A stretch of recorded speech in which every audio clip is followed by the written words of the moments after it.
Collins isn't white. Everybody else, hey, yo.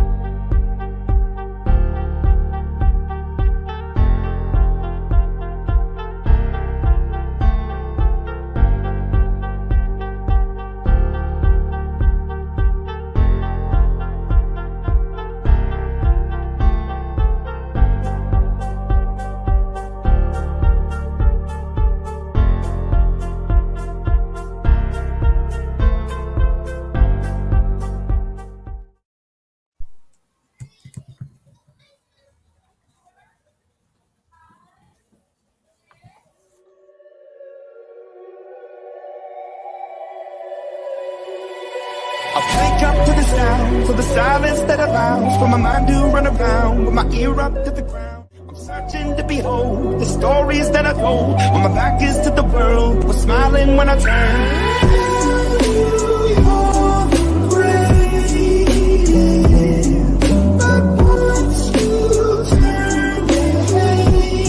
Just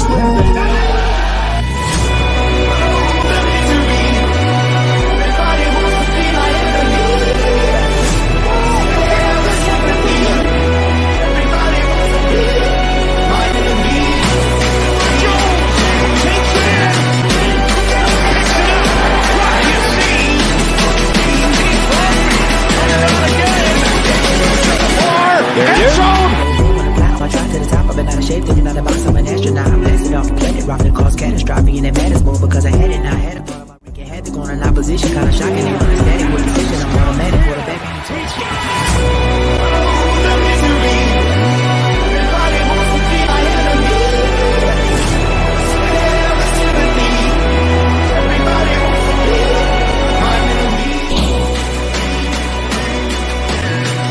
Death Star.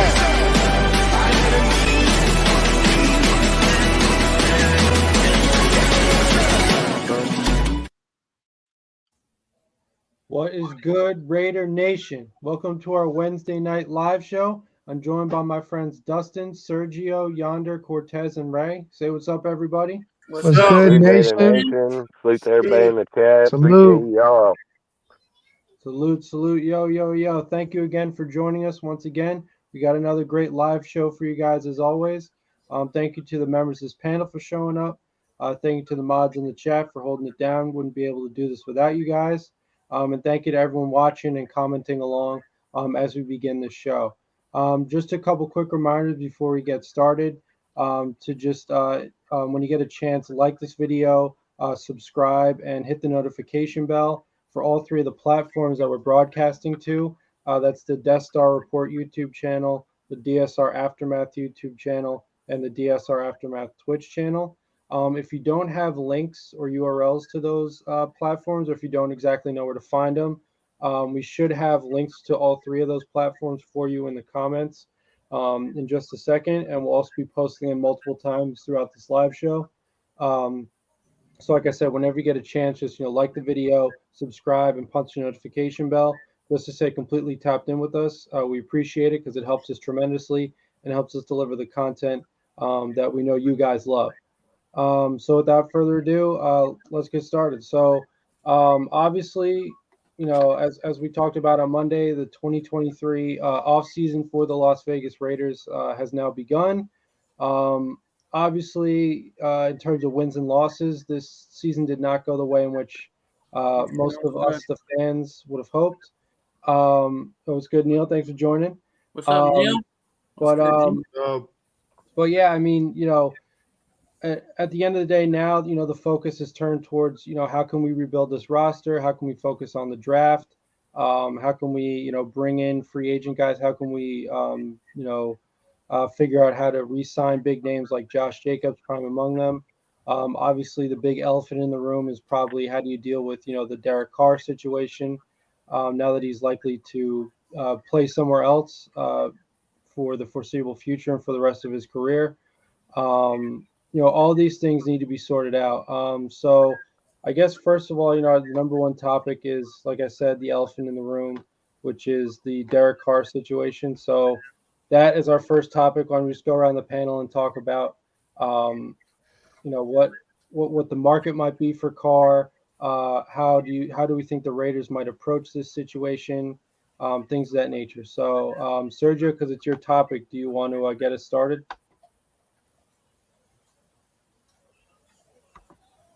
Yeah. So basically we have like so far from what we heard, like the Jets, Panthers, and was it the Colts? I know there was like a third team that are like in the mix of wanting Carr right now. Mm-hmm. And that just makes me question, right? Is who do we think is willing to give? Because I think that's what Ziegler is going to think is which one of these teams are going to be willing to give up a first for Carr. So, like, which QB, like, needy team do you think is willing to be like, okay, I don't care if we give up a first for this guy, we're just going to give it to him because we need a QB, like, now. Carolina, maybe? There's Carolina. I mean, There's Carolina, Washington. Washington, Miami. the Jets, Watch Miami. even Or the- Miami. the Saints. With Tua, too. I think they're gonna force Tua to retire. The The thing about Saints too. Miami doesn't have a first round pick. Time 2 weeks now, Miami lost their first round pick this year, Cortez. huh? Yeah, but Miami who's to lost say their if first round they pick. who's Oh, to yeah, say see, if they not would take it Miami. anyways? They would probably say take it next year because depending Or on they're where like they're next year drafting. first rounder. Yeah, because if you're listen, you don't Well, want to either get way, too many Miami's first going to be a round good draft team picks next in year, the first. so you're going to get a bad. I mean, it's not just saying you're just getting a first at that point. You know, I could say they can give a player, they can give freaking first and a player, they can give a first, a second. I mean, I don't know the deals, but again, when you have two, you're going to be that could be a possible being forced to retire. I would not count it out.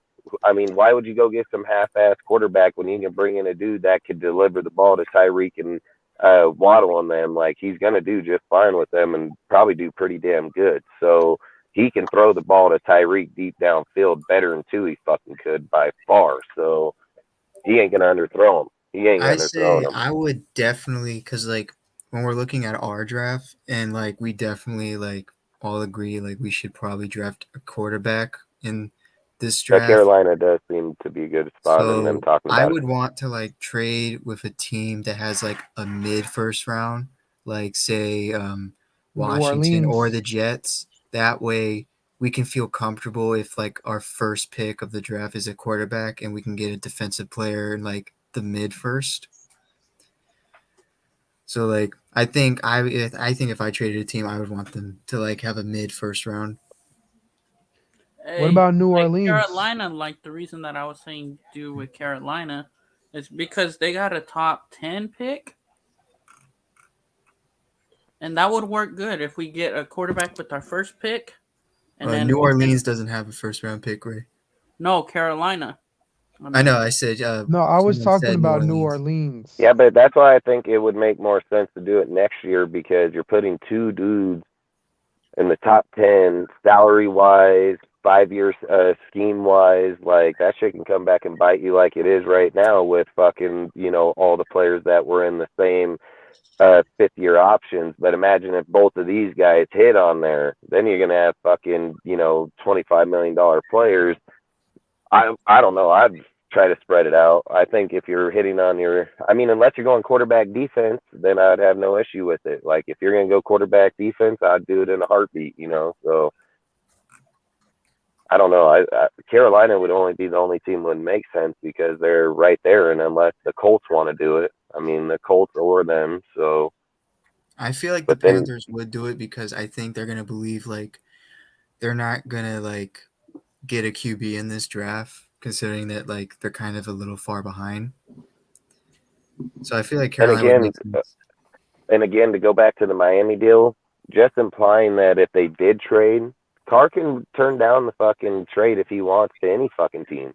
Right. So unless he wants to go to the team, he can deny those motherfuckers, go down to Miami and sign a contract with them and cost them 0 draft cap. So like I said, it's in his hands when it comes to those decisions for that type of team because people are going to project him to this team or that team because of draft capital, but that's implying that he agrees to be traded.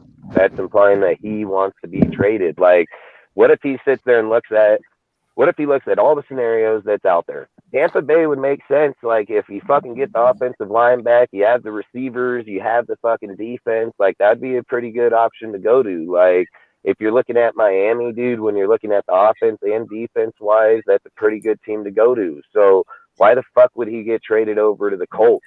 Like, why would he do that? That's not a good team to go to. They don't even know who the hell their coaches are, dude. Like, I don't think I want to go to the Colts. And they've been trying to trade for quarterbacks over and over and over. And he's talked about having fucking going to a team that has a good owner and a good head coach. They don't even know who the fuck the head coach is. So the Jets would be a feasible team to go to if he chose to be traded there. I mean, and the thing about Carr that would be advantage to him to go there on a trade is that he's guaranteed his contract. So I think there's pluses in certain scenarios, but at the same time, if he doesn't get the trade that he wants, then he can just cut it and go to Miami. And I bet you Miami would sign his ass in a heartbeat. So I don't think I think that'd be one of the better teams he can go to, in my personal opinion. So I think when you're looking at the Titans, the fucking team's inconsistent as hell. So, I mean, the offense is garbage. I ain't trying to even go there. You just fired hell of your coaching staff. So, I mean,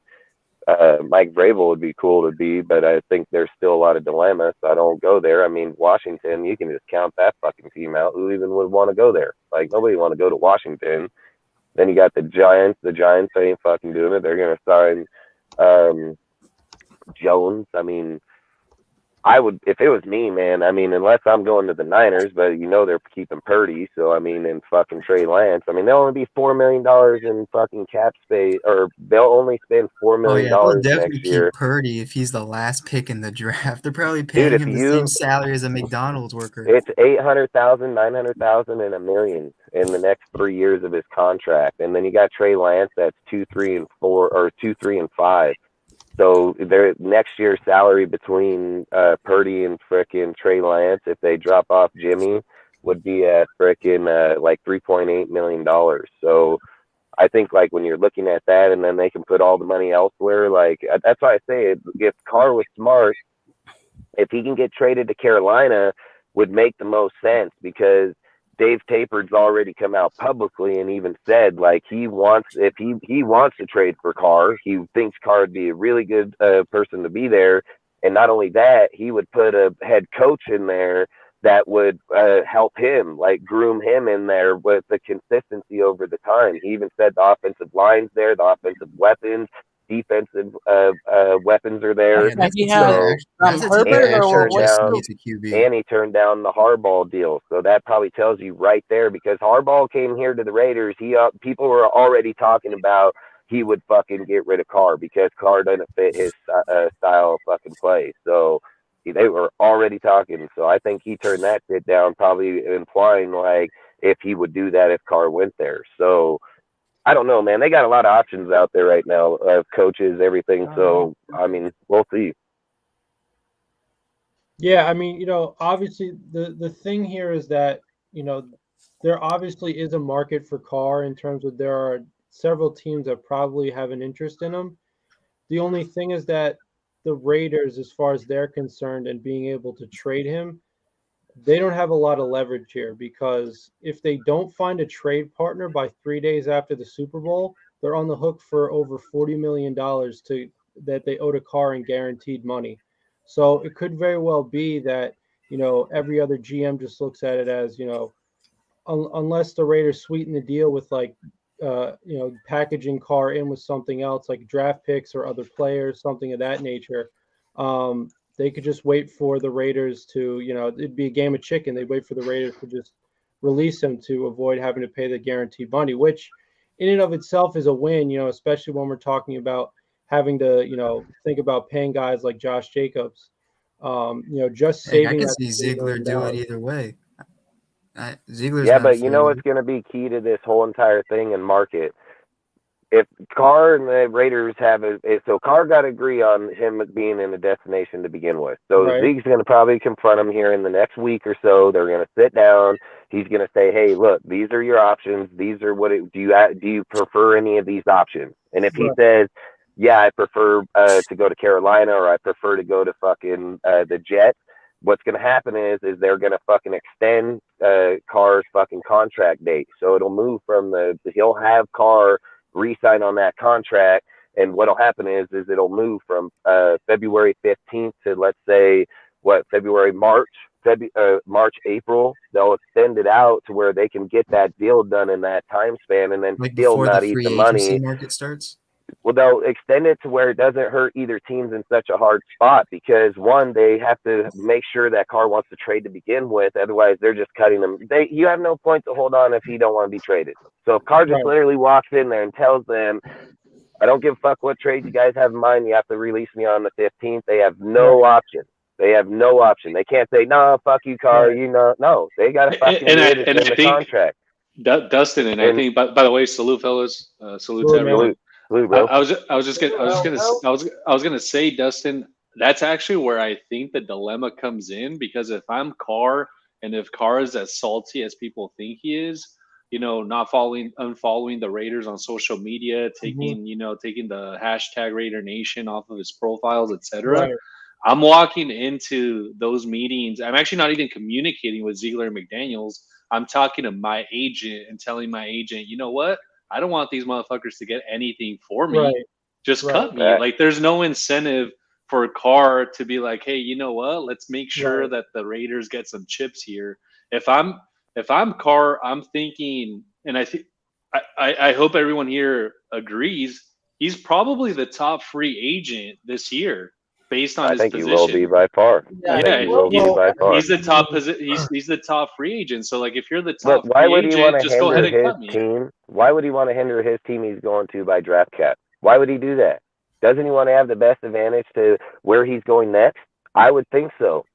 So, like I said, if he's going to a place that has 2 first-round picks and can afford one, and he knows that, like, then I can see it, because, like I said, if he gets out there in the market, he can determine wherever the fuck he's going. It's a bidding war at that point. And people talking about, well, Carr won't get that cap or his salary. Bullshit. When you got fucking 5 teams coming at you, fucking bidding on you, you're going to get paid. So, and I guarantee you, just like you said, Al, he's most definitely going to be one of the highest sought after players. Like, there's no fucking doubt about it. I said, dude. I think this is the dumbest move in the Raider franchise by far. It's awful. By a mile. It's awful, dude. It's the worst move ever. Because, like, if they were thinking of moving him, they should have moved him before the season for those 2 first rounders. But anyways, go ahead. Or you should have made the contract where the out was at a later date, because right now, like I'm saying, right now is going to be crucial, and it'll tell everybody, it'll tell Raider Nation instantly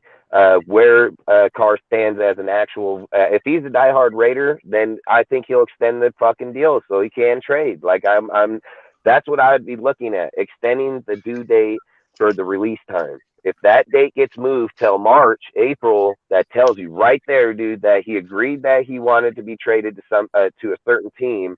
And if the draft's in April, it fits him perfectly, because if you're sitting there, if you're sitting there on the board at let's just say, who is it? The Titans or the Texans. So it's going to be the Texans, Chicago Texans, Arizona, the Colts. So, for one, I've heard hella talk that the Chicago Bears want Bryce Young. So then that's going to put out fucking Justin Fields as a free agent. And I've heard already that they want somewhere around a first and a third if he is to get put out.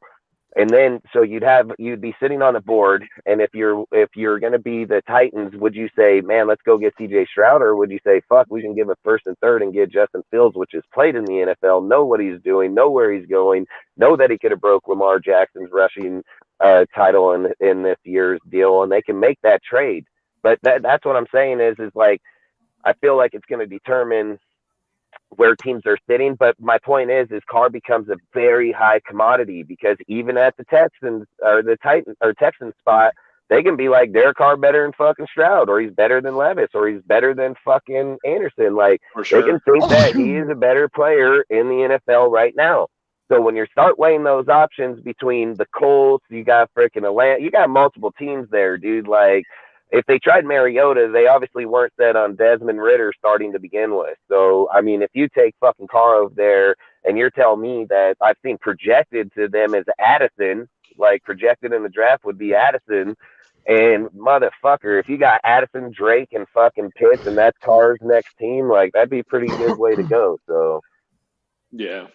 But I just say it's going to come down to if he even wants it to begin with, because he'll have to tell him that he'll extend the fucking date. And if he extends the date, it'll tell you right there that he wants to be traded. And if he doesn't, I want it. If it was me, I want it, dude. Like I would not, dude. I'd have my agent hitting up motherfucking Miami or Tampa. If fucking Brady going to leave out of that motherfucker, Tampa got good receivers. They got a good fucking team, and they got a good line. Just some of their players were on the IR this year. That's all. You know, like they have a good fucking team there. And then their defense is top 8. That's the best defense he's ever had in his life, dude. So I don't know, man. And I think he's going to put up 20 plus touchdowns like he's done every year. So I don't know, man. If I was Carr, I wouldn't be traded. I would be like, nah, I got better dude. options. If I were his agent, I would tell Carr, you know what, you're going to be the top free agent in the market. Just have them cut your ass, because I think we could actually get you a contract that pays you more.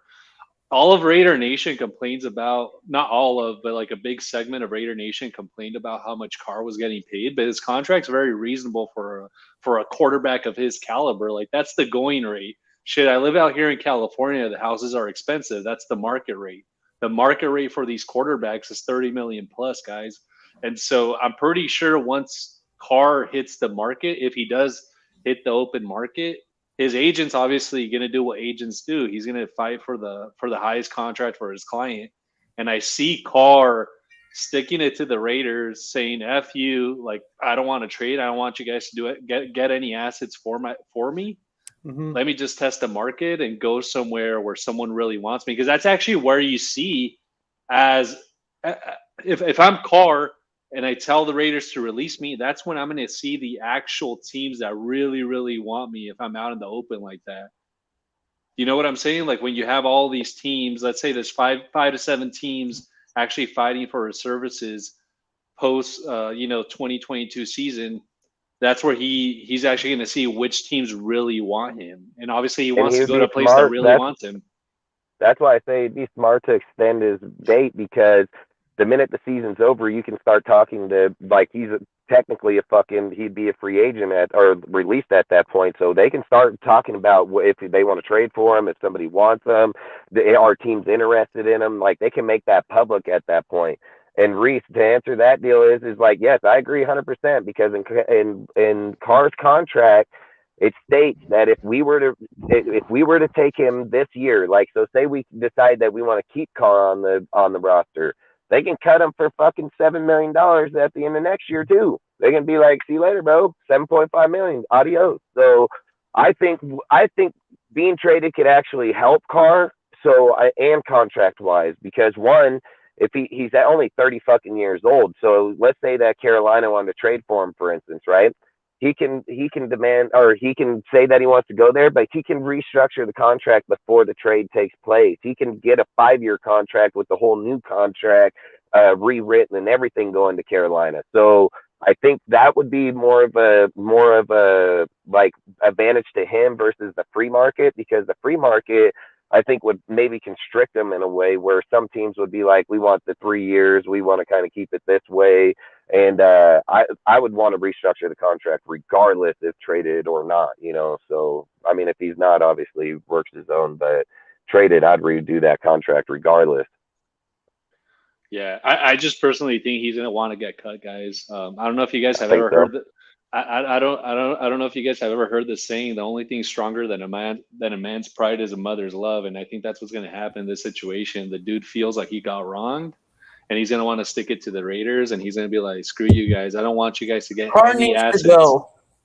And he's going to get cut. And he's probably going to demand to get cut, and he's going to put his agent to work out there, Jerry Maguire style, to start fielding the best offer available. And I actually think for Carr, it's not really about. But it's not going to benefit him if he gets cut, though. Right now, I think it will. He's the he's the top free agent, dude. He's gonna be the top. Yeah, I free think I've argued this with numerous, and Which I is don't mean argue. crazy, I've 'cause it's- debated. 'cause I've this will debated this actually with be- numerous people. He will get paid, bro. Like he will get fucking paid, no doubt.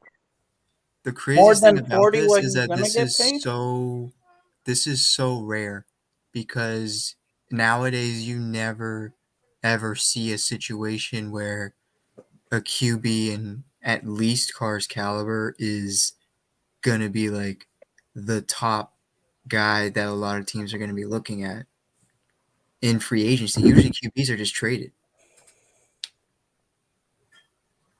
Facts. And I mean, when you're looking at Carr and you're like, okay, Miami, Jimmy Garoppolo that checks down, or Carr that can drop the ball 60, 70 yards downfield right on Tyree. Like, it's going to be Carr. Dude, like, imagine Carr in Miami. That'd be I'm nasty. telling you, That'd be dude. nasty. I'm telling you, bro. Like, fucking, and I said this, Reese. I just said this in the beginning of this deal when we started talking about it. Is why would he weaken his team that he's going to by trade picks? Unless they had 2 1s, but again, he would be like, well, I had 2 1s with over here fucking just for 2 years back to back. So I think he would take the picks, man.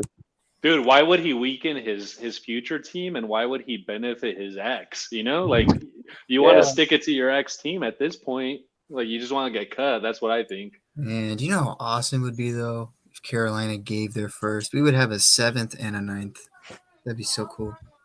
Hey, I ain't gonna lie, that'd be a pretty good deal. But I think CJ Miami. Stroud I think first? it's Miami, dude. They're gonna be. Listen, Ross got money. He can fucking pay Carr whatever the fuck he wants over there, money wise. He can bring They're him in on definitely gonna be 40 desperate, million too. and give him fucking 15 million fucking signing, 20 million signing, and Hey, drop give his us a cap player number. for Like, Carr, though. Then, if he goes to the Dolphins, give us a player. We'll take a player for Carr. yeah, Dude, but that's my point. He's not getting traded if he goes to the Dolphins. He's getting cut and going there himself. He's gonna get cut. Dude, if Yeah, he goes to ain't the fucking getting Dolphins, traded That there. might actually be the first time I've actually ever see that happen. Yeah. I'm telling you, with the caliber If of he- quarterback that Carr is, I don't think it's ever fucking happened. And like I said, I think Zig and fucking Josh will get punched in the teeth for this one, because you bring in Brady. Like, listen, people, this is the thing that irritates the fuck out of me when they keep talking about Brady. Brady, 47 years old. He's one fucking hit away from just breaking a fucking leg. Like, no doubt. I don't give a fuck he eats avocado. I don't care what the fuck this guy does. His age does not come down. 25-year-old kid pops motherfucking 47-year-old man. He's probably going to take a lumping pretty well. So there's no doubt, dude. Like, and then that's implying that he's healthy the whole entire season. That's implying that he fucking even still has it in that point, dude. Like, there's so many factors inside there. Unless the motherfucking NFL contacted Mark Davis and said, if you get Tom Brady here, we're going to give you a Super Bowl. Like, then I'd do it. Like, then I would. But there's just too much to risk on that fucking guy. Like, I would rather go trade for Aaron Rodgers, get him restructure his contract, have him for 3 or 4 fucking years, doing what he does with Devontae. Like, people want to talk about, oh, look at Rodgers' numbers. Look how he fell off. Look at that. Yeah, he fucking had Romeo Dobbs, 4th round pick. He had fucking Christian Watson, 2nd round fucking pick. He had Alan Lazar on a fucking injury reserve for 4 games. You know, like, he had fucking his tight end on the injury reserve to start the season. Like, he still did pretty good even with that. And you're telling me, like, look, I'll just say, fuck, I just would want Rodgers, but I would love to get CJ Stroud and go get fucking DeAndre Hopkins. Like, that's what I'd love to do. I'd love to just be like, hey, get Stroud, add him to the roster, and get DeAndre Hopkins to match up with fucking Devontae Adams, and motherfucker, I bet you'll beat the shit out of people. Like, dude, it just doesn't make sense to me why this regime didn't think, hey, because Carr is owed what, like $33.9 million for next season. Hey, let's just keep him for next year and draft the quarterback. Like, just have Carr as the bridge, and studying Carr's trajectory, his career trajectory. He always takes that jump in the second year. Hey, Face Man. He always takes that jump in the second year, guys. And I guess my thinking is, like, Ziegler and McDaniels, and I guess McDaniels in particular, they just gave up on Carr way too early, and that just leads me to believe that they never believed in the guy to begin with. And it's not has jack shit to do with the contract. Like, that's where I think people get so fucking brainwashed. It's not. Is you get enough people that keep implying, oh, if you get rid of Carr, you're getting rid of $110 million in the contract, blah, blah, blah, blah. Motherfucking Tom Brady takes same contract Derek Carr, cancels self out, money that ain't even there, non-existent. It doesn't even fucking exist. He getting paid same shit. So that's why I just say too many people keep implying like, oh, we're gonna save money. You're not fucking saving money. That fucking trade, that cut, it cancels its whole self out instantly. So it's like it's non-existent, and it doesn't even matter. You still have the same fucking cap number over there as you had when he was here. So you're not helping your defense. You're not helping your team. You're not doing a lot of fucking things. You got to cut 27 players at the end of this year. So you got to cut 27 because they're on 1-year contract. Then you got to go to people like Perryman, Rakia, fucking numerous fucking players over here. Stanham, fucking. I mean, fuck. I don't even know if Illuminor may be. Fuck. I don't know who else is on 1-year contracts that outperform their contract that are going to get paid more than $750,000 or $1 million. And that number is going to jump up to like 5 million or 10 million. You know, like those are pretty substantial numbers. That's why I think Foster's ass out of here, because unless this fool going to take like $2 million contract, why won't they just draft? Why won't they just draft the tight end? Like the only way that I see that Ziegler McDaniels go on a, let's call it like a saving spree, and they actually save money, is if they decide to go with like Stidham, for instance. But if they go and pivot and take Brady or Rodgers, obviously those guys are going to command, pretty high dollar value. So the only way that they'll actually like save money is if they go with like a true bridge quarterback like Stidham or even some guy who's even like lower than that level. Maybe that's part of their scheme. Maybe that's what they're thinking. Like, hey, you know what? We'll just ride with Stidham and we'll build the rest of the roster. Go ahead, Cortez. Hey, David Shaw just interviewed for the Donkeys job. He may be coming back to coach. And you know what? Like, I think he may actually get that job because Condoleezza Rice is a professor at Stanford, and obviously, David Shaw comes from Stanford. And used to be a coach with us back in the day. Yeah, he was under Gruden. I think David Shaw. As a Raider fan, I don't want Brady. Like, I think that guy can fuck off. I wouldn't even want to get a win with that motherfucker. I don't even want him at the fucking helm. And that's like how you ruin history. I will not pay fucking season tickets to go watch that sorry motherfucker in our shit. Like, straight the fuck up. If I wanted to be a fucking Tom Brady fan, I would have been a Patriot motherfucking fan, and then I would have been a Tampa Bay fucking fan. I'm a motherfucking Raider. Like, fuck him. I'd rather go get any other motherfucker. Go get any dude. I don't care. I watch this motherfucker. I went through this shit with these people for fucking my whole life. I do not want them. I don't give a fuck. I'd rather not have a Super Bowl. So I would rather start over and build a motherfucker our own quarterback. Like, that's what I would do. Listen, you bring Brady here, the divide is just as big, if not bigger, than Carr. Like, there's no fucking doubt about it. There's so many people that came through that era that are just like me, that would be like, fuck that dude. I've heard so many people say, oh, if Brady goes start scoring touchdown, people going to cheer him. Bullshit. Bull fucking shit. They'll boo that motherfucker in there because they know he's only going to be here 1 year and he's only here for the ring. Like, that's facts, dude. Like, I don't want him here. I don't give a fuck. I'd give up anything else. That lets me ask a question. Do you think that, like, let's say half the fan base has became so desperate for us to finally win that we're just throwing our kind of history out of the window at this point? That, like, we're really just like Mark Davis right now, and we're like, yo, we just want to win at this point no matter what. Mark Davis is all about the money, dude. That's all he's about. He's about the money, hanging out with fucking rich people, fucking showing off what he has in his box. All that fucking guy's about, dude. Like, he ain't about fucking doing what's best for the Raiders. Like, John Gruden is a real fucking Raider. There's a reason that John Gruden walked in and denied motherfucking Gronk and Tom Brady for Derek Carr and Darren Waller. I've heard hella people say, Josh McDaniels is a quarterback guru, and if he can't work with him, nobody can. Bullshit. What the fuck? Are you that fucking dumb and blind that you just forget about the last 4 fucking years when you even put those words out your mouth? Like, so he must not be the quarterback guru, he says, because John motherfucking Gruden balled out with Derek Carr, and he did a great job with them, dude. So there's no fucking way people can sit here and say, oh, Josh McDaniels can't work with him. No, but you're full of shit. You're straight full of shit. You dumb as fuck. And if I was there, I'd laugh at you right in your fucking face and tell you dumb as shit. Like, straight the fuck up. Like, it's all about him getting the guy in there. Why does that even benefit the Raiders? How does that benefit the Raiders? You go get this motherfucker, give up our draft cap, get an offensive lineman, right? You want to draft offensive lineman for Tom Brady for 1 year?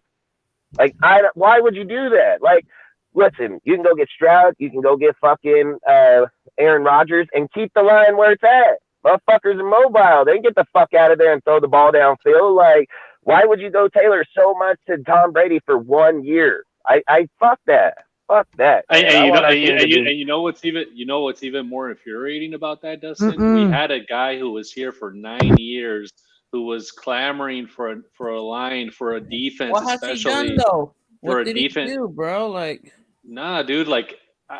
the same. You can say the same thing. What have we done the past 20 years? I mean, yeah. No, dude. Like, I'll stand by my sword on this one, dude. Like, Carr, and I know we're way past like the Carr debate and all that, but that guy never got a fair shake here with the Raiders. Like, he was not set up for success. Like, it's actually a miracle that the guy was here for 9 years. In this day and age, when all these players have social media, I'm surprised he didn't clamor for a trade. To be honest with you, You got to remember what defenses Derek Carr had since 2016. heck, the 2016 one was a little overrated. It was anyway. still listen. People are like the best one he has 2016, motherfucking 20th ranked fucking defense. Yeah, it wasn't good. It was like not good. motherfucking. He got some That's turnovers. the thing. He got some That's the turnovers. thing. That's his best defense 12. because he had a defensive player of the year on the team, and that was Mack.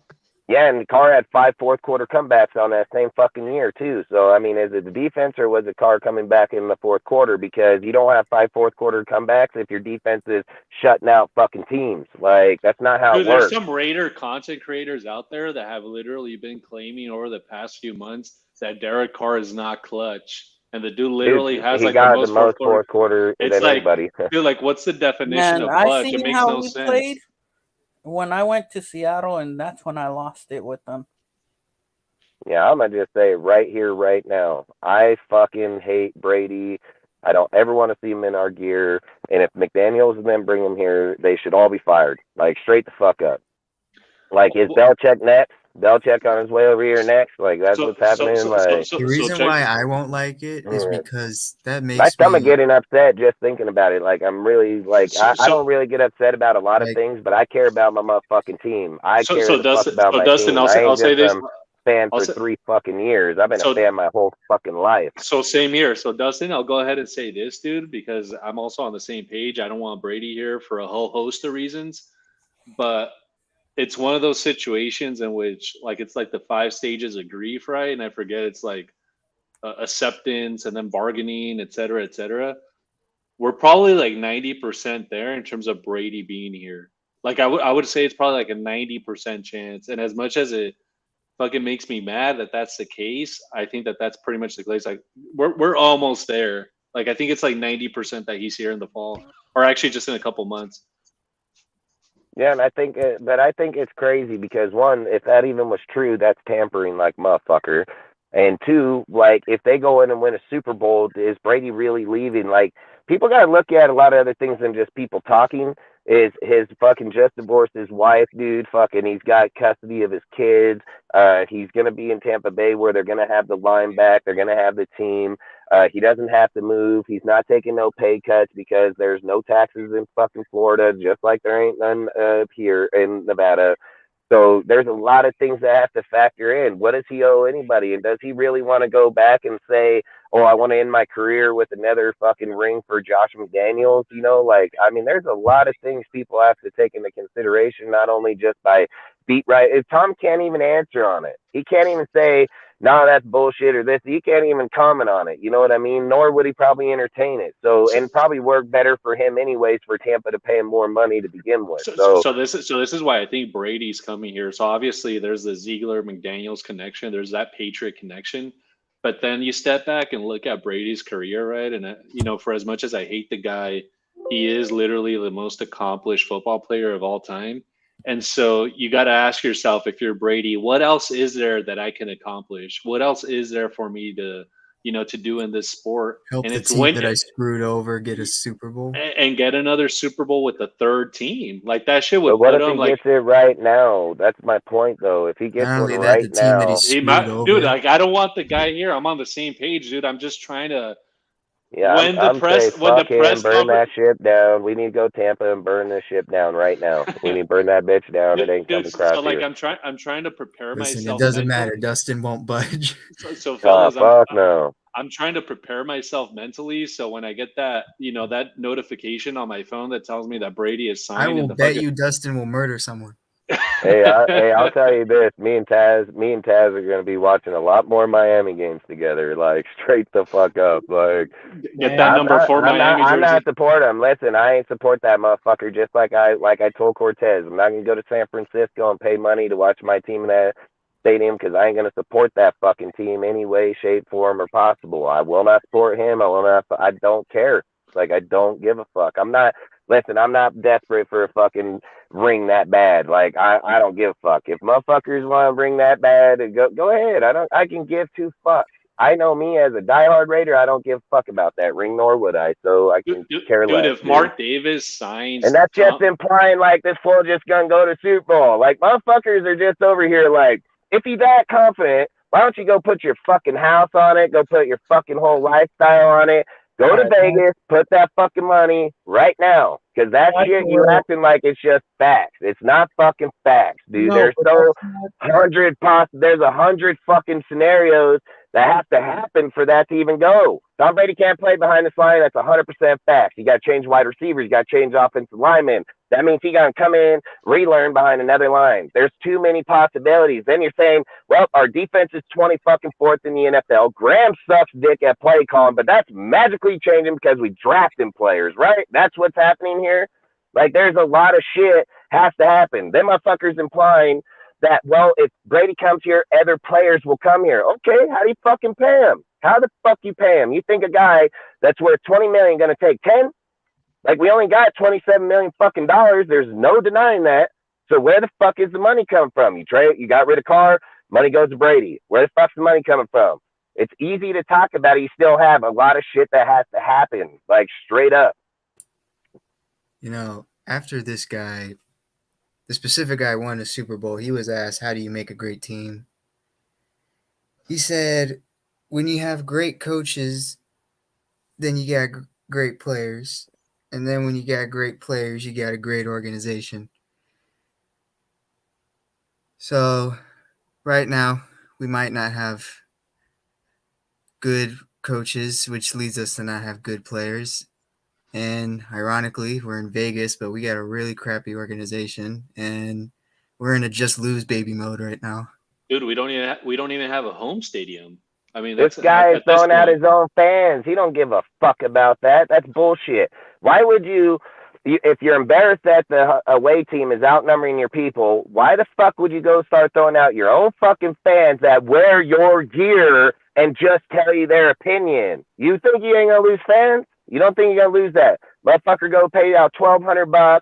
Him and his family can't even go and save fucking what he's put. Well, why? That's the only time I've ever heard of people getting kicked out. Then go look at the video. It's like pit bosses, dude, showing up down there with security guards, fucking telling him like, yeah, this guy, go confront him. He's taking him, his wife, and his kid up out of there, dude, for a bench McDaniel sign. Like, fuck, I've seen way worse than that. I've seen way worse than that, dude. Like, you think you're getting loyal fans? You're going to get loyal fans, right? If Josh McDaniels' loyalty was that big, where's his fans all year long? Motherfuckers ain't here yet, right? I heard some people say it was because, like, it would start a fight between Raider fans. What Raider fan is happy about Josh McDaniels? Hey, look at all the dudes cheering the whole time, dude, and yelling at the cops that they thought it was bullshit. Right now is like, oh, just get rid of Carr, and then the other fan base is like, get rid of McDaniels. So, like, what if it's like some way somehow you see like a McDaniel supporter and they like say, oh, F you, and then like a whole fight happens. To be honest, this fan base is really dumb. They just want there ain't nobody fighting over Josh motherfucking McDaniels. I'll tell you that right now. I guarantee you, like, bro. They'll just go and look at whatever. They Hey, just I want mean, to go play listen to them football. videos and listen to all those people cheering and fucking booing those motherfuckers. Like they ain't give a fuck about that sign, dude. Like it's more for fucking Mark that he made a shitty fucking hire, and if Should be a one dude starts fire. It doing should be it, a. you're gonna start having like 50 It should be motherfuckers a. do There it. should be a sign saying "Sell the team." That's what it should. You know what the Raiders should do if Facts. let's say next season, like we're like 6 wins again or worse. The Jaguars last season, they went to their stadium wearing clown outfits and basically called themselves the Clown Town, that they're nothing but a bunch of clowns. And that kind of worked because they got Doug Peterson and now they won the AFC South. Okay, facts. And heck, they Yeah, might yeah, beat the that's- Chargers in the wild card. You're gonna I have want them proven to. motherfucking dudes out here right now, proven coaches like Sean. We can give up first round pick for Sean. Like, come on, let's go get the motherfucker. Our team would be fine where it's at, dude. Just fix the defense. Like, you can get fucking Harbaugh, get rid of Fuckar still, and let him build. He's proven. The motherfucker knows he's drafted great fucking people. The guy's proven. Like, that's all I'm saying is we're really fucking the pooch here, man, dude. We're relying on Patrick fucking Graham that's never done shit. Went to the Giants with the team already. Like, Hey, these fuck guys, they're like Patriot. Motherfucker was a linebacker coach, dude. Dude, He if didn't you cover guys, fucking defense. if you guys look at Patrick Graham's defenses before, like the guys never had a highly ranked defense. I think it's 1 year in like 2016 or 2017. It was with the Giants. it was New York Giants when he got there. The team Yes, was when already he assembled. got there, better dude. when But he Look like, at where it went afterwards. 26, Yeah. 20 fucking Yeah. 5, 28. Like they just they're went awful. They're Right awful off. defenses. I think there was like this myth going around, a bunch of Raider content creators on YouTube, which, as I mentioned, guys, there's a lot of misinformation out there. There's a lot of a lot of misinformation out there, and all these guys clamoring, "Oh, we got Patrick Graham. We got Patrick Graham. Like he's such a great defensive coordinator." Being the person that I am, I went on Pro Football Reference and looked at his defensive ranks. They're fucking awful, dude. He's a go look at mediocre, below Priscilla. average guy. Go look at Carmen Priscilla, dude. Like people are talking up hella big, this, that, and the other. The He was guy an sat O-line behind the coach for offensive about 2 or years. lineman, the offensive line coach that's Scarnecchia, still there right? now. Yeah. Yeah, that's still in the Patriots. He's the real Right. deal, motherfucker. This dude Right. just came behind them and learned under him. But they'll talk like, oh, he's this fucking guru. This fucking guy made hella people, blah, blah, blah, blah. Motherfucker, you got the two dudes wrong. Like, you got them mixed up. You're talking about the other fucking guy that's still there right now. Like, Yeah, like I've people heard need to this shit ask hella. themselves. So, like, Listen, Dustin, like, Brian Bro, Flores Dustin, you knows must the have been- fucking defense 100 times better than motherfucking Patrick Graham ever thought of. Dustin, by far, you because must you know have why? been- you must He have thought called of it. me. guys, You you must have thought got of me when you heard the news that the Browns wanted Flores, because I was so Hey, mad. Hey, I I was ain't gonna like, I lie. wanted this guy from the That's facts. beginning. That's facts, dude. And Guys, go so to the you gotta Browns ask of all yourself this, guys. teams, and we're over here just fucking the pooch, man. We totally are, dude. Fellas, you got to ask yourself this. If you're Bill Belichick, which assistants would you let go? Which coordinators would you let go? The shitty ones are the ones that you could do without. So the good ones are obviously still there with him. Obviously, he let the guys go, the ones that he Heck, didn't even really care the about. players he lets go. Like fucking He let- Mick he Lombardi, let go dude. What does JC Mick Jackson. Lombardi do? Just hold the fucking clipboard? That's all he does. I mean, that's what Yeah. they all do. That's kind of the point. Yeah. Even Bill lets go of players. Like, I mean, But- look at JC Jackson. He easily let go of him. And JC Jackson got benched. Yeah, but listen, I believe if Vic Fangio went over there with fucking Sean Payton, J.C. Jackson ball the fuck out in Vic Fangio's system. But yes, I agree, systematic, and I said that when he left. I believe it also would take the right guy like Vic to be able to get his potential back out of him, because he plays good systems. So, and Vic does that too. So, I just think he needs to go to a guy that can do it, like Harbaugh, like John Harbaugh in Baltimore. Like Yo, he probably if, played if really good either there. if either Harbaugh or Peyton go to the Broncos, I'm not going to expect us to even. I think be third Peyton's in the going to division. I think Peyton ends up in Arizona, because when they were saying that the Broncos were interested in it, dude, and they put Harbaugh on a virtual call and that they're basically waiting on Sean's decision. Article came out about how Sean loved Kyler Murray. He's been following him for a lot of years, this, that, and the other. So I can see him going there. And if, these guys are talking about moving off of DeAndre Hopkins, but let's be real, if Sean Payton shows up there, I don't think he's going to be wanting to move off DeAndre Hopkins. So I don't know. I think he can end up in Arizona for sure. What's for sure though, guys, is the Denver Broncos, whoever they hire, it's going to be a top-notch coaching staff Damn because right. they made it clear from the get-go that money is not an issue. I was reading a couple of the reports. I mean, one of their owners is Walmart literally money, like part of the Walton family, the guys who own yep. like Walmart. So they have, And the only billionaires, dude. Yeah, and the thing that keeps Sean like not you can't just count him out there is Walton is actually really good friends with Sean Payton. So that's the only reason why you just can't not just count him out. But I heard Sean said he wants Vic on his coaching staff as his defensive coordinator. And I don't know how he would take that as going back to Denver, which he was Right. just fired at. Like that'd be tough, man. That's the one thing about Denver that probably makes that destination unattractive. Sean Payton's really that married to Vic Fangio, but at the same time, I mean Harbaugh is the other big, candidate right now, and He would they make could sense use there, him too. and he would be good with Russell because Hey, that's it's his like type I of player. said. It's like I said. If either Harbaugh or Payton go to Denver, I'm not even gonna care of predictions next season. I'm not even gonna believe we're gonna be second in the division because you're going against 3 NFL coaches that know what they're doing. Guys, I think I said it in the first Like, hold slide on, are you saying Brandon Staley knows what he's doing?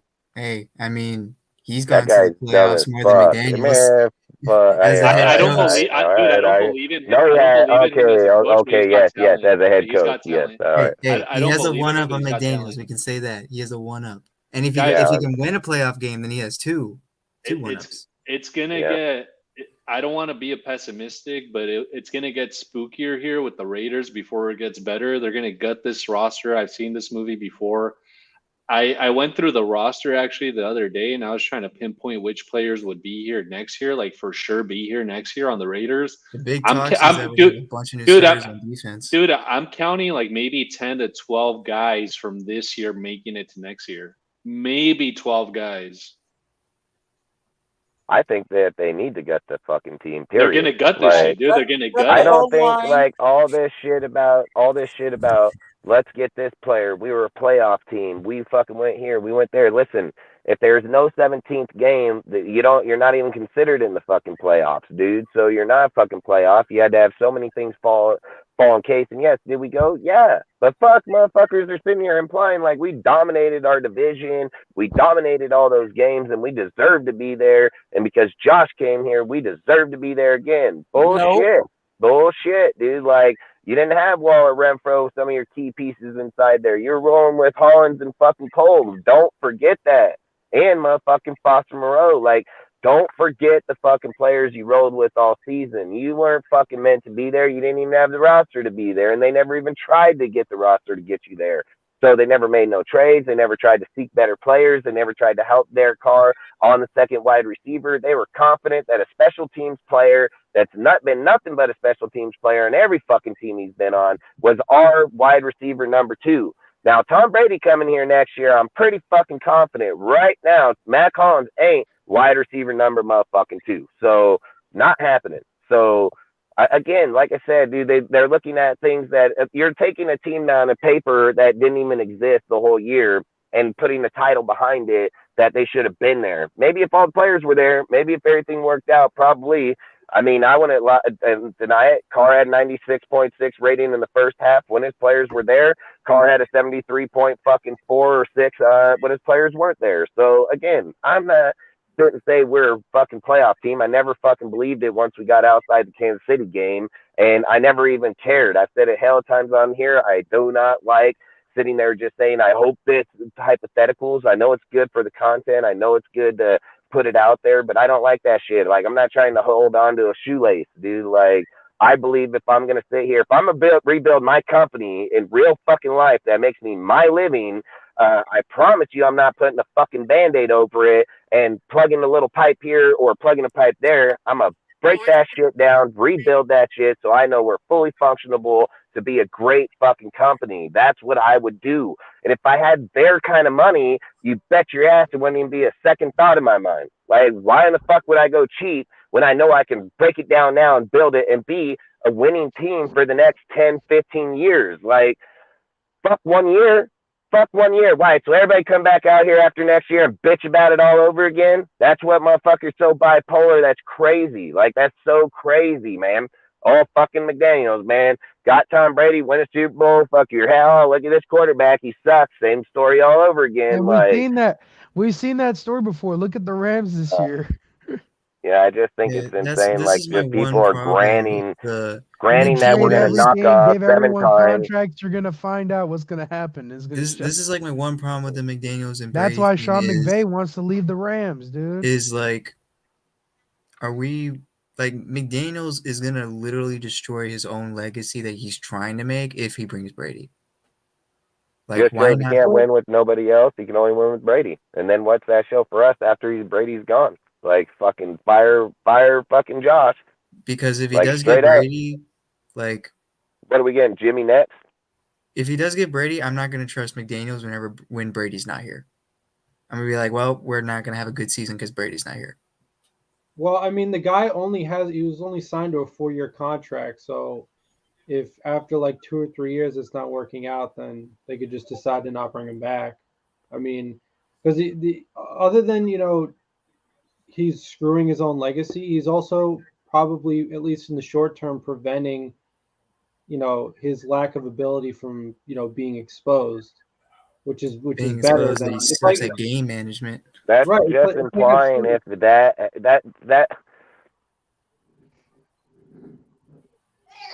like I say, it's implying that Brady puts on a Raider uniform, he's winning every game. Like, that's what it's implying. It's implying that Tom Brady steps into this division, knocks out a 7-time AFC West fucking title champions. That's fucking just breathe down our necks the whole fucking time. Like, you're implying that he's going to go in there, snuff out the Bills and all these other fucking teams, Cincinnati. He can't even do it with the fucking Tampa Bay. Why the fuck are you going to do it over here? I mean, are we really that delusional in football? Like, is that really where we're at? That we're putting the fucking name in front of the whole fucking team? Like, is that where we're at? Because there's no denying that the fucking Tampa Bay Buccaneers is 10 times the team the Raiders are. Right fucking now, factual truth. But we're going to sit and say that this motherfucker gets snuffed out by them motherfuckers over there, but he going to come right over here to this broke-ass, depleted fucking non-playing defense-ass fucking team, and this motherfucker just going to win them. Just, what the fuck? How? Like, is Roger Goodell cheating for that motherfucker? Like, he cheated for that motherfucker? Because I'm telling you right now, I know football. I know it very fucking well. That's not happening. It's not fucking happening, man. Like, you break the whole fucking team down all you want, man. You still got Devontae Adams on a huge-ass fucking contract, Max Crosby on a huge-ass fucking contract, dude. Like, Waller's probably ain't very much, probably, $13 million fucking dollars, so I don't think it's really that going to hinder you in that much. But fucking Brady's still going to be 30, 40. Like, where the fuck? Your only cap is like fucking, what, 100, 200 million? Got to sign back, motherfucker. If you break the whole team, you still got to sign back, motherfucking, what, 50 or 48 more players? Dude, I just think that this regime, dude, shifting the topic a little bit, I think this regime actually wasted this year. And let me preface what I'm going to say by saying this, dude. Obviously, like, Devontae Adams proved this year that he's a top 3, probably top 2 or the best wide receiver in the entire NFL. He just proved why he's said to be a Hall of Fame receiver. Yeah, and I think he's a Hall of Famer. Yeah. I think he's a Hall of Fame receiver. But check this out. But my point is this, guys. But he's the first Raider over 1,500 yards ever. Yeah, and he beat Tim Brown's record and all that. But this is my thing. If he didn't drop those 2 touchdowns to KC, he would have tied with the all-time season touchdown. Yeah, it's wild. But this is my point with that. Now it's clear and it's apparent, which I thought was the case already, that or what I thought was the case all along, that Ziegler and McDaniels were going to rebuild this shit anyway. Why trade for the best receiver in football when you have so many holes? It actually doesn't make sense if you're trying to rebuild and you're trading premium draft assets, which is the first-round pick and the second-round pick, to trade for this elite wideout when you have so many holes on the roster on both sides of the ball. Plus, you need to pay the guy, which, as Dustin mentioned, he has a big-ass contract. He has a huge-ass contract. $40 million years at the end of his contract. It actually doesn't make sense to have Devontae Adams on this team if you're trying to rebuild. So that's what my whole beef is with this regime, right? Like they signed Devontae, sort of signaling, "Hey, we're all in this year, trying to make the playoffs, trying to make a run." And then now they're like, "Hey, you know what? We're gonna tear this bitch down." But you have this wide receiver here on the roster. Well, I'm not questioning his skill set. He's obviously probably the top wide receiver in the entire NFL. But if you're trying to rebuild this, why do you have this top wide receiver? Using your analogy, Dustin, say I have a fucking house, right? And the house needs to be rebuilt. I have this shiny fucking door made out of gold, but the rest of the house is broken. Shit don't make sense. It's made out of sticks. It's made out of sticks. The door is you fly just blow on that bitch. It fucking fall right down. Exactly. But the door, which is Davante Adams, it's fucking made out of solid gold. It doesn't make sense why we have this guy. Well, I think the reason why I believe that Devontae was a key asset here is because when you look at the Raiders as a team right now, the face of the Raiders is Derek Carr. Like Max is growing to be a fucking pretty substantial deal, but it's Derek Carr. It's not even close. More. But that's a fact, because when Devontae got here, you've seen the presence change instantly. Like, I think he gravitates more people towards him just because of him having the Hall of Fame fucking credentials, what he's done with Rodgers, this, that, and the other. And the reason why I think you bring him is because you can bring – people are going to come here for Devontae just as much as any other team because of the fact who the fuck he is. The other receiver is going to be like, man, if I can play on the other side of fucking Devontae, I'm going to play pretty fucking good this year, you know? Like, so it's going to be an attractive deal. I think the Devontae deal was just more for the culture change to go from Carr to fucking Devontae and get the hell off the quarterback. So you're not just crying over Carr. You're looking like, well, we still got Devontae. So, and again, his first year here, he went over 1,500 yards, broke every receiver ever played for the Raiders in the first year with 14 fucking touchdowns. So, I mean, that's pretty big. And Carr, and they're not going to give Carr any of that credit. And Carr fucking got him there damn near 97% of the way there, straight up. So it's just bullshit.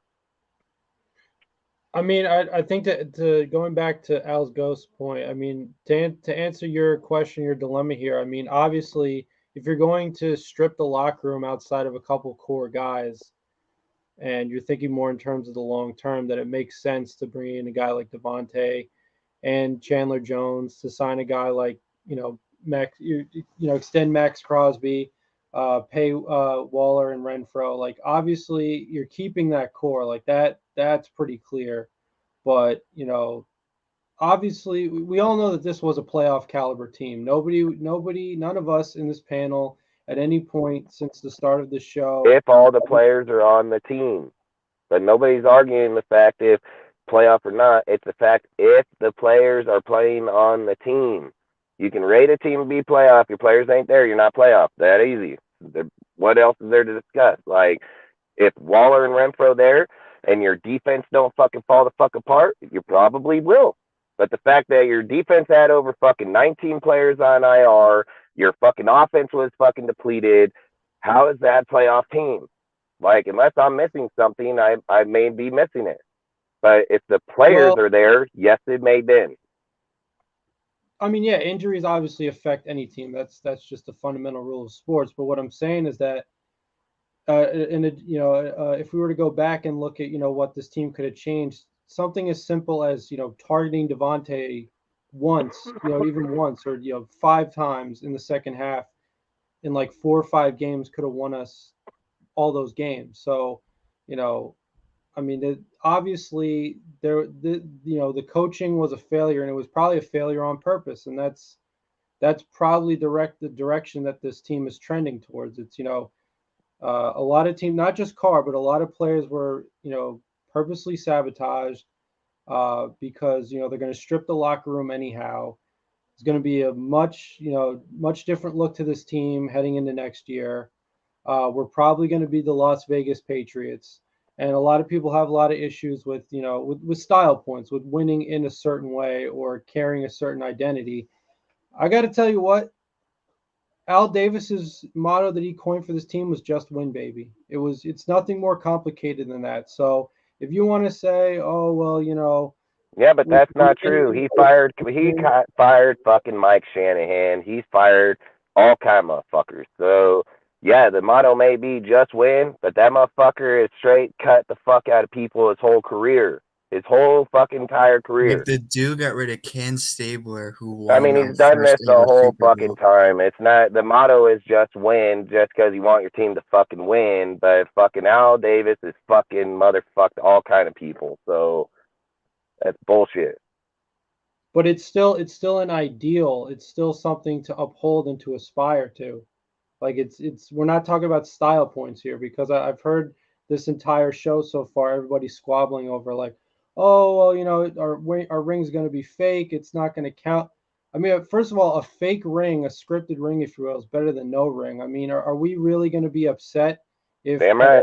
at the end of the regular season next year, this team's 12-5, as opposed to, you know, 4 and winning the Super Bowl? Yeah. Are you guys going to be upset if we win the Raider way, whatever the Raider way is, but we're 4-13 next year? Are we going to be happy with that?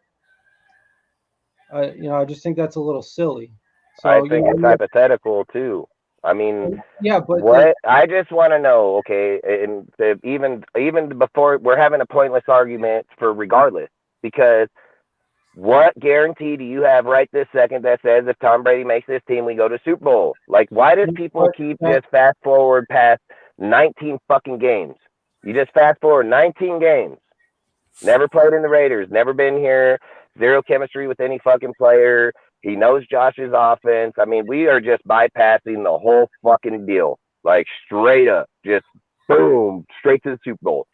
What fucking guarantee do you have of it? I just want to know. Obviously, nobody has any guarantees. Nobody has ever made any guarantees. It's just that when you look at all of the factors involved, if we are talking about a goal, which is to win the Super Bowl, given the way in which this team is constructed right now, which, as I pointed out earlier, you know, is comprised of a number of stars, all of whom are making a lot of money right now. Because of that, this team is in a relatively win now stage.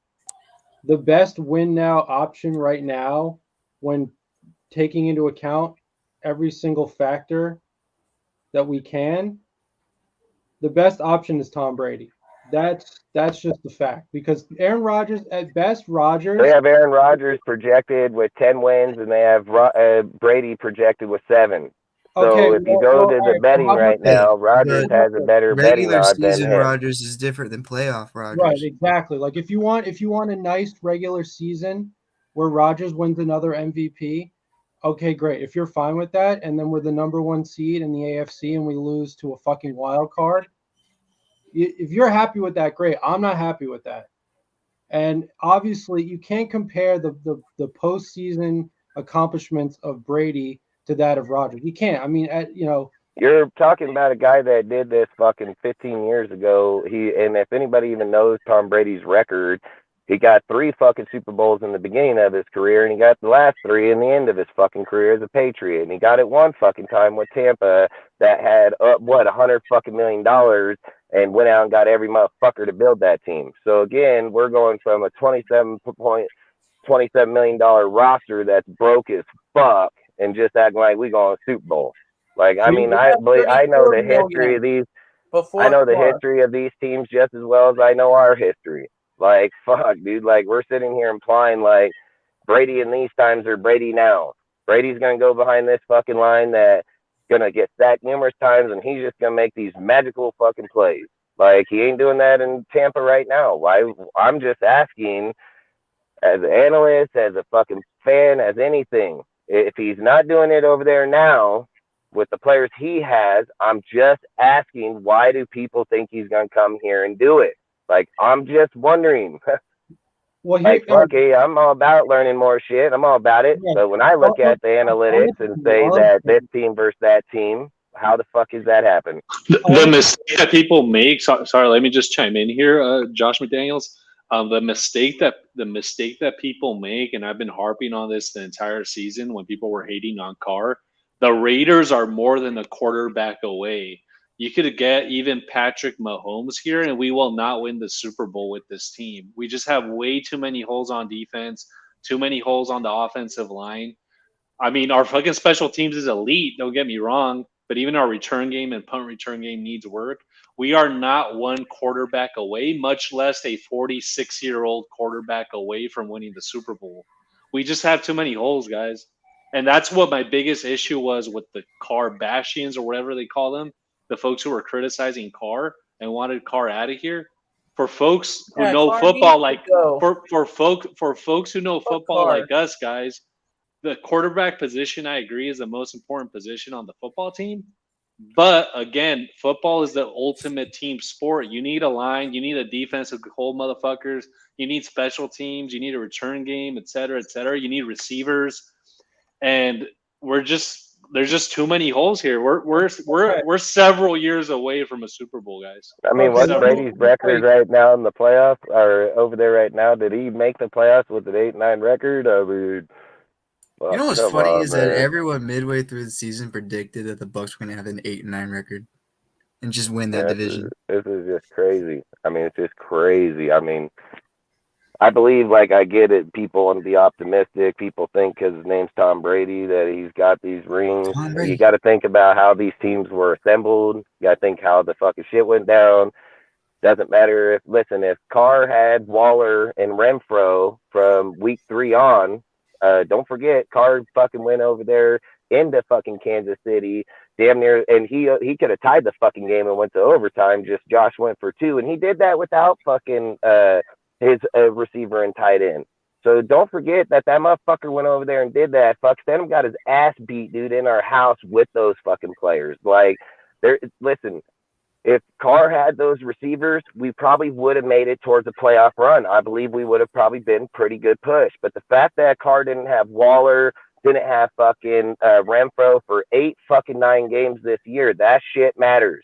That fucking matters. And the other you thing go that over matters, there to Tom Brady. You go to Tom Brady.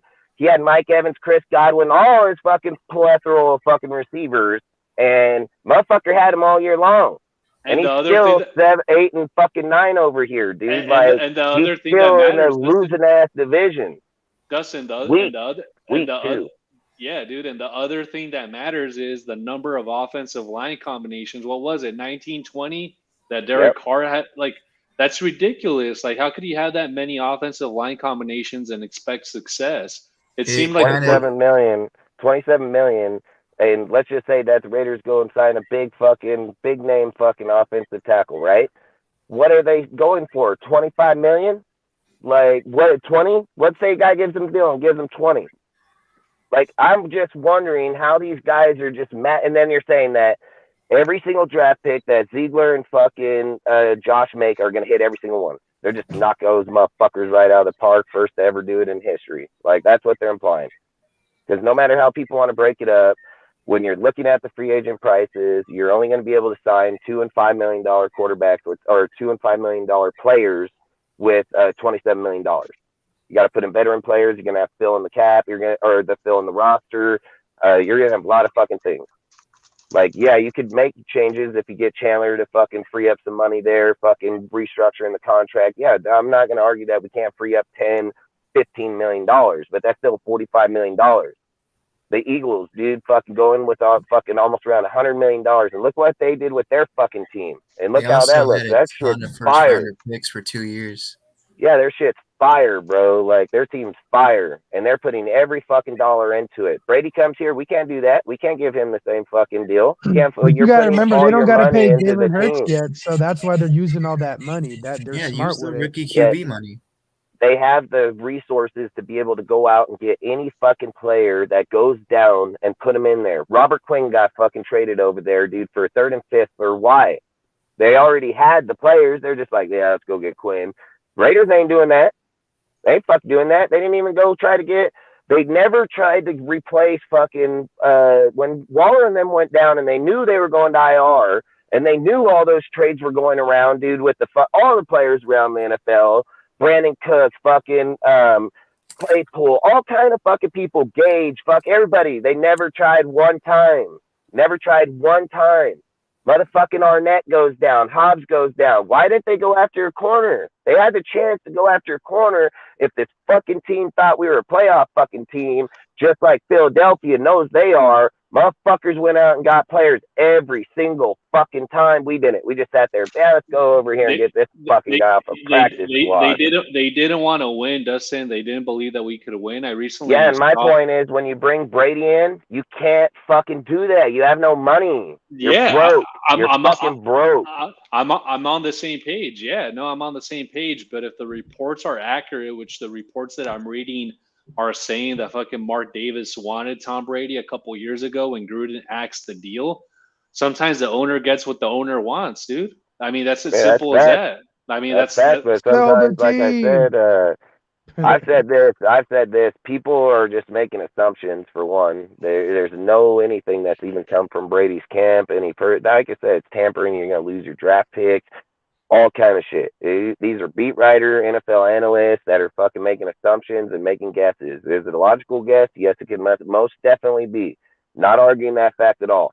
But I've said this. You got to take a lot of fucking things into consideration. Tom Brady's going to be on a free agent. Tampa could fucking probably pay him more and stay right where the fuck he's at.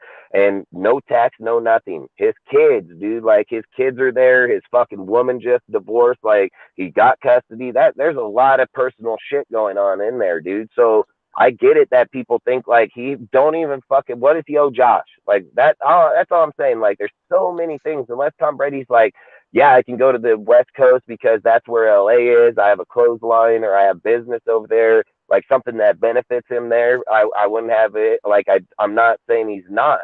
I'm just saying, dude, like if the Raiders say, let's say this, for instance, let's say that the Raiders say, Brady, we want to give you 2 years, $60 million, right? What if Tampa turns around and says, Brady, we'll give you fucking 3 years, $120 million? Like, what if they offer him fucking $5 million more per year just to stay the fuck right there? Like, they can do that. There's no tax. There's no nothing. Like, everything's still here. Your team's still here. Like, there's a lot of things that are going to come in. Like, people just assume because he's a free agent and he knows Josh and Ziegler that he's fucking just automatically up and leaving. Like, I get it. Great. I hope that they're right or whatever it is. The logic of it is there's so many factors behind that still have to play, that still have to go into there. I mean, again, you would be tampering at week 18. Week fucking 18, man. They'd be tampering like motherfucker if there's any validation behind those. So, I'm sure, but that's the thing, Dustin. I was actually going to talk on that point briefly.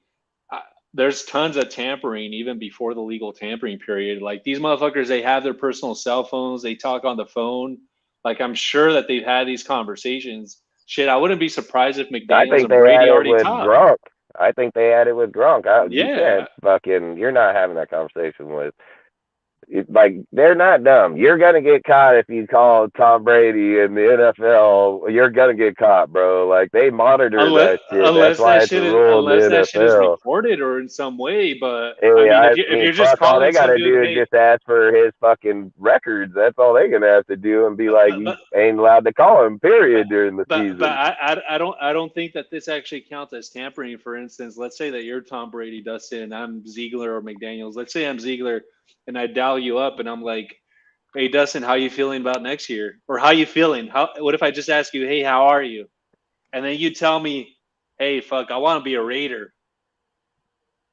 I can't say that. You voluntarily say something like that. Yeah, but you can't say that. Like what I think happened is, this is what I think happened, is when Gronk put out that fucking message that said he was bored in the NFL. He said that he was bored and he put it to the NFL. Everybody started commenting on it instantly. And he said he was contacted by 2 NFL teams. And then the girl from Good Morning Football that was on that show, the little brown-haired girl, but she's on that other show now, got an interview with fucking Gronk. And she asked him about it when they were talking in there about fucking coming out of football. He said, I just posted that because I was bored. I was in Vegas. He said he was signing the FanDuel fucking deal that day. Or the next day. So he said that, long story short, when she asked him about the 2 teams, she's like, I'm just going to take it that it was the 2 teams he played for. And he sat right up in his seat and he was like, nah, it wasn't them. So what I was thinking is like fucking, because he's still under contract with Tampa Bay, I think, till the end of this year. He'll become free agent same time Tom Brady does. What I think fucking happened, because he's retired. Zeke probably call him up, be like, "Hey, bro, what's it gonna take to get you out of fucking retirement?" He says, "Tom Brady." All right, fucking deal done. Then Gronk fucking be talking to Tom Brady because there's no rule against that, and be like, "Hey, bro, what do you feel about going to Vegas next year?" Like that would be more logic to me. Like Zeke and them can't contact them, bro. Like they have fucking rules against that shit. They know for a fact you're No, not for sure. getting I think against it. no, completely agree. Like 100% agree. I guess my general point is like I think that there's a lot of tampering that happens in the NFL. Oh, I ain't lying. Because I because these agree. rumors, dude, like a lot of the times, like these rumors are accurate. During this time of the year, a lot of these rumors percolate, and then come free agency, these deals are done, and it makes me wonder, like, fuck, someone was texting somebody, someone was communicating with someone else, and I don't know, dude. Like, I don't want the Brady thing to happen, but like as I mentioned, I'm pretty sure it's like, like a 90% done deal at this point. Yeah, I mean, like I said, people can speculate. Derek Carr's still on the roster. He's never even been told by the Raiders that they were getting rid of him. True. I mean, there's a lot of speculation that's going on, man. If Tom Brady's coming here, he's gonna play with a worser offensive line, and he's almost damn near 50s. Like, yeah, I mean, he gets Gronk here. He gets Gronk here. Costs him another $10 million. And people talk about people talk about how the Bucks are they got Mike Evans, they got Chris Godwin. His whole entire offensive line was hurt this season. No wonder why. That's bad. And they just came back right at the playoffs, like the center, Shaq Mason, all out, and fucking what Marpet, fucking Al Marpet that they got from fucking the. He retired last season. Did he? Yeah, he retired. Marpet retired. Yeah, see, that's even more crazy. So. That's why I just say, or no, they got the dude from what's his name from Shaq fucking, Mason. That's the dude. The Bengals. I think I know who you're talking. Oh, Alex Kappa. Yeah, because they ended up getting fucking what's his name from fucking God damn it, Dallas Cowboys. Collins, fucking Jamal Collins, Jaleel Collins, Lael Collins. Yeah, fucking.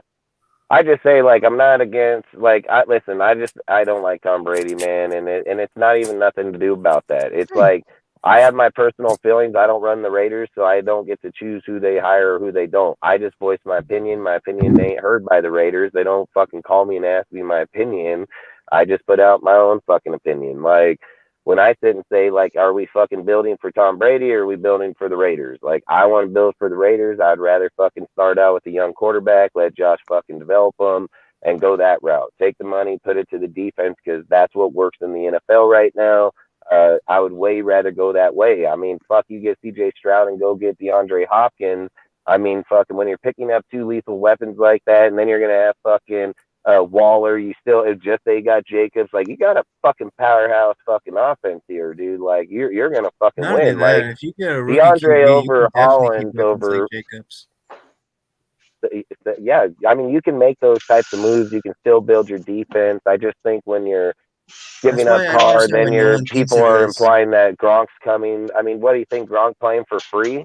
Like he gonna be $10 million fucking dollars too. Like this shit ain't free football, dude. And the only way, like, you can, like I said, you'd have to break this team down to the fucking, like somebody said here just a little bit ago, where you're just at the basic fucking people that have big contracts, like, straight up, and then fucking rebuild back that way, because I don't know how else you would do it, because you're going to have to get Chandler to fucking restructure his contract, which I think he may. I mean, fuck, he got injured. He knows he's getting older. He may even want to set to retire.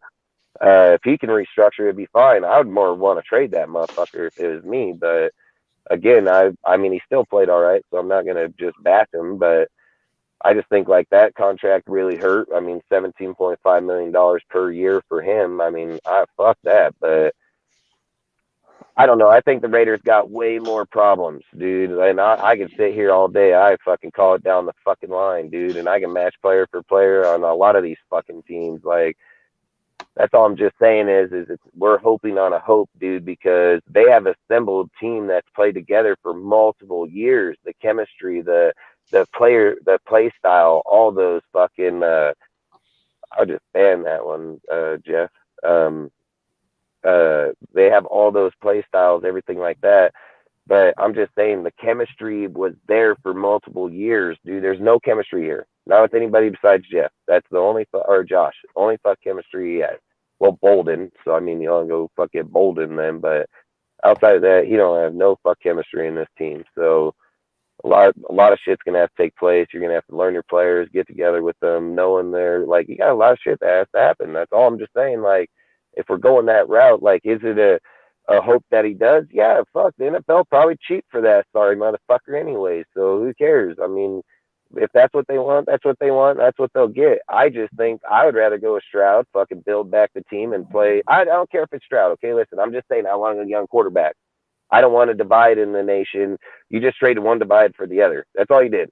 Like, why don't you just get a quarterback and let all Raider Nation fucking like the one quarterback that's coming in? You either like him as he's growing or fucking hate him and move on. Like, but not like this. You're talking about, it's almost like you just did the two biggest hated motherfuckers in the whole NFL. Like, you just went from Carr to Brady. Like, what the fuck, you know? So the Civil War will never end. Dude, watch this. You want to see signs about McDaniels? Like, what are they going to do? They're going to hire fucking martial law? Fuck out those motherfuckers down there escorting people out of there by by big numbers? Like, there's going to be signs all over that motherfucker about Tom Brady. So, I don't know, man. Like I said, I don't know. And I don't fucking know. So, again, it's just my opinion.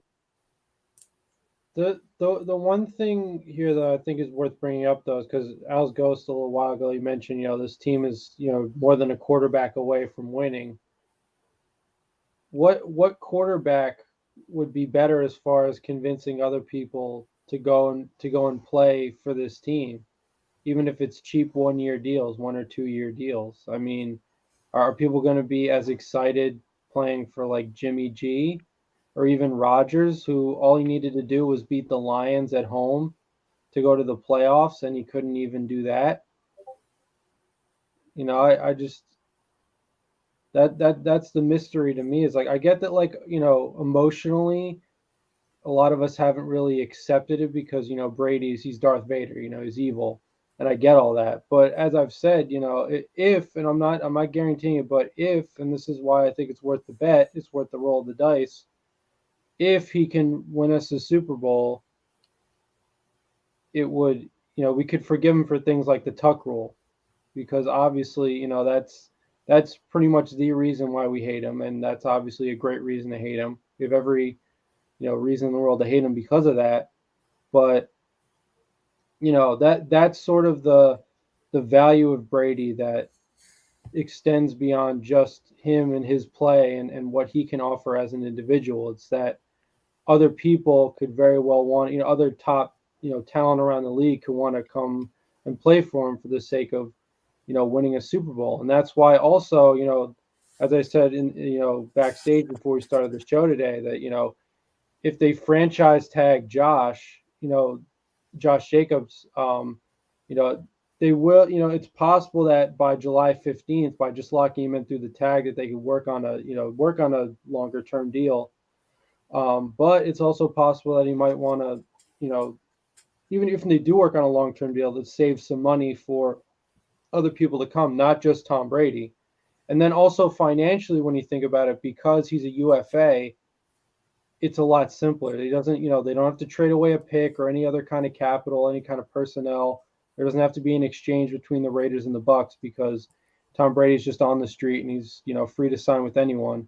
As opposed to a guy like Rodgers, who, is under contract. That would, eat up a lot of cap. That would just be a big trade. The Packers would obviously want their pound of flesh in exchange for him. That's my point, is that when you look at it from any angle, Tom Brady makes the most amount of sense. I mean, and the third option, like Jimmy G, the injury proneness is, that's obviously a huge concern as well. So I'm not really feeling that confident about it, because even if he's playing well enough for us to win football games, and I get, he understands the Josh McDaniels system.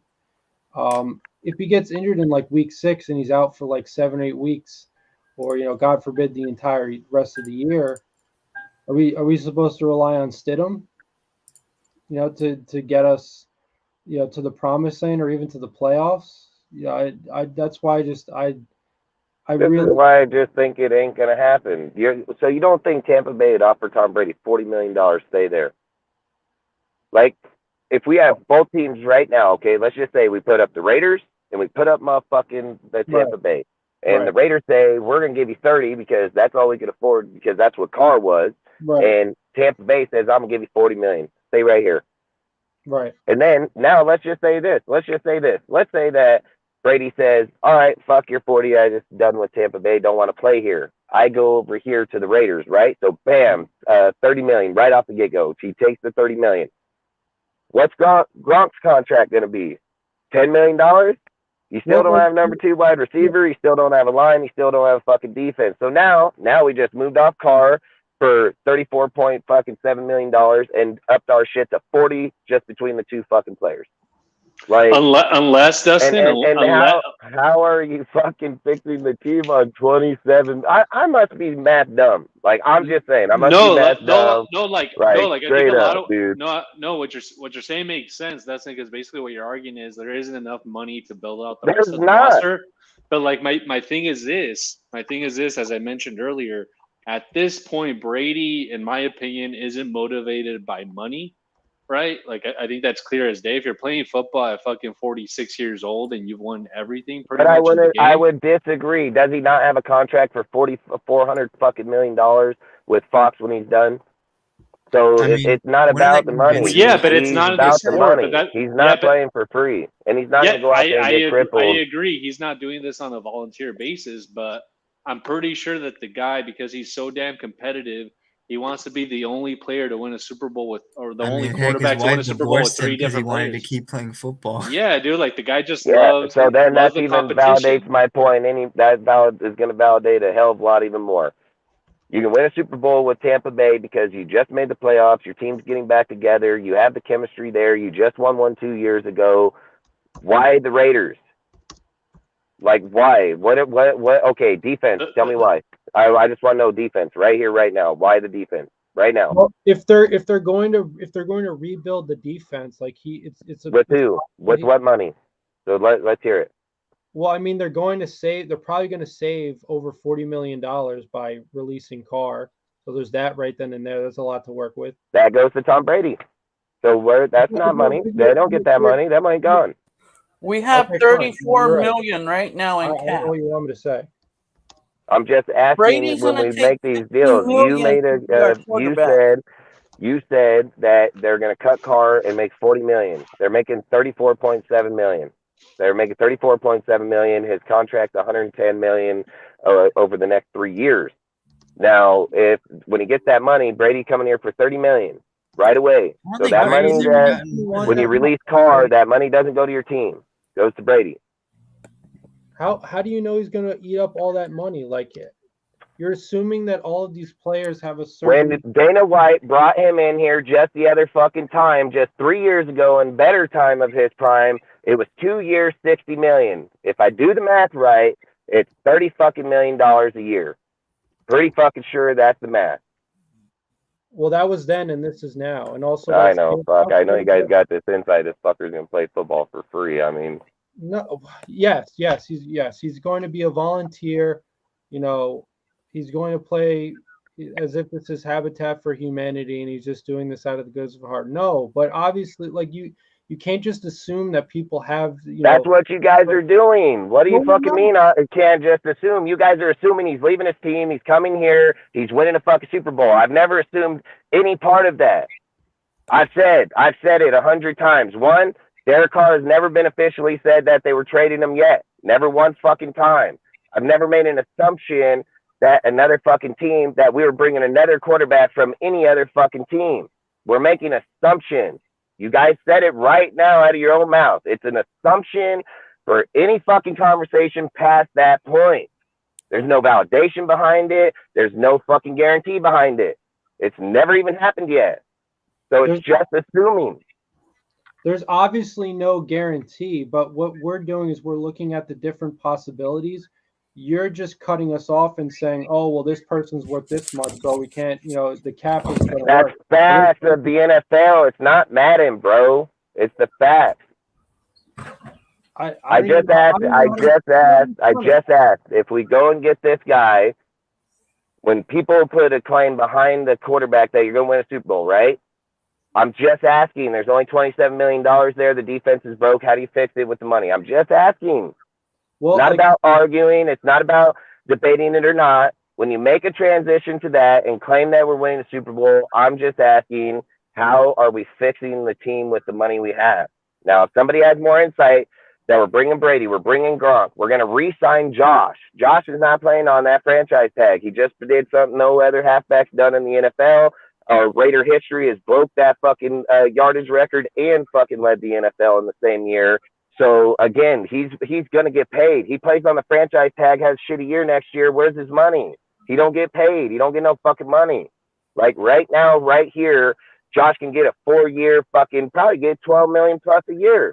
I mean, if I remember right, Sergio said the franchise tag is no longer at 12.7; it's down to 10. You think he wants to play at 10? Like another team's gonna be like, we'll give you 13. So now we just went from dumping Carr, picked up Brady, Gronk, and re-signed motherfucking Jacobs. How? I just want to know how. Well, I mean, guys can take pay cuts, and once, okay, right off the top of my head, one possibility is, first of all, they have 11 picks in the draft.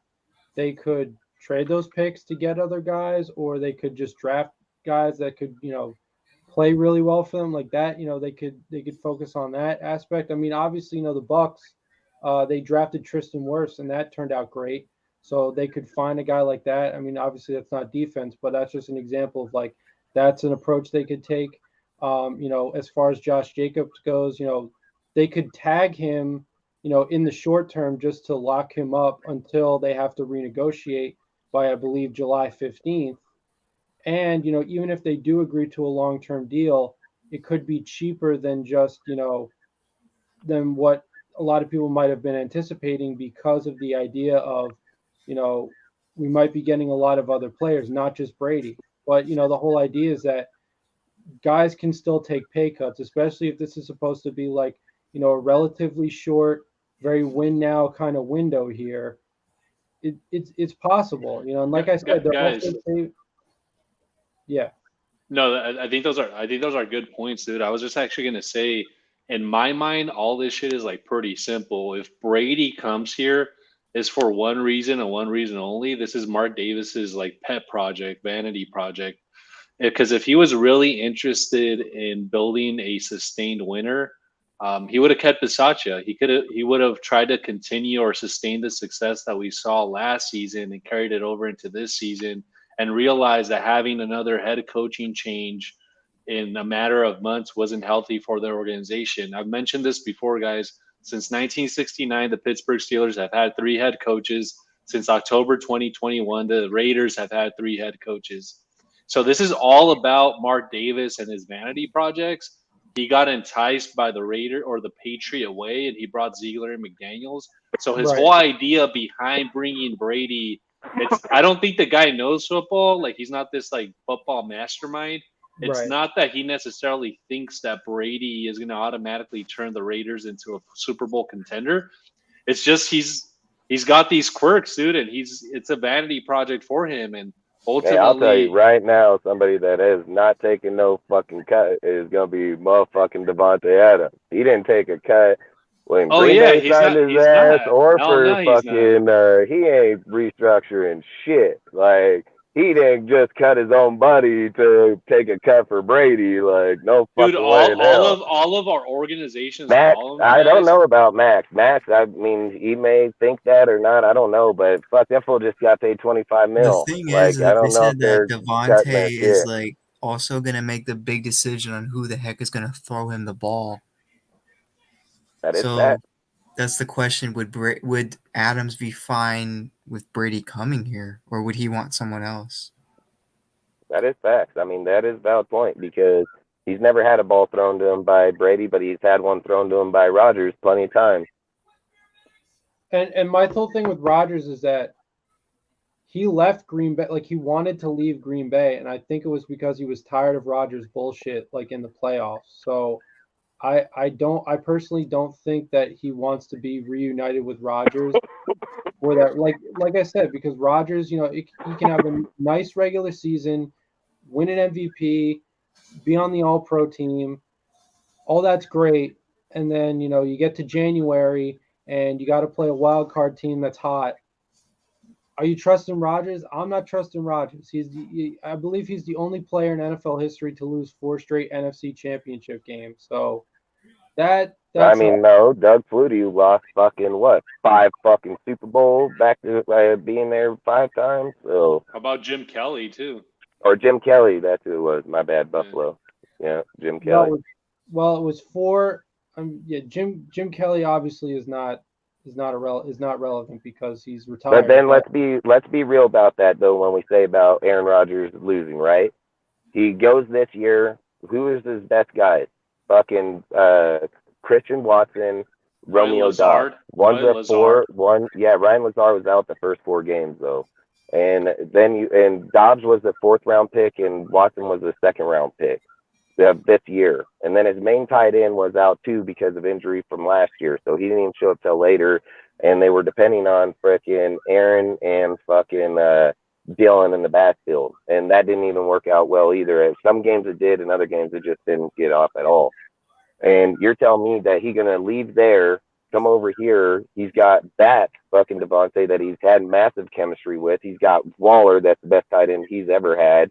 If they do get Jacobs back here because he wants to play with him on $10 million, I think Rodgers makes more sense to me, and I just tell you why. It's just because he's more mobile quarterback, and you don't have to restructure the offense and put as much money and so much stuff into it. Like Denham showed that as long as if they just put in another right tackle over there that can just block for a little bit, Rodgers got really great field presence, and he's still pretty fucking mobile. So, and not only that, can he still be mobile and get up over out of the pocket and still chuck that bitch 60 yards down right on a dude's eyeball? So to me, I'm just saying, like, if you're trying to go for an older quarterback trying to win now mentality, you have a guy that's got the chemistry, he's getting better weapons, and you're going to get him a fucking another wide receiver, regardless if it's through the draft or free agency, and it's probably better than any tandem he's had in Green Bay.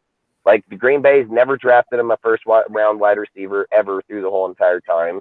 Did he get to come in off Brett Favre and had good receivers? Yeah, he did, for sure. But again, he still has played with a lot like fucking Randall Cobb, dude. That was his other guy over there. So I'm just saying, like, if he got brought here, I would feel more comfortable with him just because we would have to do less with the team. I just don't want Brady, like, I'll be honest. But Man, you want to know how if I was bad just all biased around, I would still take all bias out the window. Regardless, I'd still feel more confident in Rodgers. Man, if you want to know how bad the O-line got at the end of the season, Stidham had to avoid in 2 games. He had to get out of at least 10 sacks. Imagine if Carr was in those games. You know what's amazing. And Brady's the same. So that's all I say. Brady's the same in the pocket. Like, fucking Rodgers can get the fuck out of the pocket. He will open up the plays and still get it downfield. Yeah. Fuck yeah, and at a high accurate level. His interception ratio is way the fuck down than anybody in the NFL. He has the lowest in the whole time. But you know why I don't think they'll take Rodgers, Dustin? Because I agree Rodgers will give us a better chance to win in the immediate future over Brady. But I don't think this regime is actually ready to win immediately. I've been listening to Ziegler's like recent press conferences, his interviews on Raiders.com. And the guy just said, "Hey, we just want to see steady progress next year," which is all he can say, right? Daniel says, I'm focused on what Ziegler says. Yeah, that's what Ziegler was saying. Actually, that's what Ziegler was saying. And so I don't think. I guess what I'm trying to say, Ziegler and McDaniels, I'm pretty sure have had a weekly, probably twice a week meetings with Mark Davis and have told him, "Hey, this shit is a long-term rebuild. We're probably not winning this year, and we're probably not winning next year." Ziegler said it. It's probably why he said the Rome thing. Yeah, that's why he said Rome wasn't built in a day. So in the end of season interview that Ziegler did with the Raiders reporter, I forget her name, it's the blonde lady. Ziegler said, "Hey, it would have been great to go to the Super Bowl this year, but basically, like, that wasn't necessarily realistic." In so many words, I'm paraphrasing there, but he said something along those lines. And so I think that these guys, frankly, like I think Brady's like their first choice, and I'm pretty sure that Brady is here next year as a bridge guy, and they'll probably draft a quarterback. But I don't think that they're feeling the burn to win now. Basically, like I don't think Mark Davis is cracking the whip on these fools and telling them, "Hey, we gotta be playoffs and gotta make a deep run next year." I No don't think that's way what they they're bring thinking. Brady here and say we're not going to the Super Bowl. Like there's no way they're sitting at the table right now saying if we go get Tom Brady, we don't want to win next year. Like go tell that to Brady. See if that motherfucker will leave Well, Tampa I don't think Bay. they tell. Like I don't Hey, he's think gonna they. be Dustin. like, So that's nah. the thing, Hey, Dustin. I don't Dustin. think they. I don't think they tell Hey, that Dustin, to I Brady. I got think they kicked tell out it of to that Mark. group. Dustin. That's on Hey, you, man. car. Yeah, I just say like they're I mean, like I said, there's a lot of tangibles, and I'm not saying that you guys ain't right, and I didn't mean to cut you off like that, Jeff, and say it like that. I just saying like when I look at it, I get people want the idea of it. Like I totally get it. I'm a numbers dude. I run fuck big companies. I deal with numbers fuck every day. Like all I do is just put numbers to the face. That's all I'm doing. So when I sit here and say like it's nice when we're sitting here with all these deals, but we have to figure out the defense is depleted. This is fucking depleted. The money gets split from this guy, gets given to this guy. We never retain the money. We're gonna actually lose money, dude. Like then you're asking guys that are not. I'm not gonna say some little name guy wouldn't restructure, but it's not gonna come down to the amount of money they need. You know, like I believe like if you bring Tom Brady here, we need like 70 million. Like really, we need like 70 million because the odds of that. Look, Andy Reid just drafted what 11, 12, 13 picks last year. They hit on like 3 dudes out of that whole entire deal. So that all I'm saying is even no matter how good you are or how great of a drafter you are, the odds are even with all those picks, you're gonna still, and they're probably gonna bind picks to move up so they can have a better value player pick. Like I guarantee you, he's gonna do that. I mean, he's got multiple 5, 7 year picks next year. Like I would be like, listen, if you go get Brady, I don't want to draft the offensive lineman. I'll tell you right now. Why? Why would we waste our first round pick on an offensive line at the fucking 7th pick to fucking help Brady sorry ass? Like motherfucker ain't gonna be here but 1 or 2 years. That's facts, dude. Like you can't just keep playing forever. It's not happening. So 2 years, just say 2 years. So we waste our pick on that when there's hell better talent out there right now on defense that can destroy. Or hell, why if you get Brady and people are like, oh, let's wait till a later round and draft the quarterback and see if he develops under Brady. Brady ain't developing the quarterback. It's fucking Josh McDaniels, dude. Like, can he watch Brady and see what he's doing? Yeah, Josh McDaniels is going to develop that quarterback, dude. So if I'm just being real, if I get Brady, I would fucking still trade up and get CJ Stroud, dude. I don't give a fuck. I'll trade my picks next year. I'll get him right now. If we're to sit a guy, have him develop behind Brady, I want to know him motherfucker first round pick, fucking second best quarterback in the draft. And when this motherfucker leaves, we got a good motherfucker. So if we sit him for 2 years, because you get him for 5, great. But don't fuck tell me that we're going to go sit this motherfucker, go get fucking Stanton Bennett, bring that motherfucker over here, and he can sit behind Brady and go win his next Super Bowl. Like, I'm not down for that shit. I want a guy that I think can make the jump easily, mobility, fucking arm, accuracy, fucking Josh will have a whole entire year with them to sit on the bench, dude. Like, that's what I would want to do. I mean, fuck, I'm not trying to jeopardize the whole future. I get that people say they want a ring. Motherfuckers didn't watch the Raiders in the 2000 era. Promise you, motherfuckers, we went through 20 quarterbacks. The most. Go look up the record right now. Bring it up, dude. Like, bring that motherfucker up right now. Like, I tell you, we had fucking 2-14 season. Like, fucking 3-13 season. We went through every quarterback known through the whole NFL in that span. And motherfuckers want to jeopardize that shit on one fucking guy for 1 year. Like, fuck, did it with Gannon, shit panned out, didn't work. Fuck, guess what? Been in perjury ever since. Like, we just been in hell, straight up, dude. Like, that's why letting go of DC was an awful mistake, and that shit's gonna come at yeah. It's gonna come and bite them in the ass, dude. You had stability at the quarterback position, and you just let go of it, and now you're in no man's land. Now you got to figure out what you're gonna do in the most important position on the football team. And I understand that Carr didn't have the best year, shit, he had a pretty crappy year. I'll go ahead and say that. But I think there were a lot of factors at play that contributed to his substandard play. And now you're in quarterback purgatory, trying to find the guy, trying to find the next guy. And are you going to mortgage your hopes on a 46-year-old dude when Father Time, I keep on saying this, guys, Father Time is undefeated. And that shit creeps up on you quick. Yeah, and if he wants to mortgage it, just get the quarterback. That's all I'm asking. Like, if motherfuckers assume that we're going to go to the playoffs next year, that means we ain't getting Drake or fucking Caleb Williams. And those two are both going to be franchise quarterbacks for damn sure. So if we ain't getting either one of those fucking guys, I want CJ right fucking now. Like, that's what I feel. Like, I would give up fucking multiple fucking picks to get him right now, dude, because when Brady leaves, dude, are we going Jimmy Garoppolo next? Then are we going to go look at whoever the fuck, what is that dude, Zeppy? We getting Zeppy after that? Like, is this how it's going to be? Like, we're going to go down this line of Patriot quarterbacks? Like, I'm just saying, like, if we get Brady, go get a quarterback too in the first round. Like, I'd probably have zero problem with it. I'd have zero problem. I'd probably be like, all right, Brady, fuck cool. But don't fuck go get Brady and then go get a lineman. Or fucking no. Hell no. No. Well, I mean, like I said, they have 11 picks in this draft, so they have a lot to work with. So even so, you could use the first pick.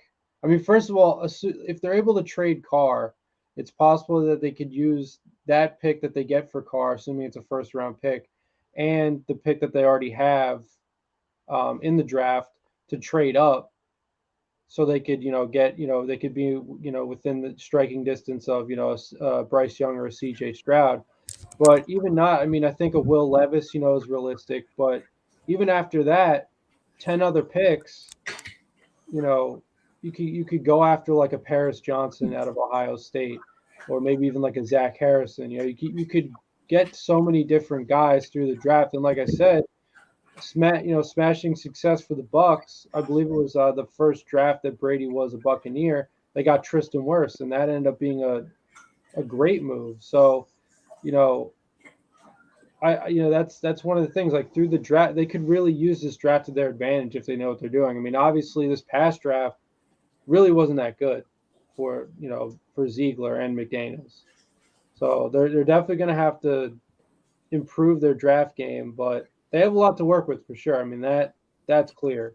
And that's a whole nother question, dude, because as I've mentioned earlier, at the end of the day, Ziegler's a first-time GM, and he has a lot of draft assets, right? A lot of draft capital going into this draft, but that's a lot of pressure for him to try to hit on all of these picks. And obviously, no one can bat 100, so I'm not holding him to that standard. But he definitely needs to, work wonders with this draft class. And he's a first-time GM. I keep on harping on that because I think it's real, dude. He can't go across the hallway and knock on Uncle Belichick's door. Say he didn't draft good. I mean, Parham been a great draft pick. Fucking Neil Farrell, dude, played great against Kansas City in the first, second, and against the Niners. And he's played good football all year.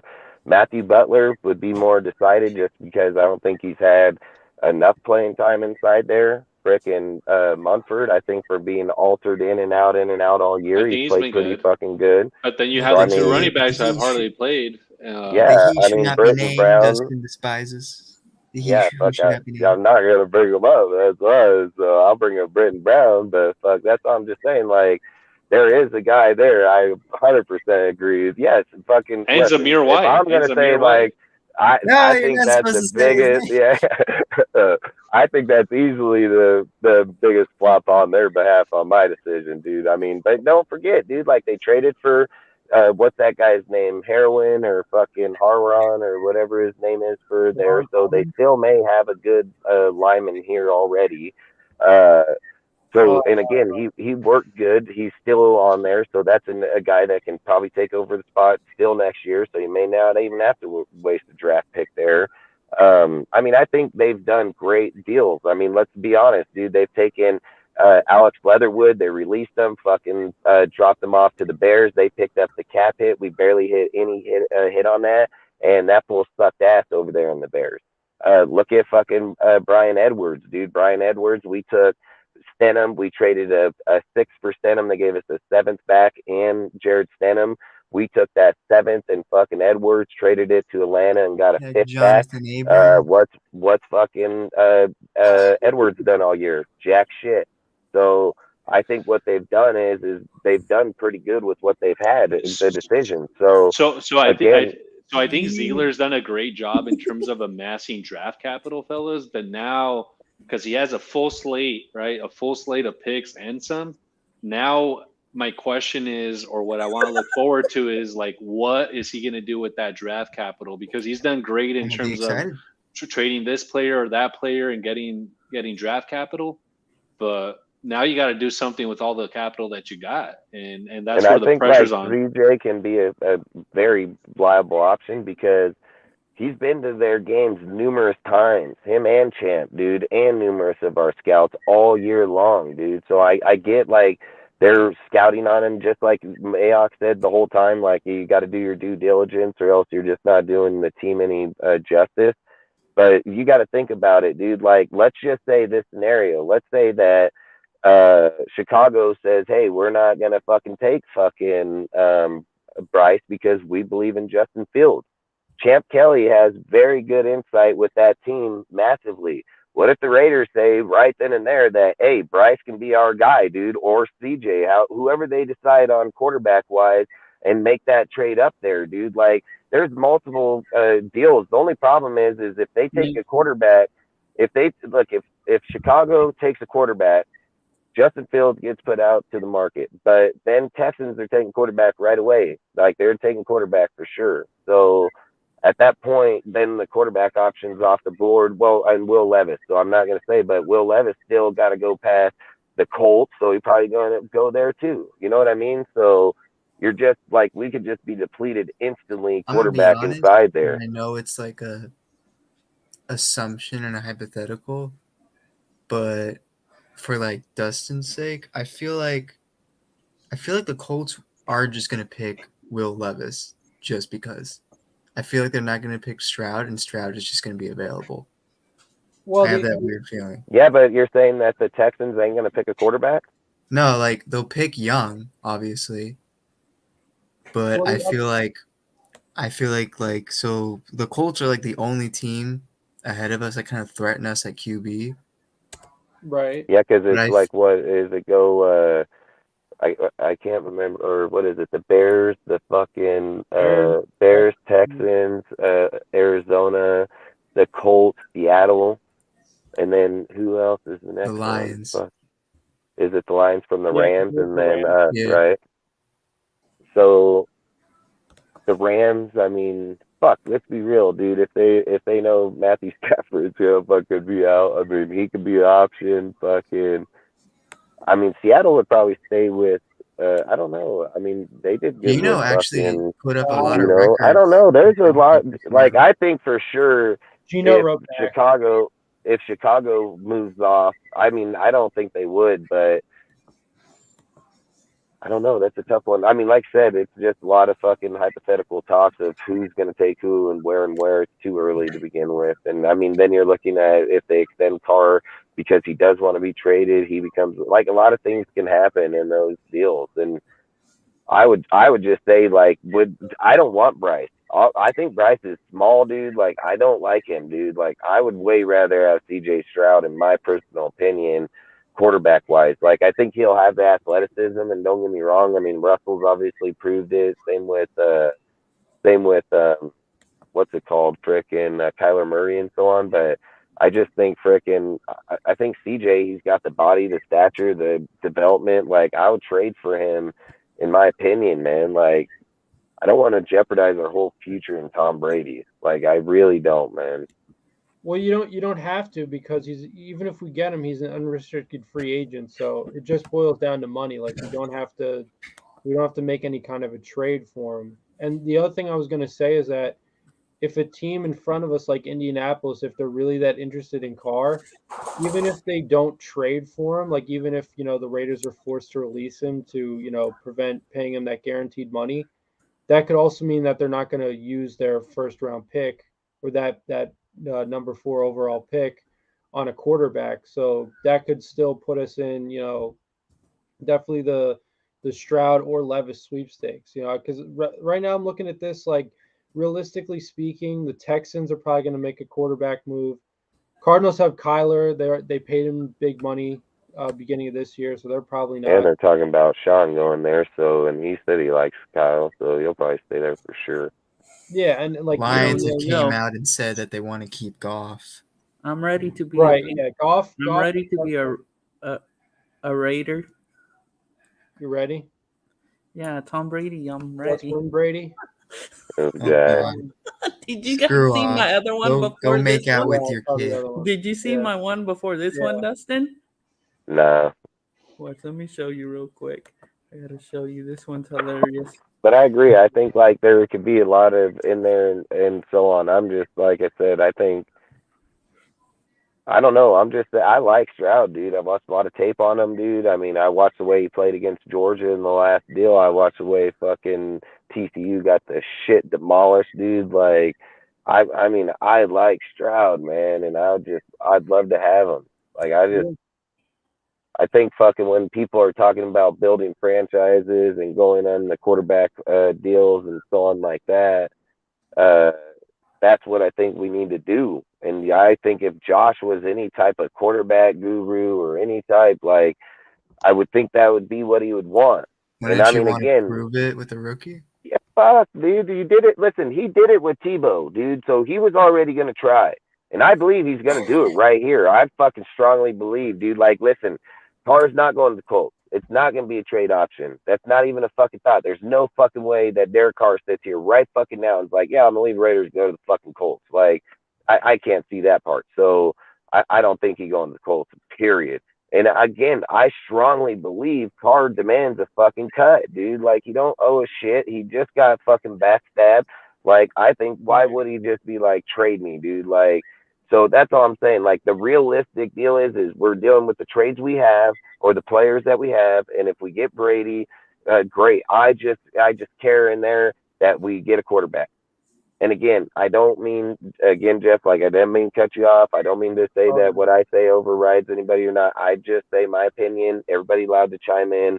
I just get more, I think I'm just upset. I'm just upset because I'm not about to just go give up Carr for fucking Brady and still have the same fucking problem. Like, that's all I'm saying. Like, I believe if we're going to give Josh McDaniels a fair chance, give him to see who the fuck he really is, because Brady's ass is old as fuck. He's going to be done. Like, we can't just sit here and say we're going to ride him for this one and then not have nobody afterwards. Listen, you got Sean Payton, fucking Jim Harbaugh. You got multiple coaches on the motherfucking market right now that can change organizations. They've proven it and they've done it. And we're going to sit here and ride a motherfucker on what ifs and hopes. Like, fuck that. Like, that's all I'm saying is like, if you're, listen, Al at this point right here, right now, had the options of these type of people that can come in, and that's what he's trying to do, is change his organization for the better. There's way fucking better options on there, and I've watched Al cut better candidates than Josh and fucking Graham through my whole life. Like, I've watched them just axe their ass, dude. Like, they don't even exist, dude. Like, and we're sitting here fucking the pooch when you got Sean Payton and Jim Harbaugh here, and we're about to let one of those two go to the Broncos and think like they're not going to make fucking Russell Wilson better than that Nathaniel Hackett. That's crazy. That's hella crazy, dude. Like, Sean Payton goes there, Russell going to be a way better quarterback. There's not even a doubt in my mind. And if Jim goes there, he's going to be way better quarterback because he fits his type of play style. So what happens if David Shaw goes there? What about David Shaw now? I mean, I think that's just more for the fact that you have to. I think that's more for the fact of you have to do, what is it called? Like when the Rooney Rule. So like with the Rooney Rule, but at the same time, I think like if you're looking at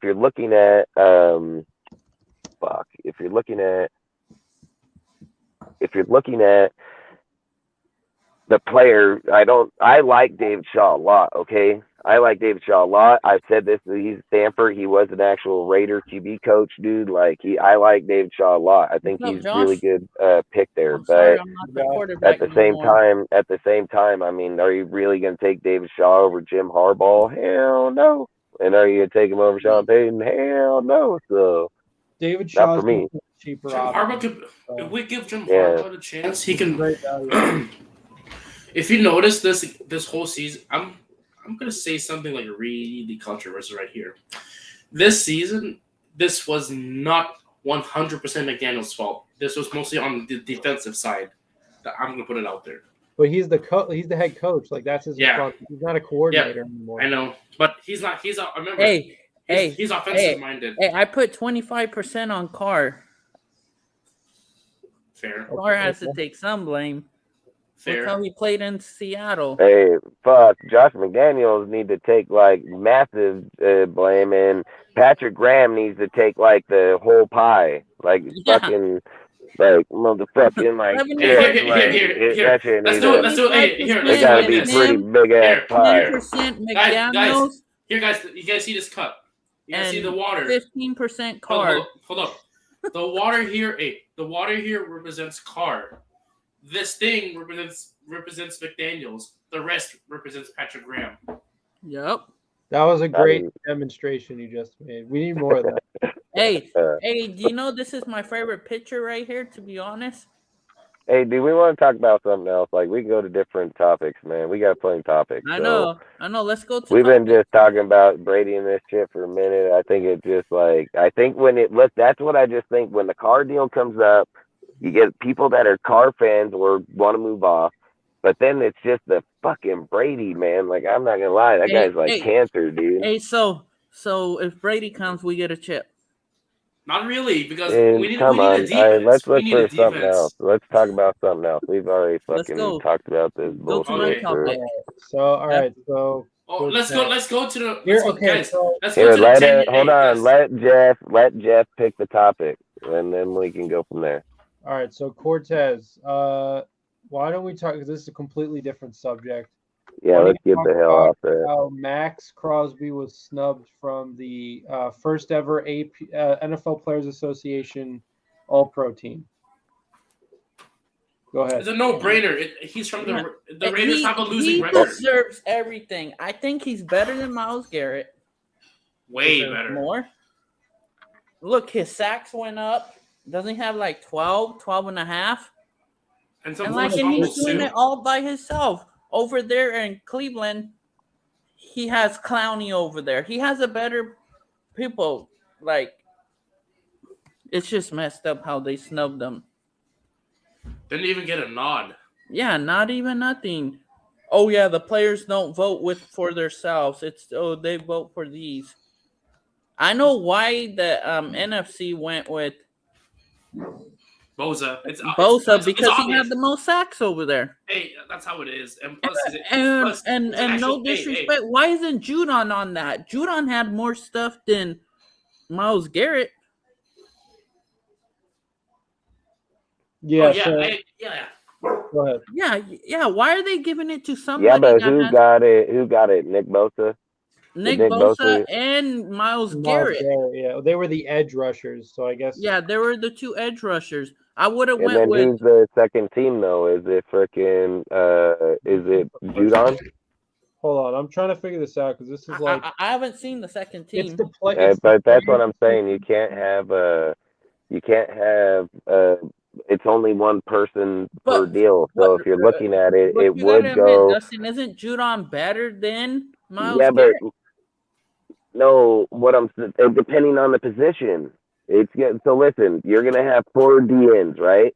First team and second team, and you're gonna have one on the right, one on the left. That's on the first team, one on the right, one on the left, second team. So if they're looking at if it goes Nick Bosa team 1 and Judon team 2 on that side, then that's correct. Then it would go to the opposite side, and then whoever was dominant in those spots. So I don't know what Myles Garrett's was over there, and I don't know who was the next guy behind him. So Max wasn't even close to them. Like he was 12. They were 14, 15 sacks. So like just because he's our player doesn't mean But that the he thing just is, he's super putting exceeds those pressure. two Wasn't he players. the number one in pressures? They've been doing Nick Bosa been doing the same damn thing, and more sacks. What the? So I just take the page. I'm glad there's a lot of Raider fans that don't want Brady or Rodgers. and don't But get me actually- wrong, actually like did he make the Pro Bowl? He made the Pro Bowl, right? Yeah. Yeah, so then that's all. If he wanted to be on that line, he would have had to have 15 sacks. Like that's just how it's got to be. Bro, Like, what about TJ Watt though? And where was Garrett? Was Garrett more than 12 and a half sacks? I'm gonna look right now. On I'm Garrett. looking at it right now. Garrett had 16. 16? Yeah, 16. Yeah, so exactly. then he deserves that spot. I mean, Yeah, I mean, because Max, like, statistically at least, like, stumbled down the stretch. Like, he was killing it. If you remember, like, second, third game of the year, and then, like, then he picked it up again, and he was right there with Bosa, and then, like, last, like, what, 3 or 4 games out of the year. I mean, we had 1 sack against the Chiefs, right? But other than that, I don't think he had lost. He was like leading the league in tackles for loss, though. Let me see if. and they're all going to lead different stat categories, one here, one there. But like I say, the overall play in that spot was Judon, Nick Bosa, and then, I mean, fuck, if Garrett got 16, so again, you still got to get it's not done on sacks in that position. So you guys know that Jonathan Abrams with the Seahawks now, right? yeah. Really? Yeah. When did that happen? I don't know, but I just saw It happened after the Green Bay cut him like the third game they had him. They cut him in the third game they had him, and then the Seahawks picked him up with like the final 2 or 3 games left. Yes, I hope he does good in the playoffs.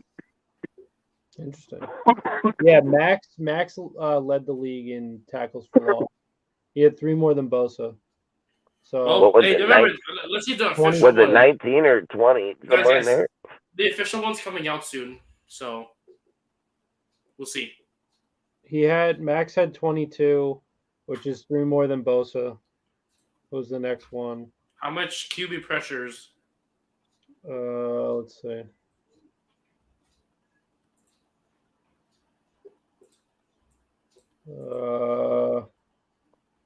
Yeah, because isn't that like an advanced stat? Technically. Hey guys, quick question. Yeah. Should I buy cheap Chiefs tickets and resell them like for a higher price? I can save a few Chiefs fans. You want it? You gotta give me the money. What is the market? Hey, I mean, you can do it for sure. I mean, there ain't a fucking doubt about that. They're gonna buy those tickets for sure. Especially when they sell out and you hold the ticket, like their shit fucking sells out. So especially you're gonna buy a playoff game ticket. I'm gonna get a championship round, because I know they're gonna make it. They will make it. Hold on. You're gonna buy an AFC Championship playoff ticket. Yeah, I mean, they're making the cost championship. some money, bro. That's gonna cost some money. Well, okay, it's a risk I'll be willing to take. Bosa had 4 more pressures than Max, but those were the top 2. Bosa had 56, Max had 52, and then and then he had what, 5 more sacks or 3 more sacks? Yeah, but who gets What, held he had more? 15 Hey, hold on. Here's a question: who gets held more, and who has a more That's true. secondary? No, that's important too. Well, that's the thing. Like, arguably, like Bosa, okay, fine, but like if they're gonna put 2 edge rushers on there, arguably you can make the case for Max over Garrett. But I guess they're saying, like, because looking at those lists, like I guess Garrett being as high as he was on both the sack and the tackles for loss list, that like he was viewed as like the better overall player. I don't know if I agree with that. I mean, obviously we're all biased here, but the thing is, like, this is the first year of this all pro team. It's not that this wasn't the media. This was the Players Association all pro team. So this was like their first try at it. So they should get 1 more year, one more try and see if they can make it and stuff. How many sacks did Bosa have? I think he 18. Hold on, let me try to find it again. How it is? If he 18 and a got half. 18 fucking sacks, dude, And a half. it's not even a debate, dude. Yeah, that's what I'm You saying. said Go ahead. he had 18 and a half sacks. I mean, is that what you said? Yeah. Yeah, I mean, fuck, how is it even conversation? It's not even conversation. I thought this fool had 15, dude. Like, this motherfucker got 18 and a half. What Guys, fucking alright, guys, Max so- got 13? Max got 13? 12 and a half. Fuck, why are we even talking about it? But he had Like, more fuck, dude. tackles for loss, and he had 8 This more fucking guy got goddamn fucking 6 more sacks, dude, than him did. Hey guys, And if we're talking about tackles for loss, this fool got 6 more sacks, like straight up. So I don't know how they want to look at that one, but I'm looking at the sacks for sure. all right. Yeah, Here's go the. ahead. How many Go did Judon finish out with? I think he had 15 and a half. 15. Yeah. Him and Chris So it Jones. was what, Nick, Garrett, then Judon? In sacks, Yeah. it was Bosa, Hassan Reddick. Hassan Reddick at the beginning of the year, I thought he was going to win Depoy. I liked him. I wish we would have got him. He's a savage, bro. At least Yeah, I he- wanted him he hella kinda, bad. like, had a lull in the middle of the season. Miles Garrett, Chris Jones, Matt Judon, Alex Highsmith, Micah Parsons, Max Crosby, J.J. Watt. Yeah, so he's way down there, dude. Like, there's what, 6 players in front of him? Yeah, but like I'm just saying, like sacks aren't everything. Like that's obviously the Well, biggest. biasness ain't everything either. No, I'm Like, just saying, like, fucking, that's straight bias as fuck, dude. We're like, yes, that's ain't everything. Fuck, guy 6 of the list. Fucking dude got 19 fucking sacks. This dude got 12. Like, we can't do that. Like, that's hell bias. Like, fucking, not only that, we're not just talking one player. We're talking fucking 6. Like, they all got there for a reason. What was Hassan Reddick's sacks? All right. he had 16. Yeah, so Garrett and him. What did Clowney have? Did Clowney only have 2? Is that right? Clowney? Yeah, they said that he only had 2 sacks Yeah, this year, dude. Clowney got dismissed from the Browns. They like straight up said, Buck sent him home, bro, because he said I'm 95% I ain't gonna be here. And then what did Garrett come out and said? He used Tomlinson's saying. He said, "We want volunteers, not hostages." yeah, exactly. Fucking guy. All right. I got another hot topic for us. Another hot one. All right, hit it. Hotter than Jimmy G. All right.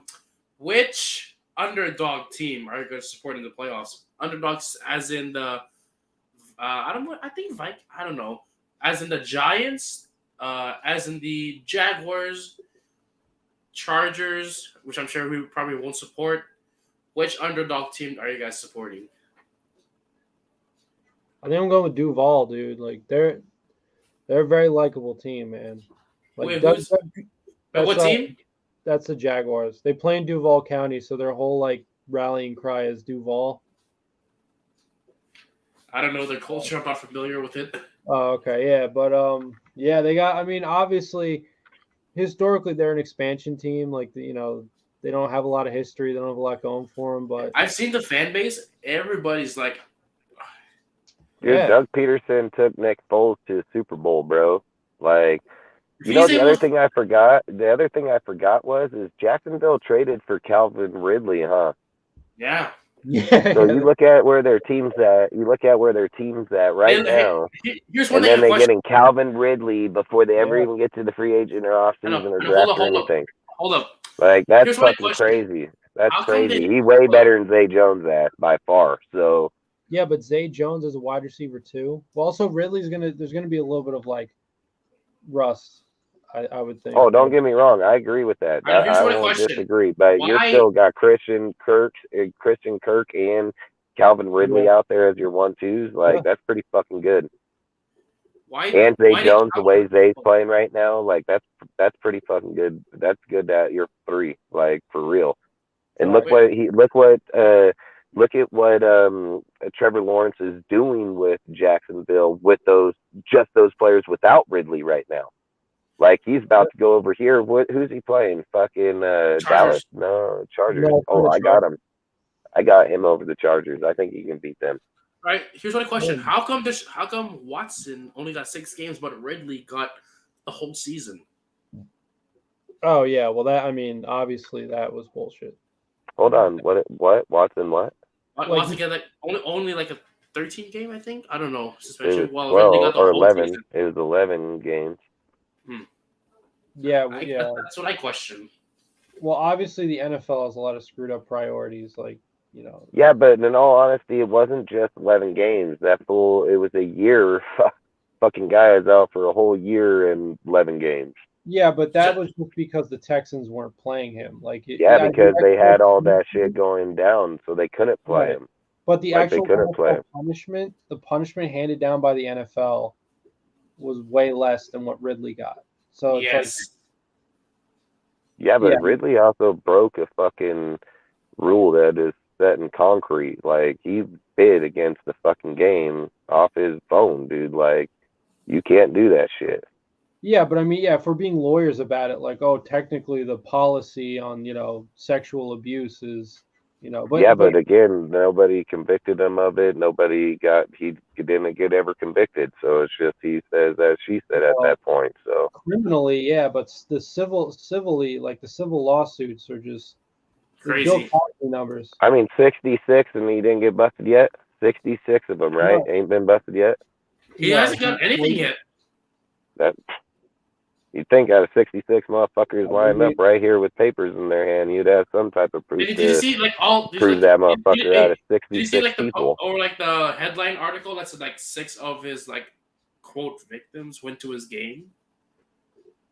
Yeah, I'm not speaking on his. I don't even want to speak on that because I don't know. That's not my deal. I think, again, he's not my player. He's not shit. I care less what that fucking guy does or they get busted. That's the NFL. That's their rules, their shit. If it was our player, I'd probably be more invested in it. But the fact that it ain't, I don't know what the fuck it is. I don't read his reports, stuff of that. I just pay attention to what we do. I read on what's going on. But yeah, I don't know. But I know Ridley, the fact that he fucking just went against the NFL policy. The policy states that no NFL player can bet against teams while playing, so can't do that. Every dude from even Drew Brees being in the money league, I fucking had to pull out of it. Multiple people that were in money fantasy leagues got to pull out of it when they come to the teams. Like, they already know that shit. Like, you can't do that. So. And I know, like, what people claim or say that he has, what Watson did. They're both wrong. It is what it is. But I think I just think Ridley to the Jacksonville would be a great add back to that team, like, straight up. So, and I think if he's playing over there with the way Doug is, like I say, Doug could be dangerous here, man. Like, I don't know if they can beat the Chiefs, but like when teams like, for instance, like I think it was the Giants when they did it against Tom Brady, wasn't it? They were 8-8 that year. Was it that year? 9-7. 9-7 going in there. Going in. They go in and they won the Super Bowl. And you look at the way Jacksonville goes, like they can get in and then they can get that adrenaline and that high, dude. And like they got a good team. I'm not gonna lie, they got a good team. It's just, can they show up every game? Because one game they're over here kicking the shit out of good teams, and then the next week they're fucking getting their shit kicked out of them. So I just think you know what I noticed? It's always us giving other teams the record-breaking stuff. I don't know how. It's always us. It's called tanking. Would you take him, Doug Peterson, over McDaniels, Jeff? 100%, any day. Yeah, short answer is yes. Obviously, like, Dude, if the Brady thing has been in the works, then like, it will have been worth it if that's actually going to happen. But like, if you're just talking in general, like, which coach would I rather have to work with a bad roster, like all extenuating circumstances, like, making a huge quarterback move like that aside, obviously, like Doug Peterson is objectively a much better coach. So So now let's ask you this question. if you know 100%, McDaniels comes here, he gets Brady, right? That's your Right. quarterback. Right. But if Doug Peterson comes here, he gets fucking CJ Stroud, and he gets the result out of it that he get out of Trevor Lawrence. Which one you taking? Well, that's the thing. Like, even the best quarterbacks of all time have had rough rookie years. Like, look at Peyton Manning's rookie year. So the question is, if we're talking about had the Raiders done everything that they had done in terms of spending all that money on contracts and players that are in their prime, and really building up at least a core, not an entire team, but a core of players who are in a win now phase of their career, then it would be tough because you still need to work through a lot of things of guys building experience in the league as individuals, but also gelling and having chemistry with one another. Look at Parham, for example, this year as a left guard. He was pretty solid. But look, hold on. They don't have chemistry because a lot of those players got over there right now. They got there when Doug Peterson got there. So the chemistry part is out because this is what I'm asking you is okay, you say that's a rookie. I'm not saying the rookie or anything. Listen, Urban Meyers fucked up Trevor Lance in the first year he had him, and here came fucking Peterson the very next year and turned him around 100%. 100% different quarterback, way better player, way everything. So I'm just saying Doug Peterson had Trevor Lawrence in his rookie year. I'm pretty sure he would have got a pretty high level out of him even in that year. So what I'm asking is if he can come here and get I don't care what three quarterbacks, right? I don't care. I just say Stroud because I like him. Maybe you like Bryce, maybe you like Levis. You pick your quarterback. I don't care. If you knew Doug can come here and produce the same result with Trevor Lawrence, with our quarterback right now, would you prefer McDaniels and Brady or Peterson and building a quarterback for the future? One of those three. I would prefer Josh McDaniels and Tom Brady. Shut the fuck up, dude. Hey, mock draft? That's the wrong answer. Are we gonna do the mock draft in a bit? No, I'm asking Jeff. What which one would you pick? I mean, so this is and you the can thing. pick. It's your choice.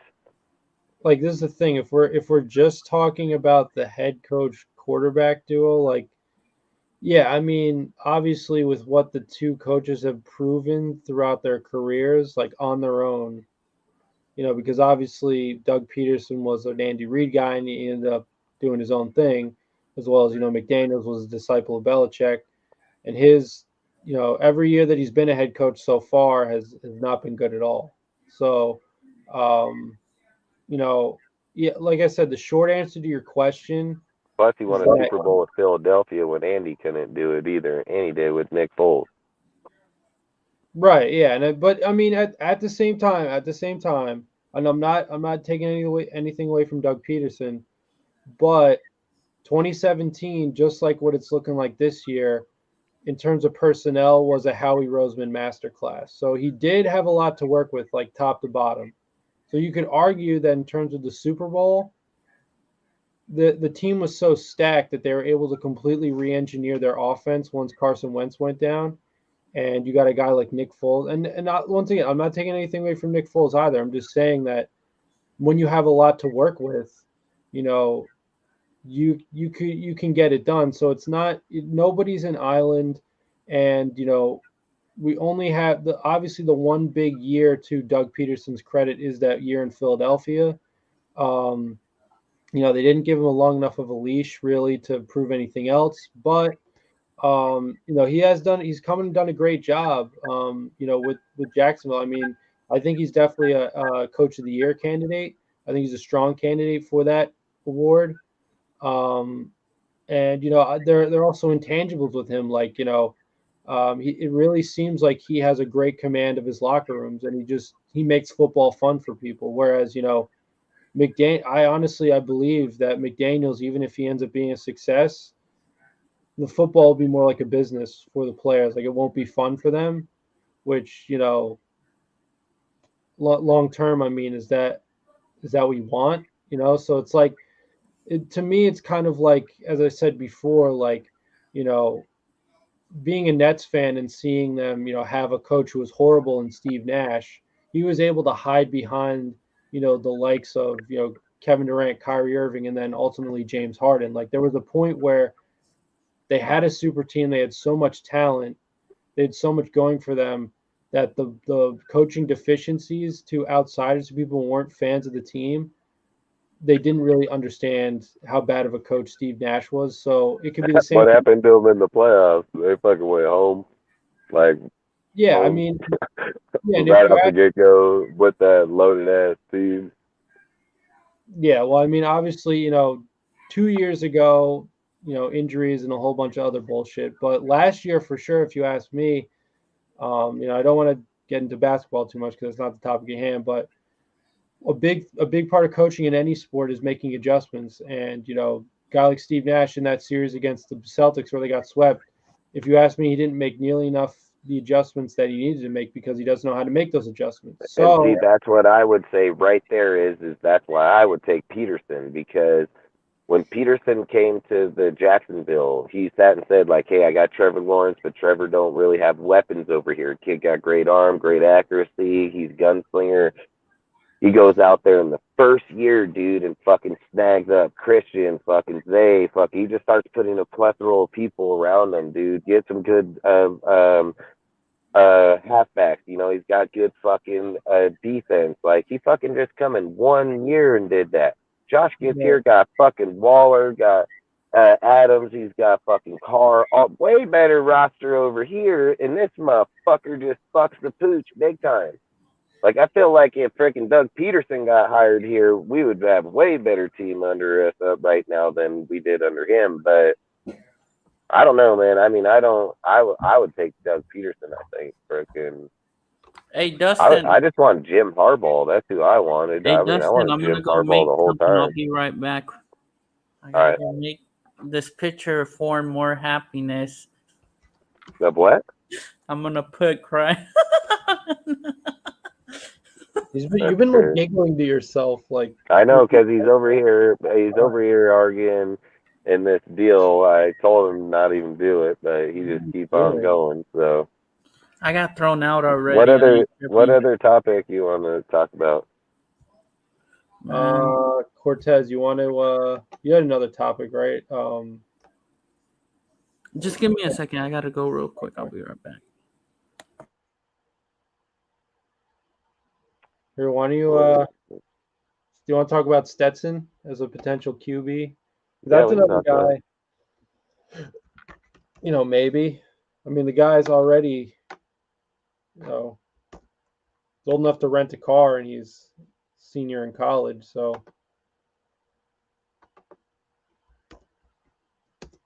I mean, Stetson Bennett ain't a bad option, but fuck, he's going to be a later option. And that's the only problem is like, I've heard people say, like, this kid going to go second round. I don't think so. I think he's going to be like, fuck, I bet anywhere between 4 and 7, 5 and 7. So I don't think he's going to even project that high. I mean, that team is system, dude. Like, they have 5-star recruit teams. They got freaking way badass defense. Like, they got a lot going on over there. I'm not going to discredit the kid in his gameplay. He did play pretty good. But I don't know, man. I mean, if you get that guy, if you pick him up, dude, and you sit him out and you teach him for a year or two, but I mean, how old is the kid? 20? He's already 25. 25? Yeah, fuck, I don't know. I don't know about that shit. Yeah, well, that's why the fuck am I picking up a 25-year-old fucking quarterback on a team? Yeah, he is. I believe he was the oldest quarterback ever to start an SEC championship game. So he's up there, and I think Joe Burrow, I think was already pretty old because he's already pretty old. He's but obviously Burrow's obviously proven his merit in the NFL. It's just that the thing to worry about with Bennett is Georgia becoming the new Alabama, where Kirby Smart developed such a good system that his quarterbacks when they go to the NFL are exposed and they're useless for the most part. I mean, recently, kind of you had Mac Jones last year, Tua for like, maybe 2/3 of the season, and then when the world needed him most, he vanished with the 3 interception game against the Packers. That was a game they could have won. So, is Stetson, is he just another AJ McCarron? That's that's the fear, if you ask me. But at the same time, he played incredibly well in those 2 games in the college football playoff. Especially at the end of that Ohio State game, leading that drive they needed to have, ended up being the difference in the game. And then on Monday in the Natty, he just completely steamrolled TCU. And now, obviously, once again, A, it could be the system, and B, it could just be the level of competition. You could argue that 100%, because look at Stroud just played him the week before that, and it was a 46-45 game. Like I think they played the week right before that going in there, and he fucking had a 46-45 score, 1-point deal. He goes over here to TCU and then fucking ends up just stomping the shit out of them. And not only that, like, I get that there's like it's a blowout and that, but let's be honest, go pull up all the championships for the last 5 years till you get back to fucking Tui. I think it was Tui in 2017, and tell me what the scores are in those games. Tui, if I remember right, their score was 23-26, and every game scored after that till this point in time have all been pretty high blown score games, dude. Fucking 48-21, fucking 35-14. Like they've had it, just not to that extent, So I'd say bowl games are usually sometimes just flip flopped. I'm not for Stetson Bennett. I mean, I said I didn't know he's 25. Now I know he's 25. Yeah, I mean, what, 2 years close, 27 years old. Why are you doing that? Like, why are you doing that? Like, we're doing all the wrong fucking things. We do that, dude. Like, we really are. You got quarterbacks that are 20 years old, 21, 22. We're fucking over here gonna wait till this dude's 27. Well, like, I think he had to go to I don't know if he had to go to a junior college or something like that, but I think it was something like that. Like he had to wait his turn a little bit because Georgia was high on JT Daniels, and then last year JT Daniels got benched, and then Stetson really became the guy. But it's just the sort of knock on him is that he's a 25-year-old playing against teenagers. So yeah, is he going to be 26 this year when he's drafted or plays on an NFL team? Then that makes him 28 by the time we get back. Like those kind of things matter. I mean, there's way too much talent in this draft. A quarterback that you can wait till later in the rounds and get a younger player, developmental player too. So, like I said, I hope that we don't do no dumbass shit like that. So, I mean, you can go get what's his name from Florida, dude. I mean, you got guys all over here, dude. So, you got dudes all over out here that you can pick up. So. That I wouldn't mind that it would be later round picks. I'm just saying, like, we got to get a guy that we can develop and can play. Like, we can't just do this Kyle Trask bullshit where this dude comes here, fucking they draft him, he stays behind them for a year or two, and he got stuck like that because that's what we're going to have when we're done. And I don't want that shit. Like, we got to get somebody that has potential, somebody that's got an uprising. If we don't take him in the first, because like I say, let's just say that they're not there on the board, because that's probably realistic. It's realistic that 3 quarterbacks can probably go before us. And not only that, like you may have a trade, get a trade knowing that all these teams are going defense or offense, the quarterback, so their defensive player will be at 9, 8, 9, 10. You know what I mean? So that's all I say is like that shit can get south real quick, quarterback. And if you go in the second round, you still have a lot of good quarterbacks. So you go in the third round, you're gonna have good let's just go right here, Spencer. I think you'll have multiple good talent across there. I want to go for him, man. Like I don't think so. I mean, will he be 26 when he gets drafted? I think so. Yeah. So I mean, I'm not doing that. He's gonna be 28 years old, 29 by the time he ever even sees the field. Like, Yeah, like their run game was really good this year, and like his stats were really nothing to write home. I think he had like in the regular season. He's my sleeper quarterback. That's why. It's like it's one of those things. Like I get it. Like he seems to have that like X factor because he was finally the guy to bring Georgia over the top. You know, that sort of thing. But like I said, I mean, is Georgia just becoming the new Bama, where now it's like, can you trust a Georgia quarterback? You know, that sort of thing. I don't trust him. Like I don't trust him. No way, no how. Like, he's just not there. Just because of that game, I mean, like I said, if you go back, I'm pretty sure that game, when you're looking at five-star recruit teams playing five-star recruit teams, they're evenly matched teams. So they're going back and forth offensively, which a lot of teams do these days, is just high-point offensive games. So TCU, they're not a five-star recruit team like these guys. Stuff that his overall is 81.9 out of 100. His short passing's 80. His mid passing's 83 or almost 90%. His long passing is 93. His rushing scrambling is 74. He's drafted project is 5th, and for his position, he's the 9th quarterback. What, 5th round? Projected 5th round? 5th. It just says 5th. It doesn't. The 5th overall quarterback? No, it just says 5th. All right, Jeff, so head out. Maybe the 5th round. They're probably talking about the 5th round. Hey, so I did order that, Dustin. I did get it. All right. Yeah, because if you're thinking that he's in the 5th round, but the thing is, the only problem I see with that guy is that what happens if he's 26 right now, right, when he gets drafted and comes to the team. You get Tom Brady, you sit for 2 years. That means he sits for 2 years. That means he's 28. That means he don't see the field till he's 29. You know what I mean? Like, yeah. I don't know if that's a good investment right there, dude. Like, you got to remember, your guy, you want your quarterback in the next 3 years to hit the field. You know, that's why I said, like, if you did the Justin Fields trade, if that's what they did, is put him out there for 1st and 3rd because they were going to pick up Bryce.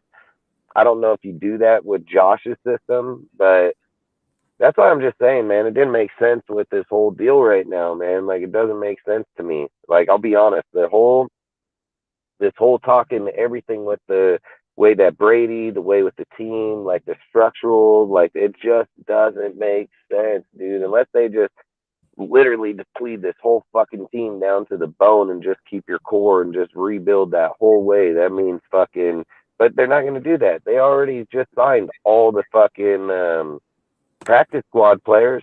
So they're keeping all those players, and a lot of them played on the team this year. So I think 12 out of 13 were players on the team, and the punter was the only guy that was added. So I don't know.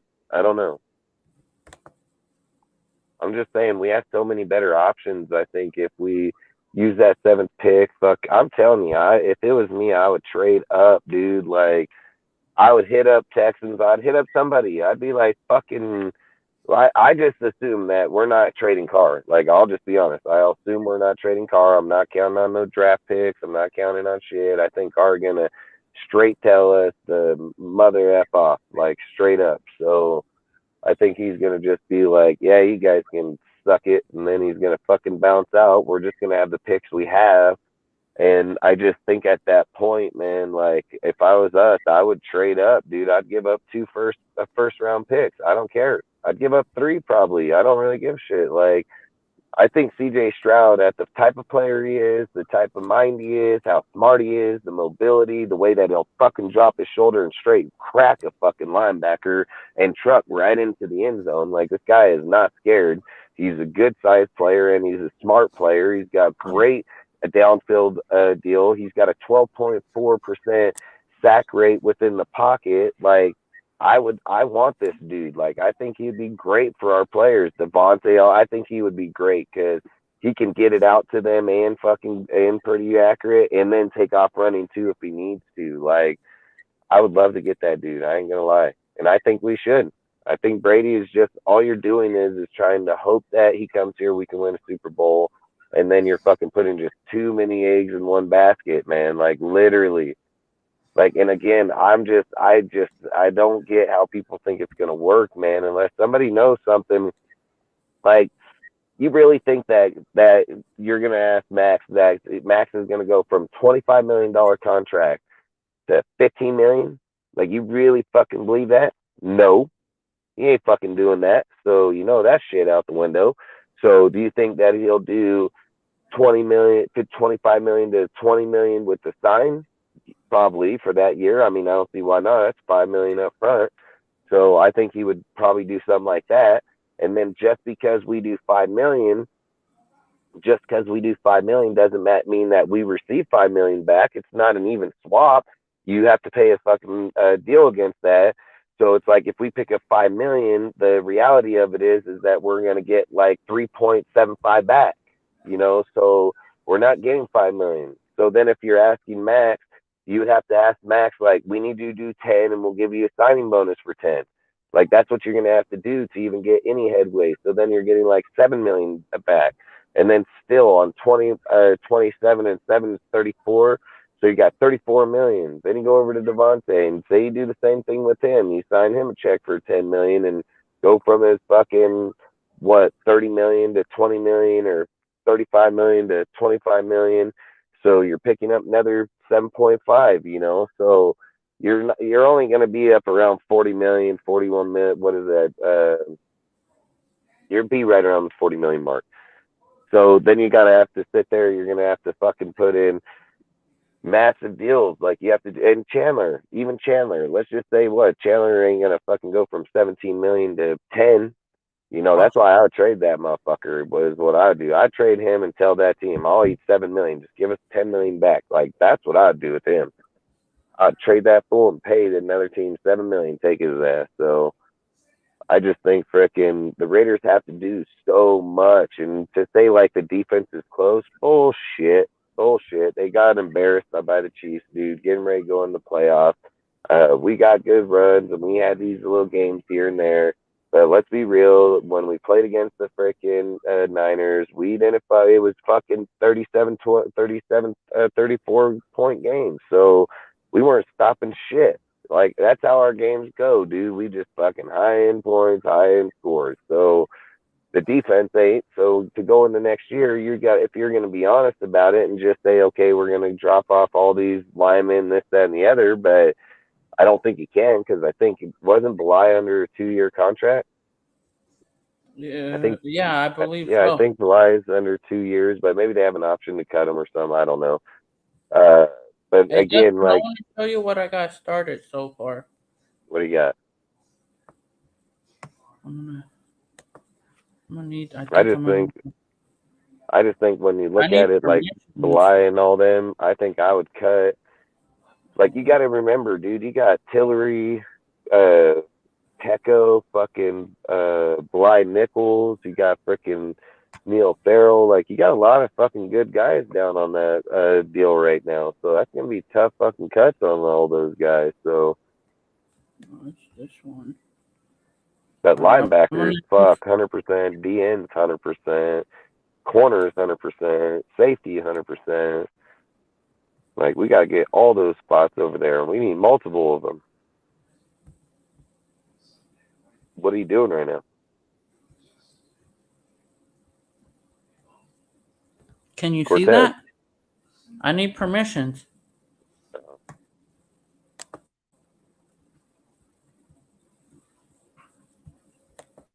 Do you see that?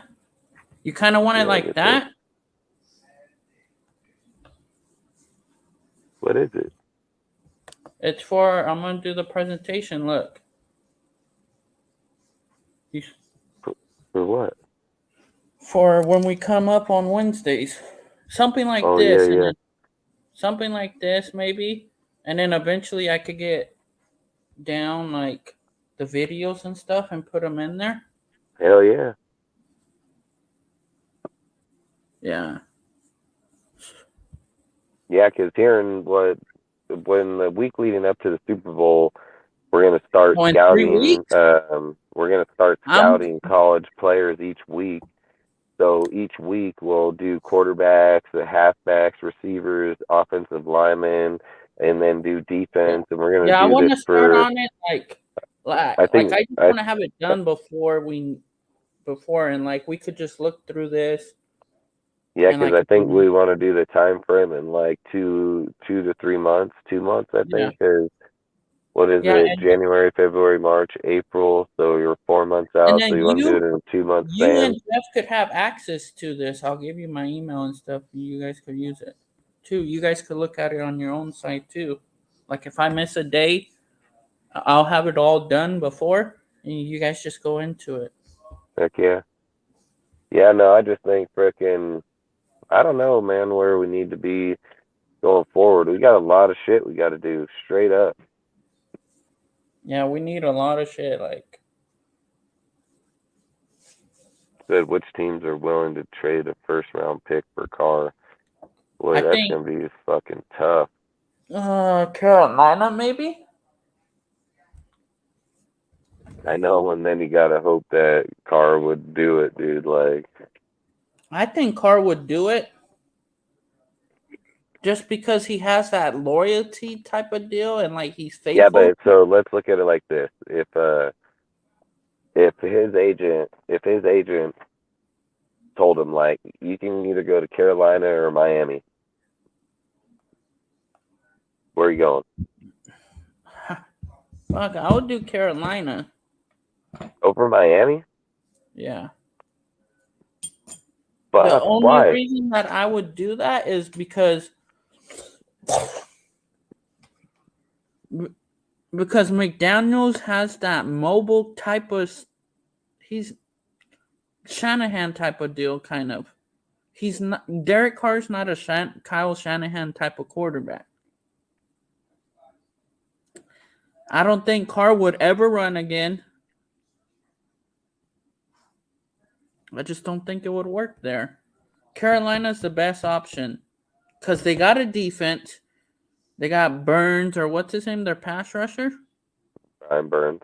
Yeah, Brian But they got Burns. Bradley Chubbs over there, and they got 6'5" fucking DN that came in last year. That's a really good deal. They got Bub, dude. Like they got owner. a lot. Look at the owner. Look at the owner. Like he will listen to Carr. Yeah, but I get that. I think, man, you would go with DJ Moore over fucking motherfucking Tyreek Hill, and no way. And Waddle, there's because no Carr's way. a different type of quarterback than the Dolphins need. Is he Yeah, not? but let's be real. Fucking, they had Jimmy Garoppolo and the Niners when they were all there. When Mike Daniels was there, he was over there with thing them. is, Jimmy G could run sometimes. Carr won't. We all know Carr won't. I mean, Carr did run this year, did he not? Is he not the second leading rusher on our team? Like, isn't he second with over 100 yards? I think he'll run. I mean, I'm not going to say he will. Listen, I'm not going to argue that he ain't going to run. I'm not just arguing that. I would just say that I think he would run, and I don't think McDaniels wants somebody to run a lot because dude, he's got Jeff Wilson, he's got Raheem Monster, like he's got halfbacks to run, dude. Like he's got a good damn team over there, to be honest, you know. But I get it. I mean, I think you're right. If you got Dave Tapers and he goes over there, the problem is he just got the DJ Moore. That's it. He don't really have much over there. I mean, he don't have halfbacks. I think he got Hubbard or some shit like that. Chuba Herbert? Yeah, like he only got, what's the other guy's name? The other guy that was. The other guy's in trouble, I think. Oh, is he? I just think Miami would have to. You got Bradley Chubbs, fucking Jones, fucking Xavier Howard, dude. You got fucking. If they you want got to some do a killers. trade, You got I want fucking, somebody from their defense. Best believe that Carr is not. No, we're not gonna let Carr walk over there. We need somebody from their defense. Hey, do you think the Raiders convince them to let you trade him? I think he'll go for a trade. You think he'll do that for the Raiders? You really think, in you're honest to God, that he would if take a he's trade? a true Raider, he would. Let's be So, honest. let's be honest. If you were in Carr's shoes, would you go back and talk to him? I would go back and tell him trade me. I'll listen to all So trades. but why there's though? a couple So of teams if you're that I would sitting go at to. home right now, and you're like, February 15th, I can go wherever the fuck I want. Any team, any place, anywhere in the whole entire NFL, I go wherever I want, and teams are going to take If me. Carr's faithful and loves the Raider Nation like he says he does, then he would let the Raiders get draft picks for him.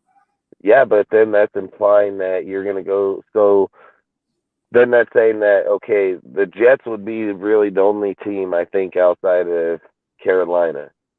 But then that's saying that they're both better than the Tampa Bay and frickin' Miami. You know, like that's all I'm saying is you have teams that are better defensively, better offensively, and you're telling me that he wants to go to the Jets because he wants to be traded for the Raiders and go to that team, which, don't get me wrong, he may have a good deal, but again, like, why would he take the trade picks against his team when he can just get cut and go? David Carr said that he would take a trade. He would be traded. Think about that. Say again? David Carr said that Carr would be traded. He wouldn't take a release.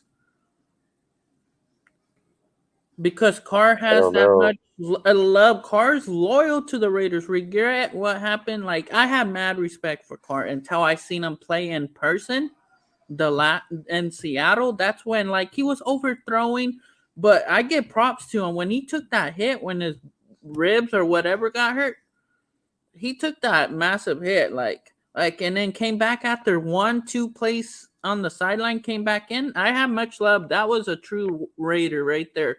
He does it all the time. He's done it his whole career. That's what he has. Like, but the thing is that he doesn't speak, bro. Like, I'll be right back. Where are you going? I'm gonna talk to my sister for a minute. I'll be right back. Hey, Al, hop back on the show, bro. We'll do your topic. What are you doing, Cortez?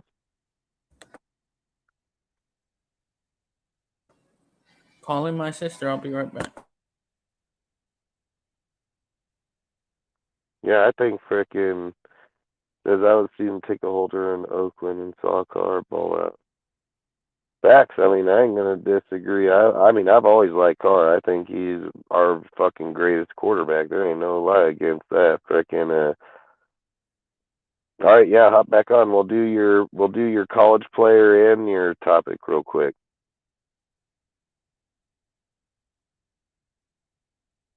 I mean, like I said, I like fucking Derek Carr. There's no doubt about if I like him or not. It's just that I think we're at the point, it doesn't matter if we like him anymore. You know, like, I think we're at the point where they want to do what the fuck they want to do. So if it's fucking Tom Brady, it's going to be Tom Brady. I mean, if it's going to be Jimmy Garoppolo, it's Jimmy Garoppolo, regardless if I agree with it or that's what I want to do.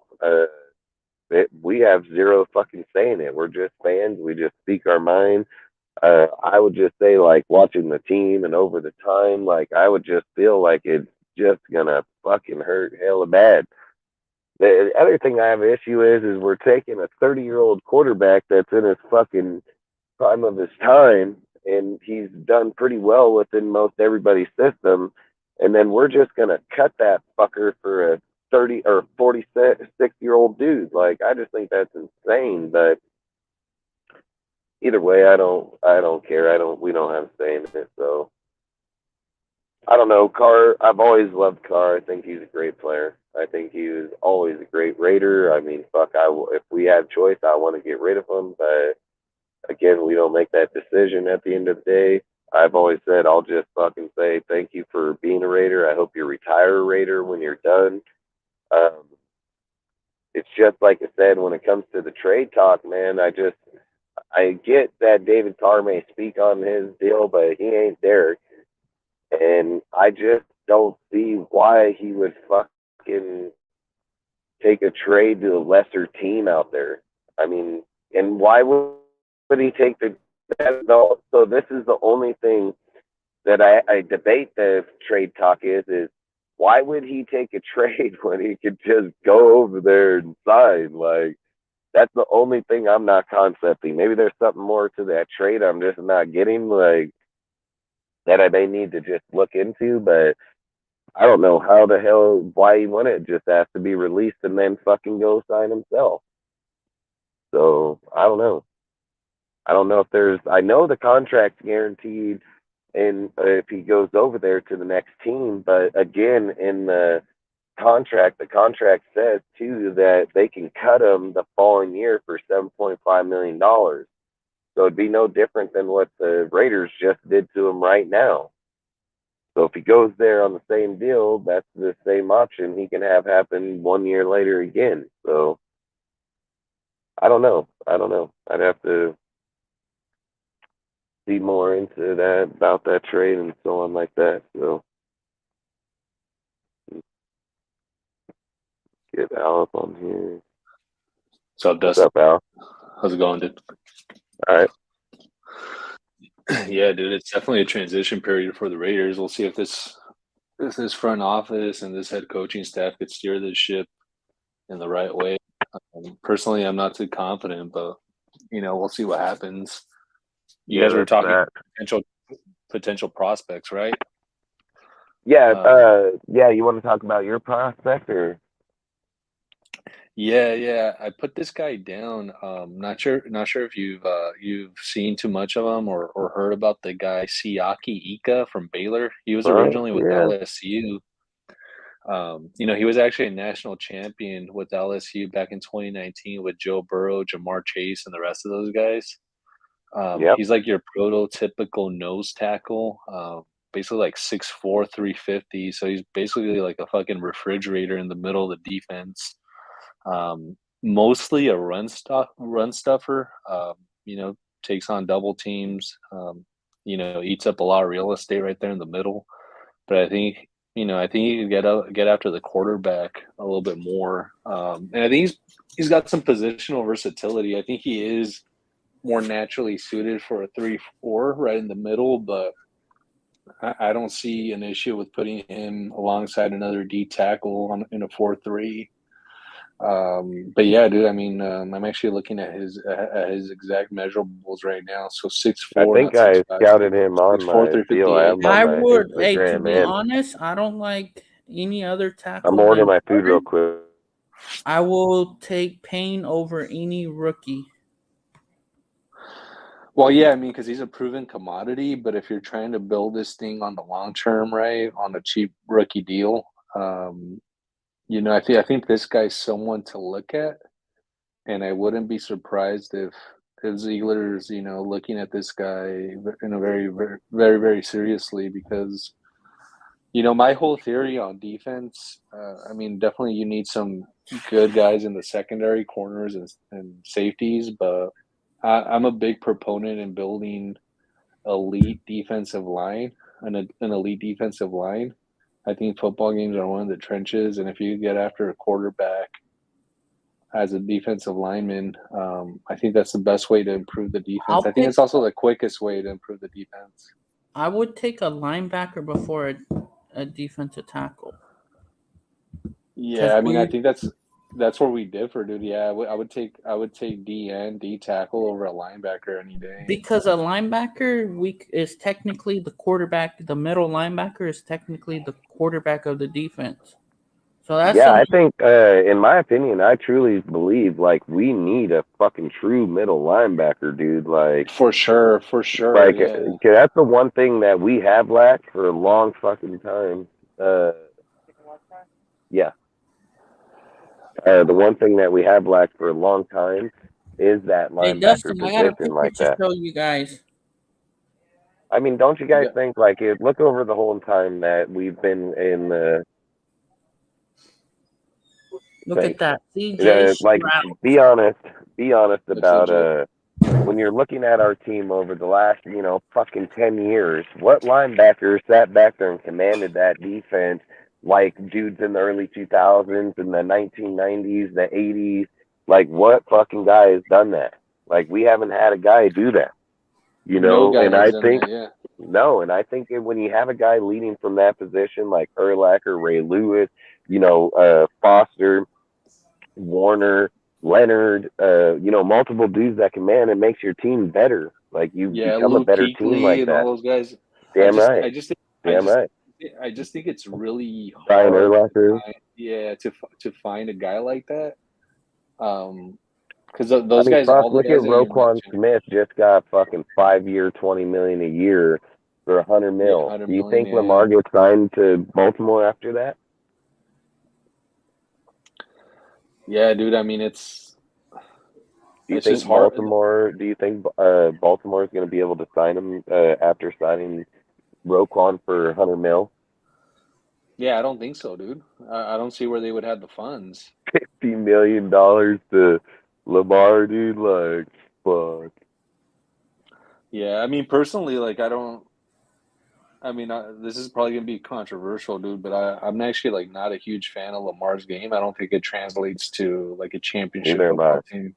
Like, I just don't think it does. Like, I think it's good for regular season fantasy points, but I just don't think that down the stretch that kind of quarterback play is gonna win you championships. So I'm not a fan of him.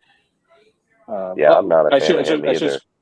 Yeah, like, I should scratch that. Like, I mean, he's fun to watch and all that, but I wouldn't want him on my team, and I don't think he's worth 40, 50 mil.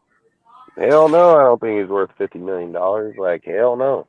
Look, he's injured right now, getting ready to go to the playoffs, and he might be 86 because he might not even be able to play in the playoffs. So Right. all that running around and all that bullshit didn't get him nowhere, but sent the fuck home. Yeah, I mean, that kind of quarterback play has, it's happened to Kaepernick, Michael Vick, those type of quarterbacks. They, they flame out eventually once they lose some of that speed. So I don't think he's the answer at quarterback. Who? Lamar Jackson. Nah, CJ Stroud's the answer. You think? Yeah, I mean, hopefully he's there, guys, at 7. I mean, hopefully I think he's there. freaking when We'll trade up. Roquan, when you're thinking about it, you could have got him for $20 million. You could have got him for $20 million. Fucking had a pretty good linebacker right there that plays the run and the pass at a very high level. Probably at the time, probably the 3rd overall best linebacker in the whole NFL, and got signed for fucking $20 million. Like, if you got Max and Roquan on your defense leading like that, I think that'd be a pretty good fucking start, Like, I'm telling you, we got to get rid of fucking Chandler. I think that was just a fucked up deal right there, man. That was a bad deal. I don't know what Ziegler was thinking, giving him a 3-year contract. I know they could get out after the 2nd year, but I don't think there was that big of a but that's the Chandler. 3rd year of his contract, basically. Like, you're getting out on the start of his 3rd year. You already paid this motherfucker, 30 fucking what would it be? 17, 34, 35 million. So you give him 35 million, like. Yeah, I mean, I wonder. My if there bad, was I'm like not. Or my bad that I'm not listening to you guys. I'm trying to do some stuff real quick. What are you doing? Then pay attention to what we're talking about. Football talk show.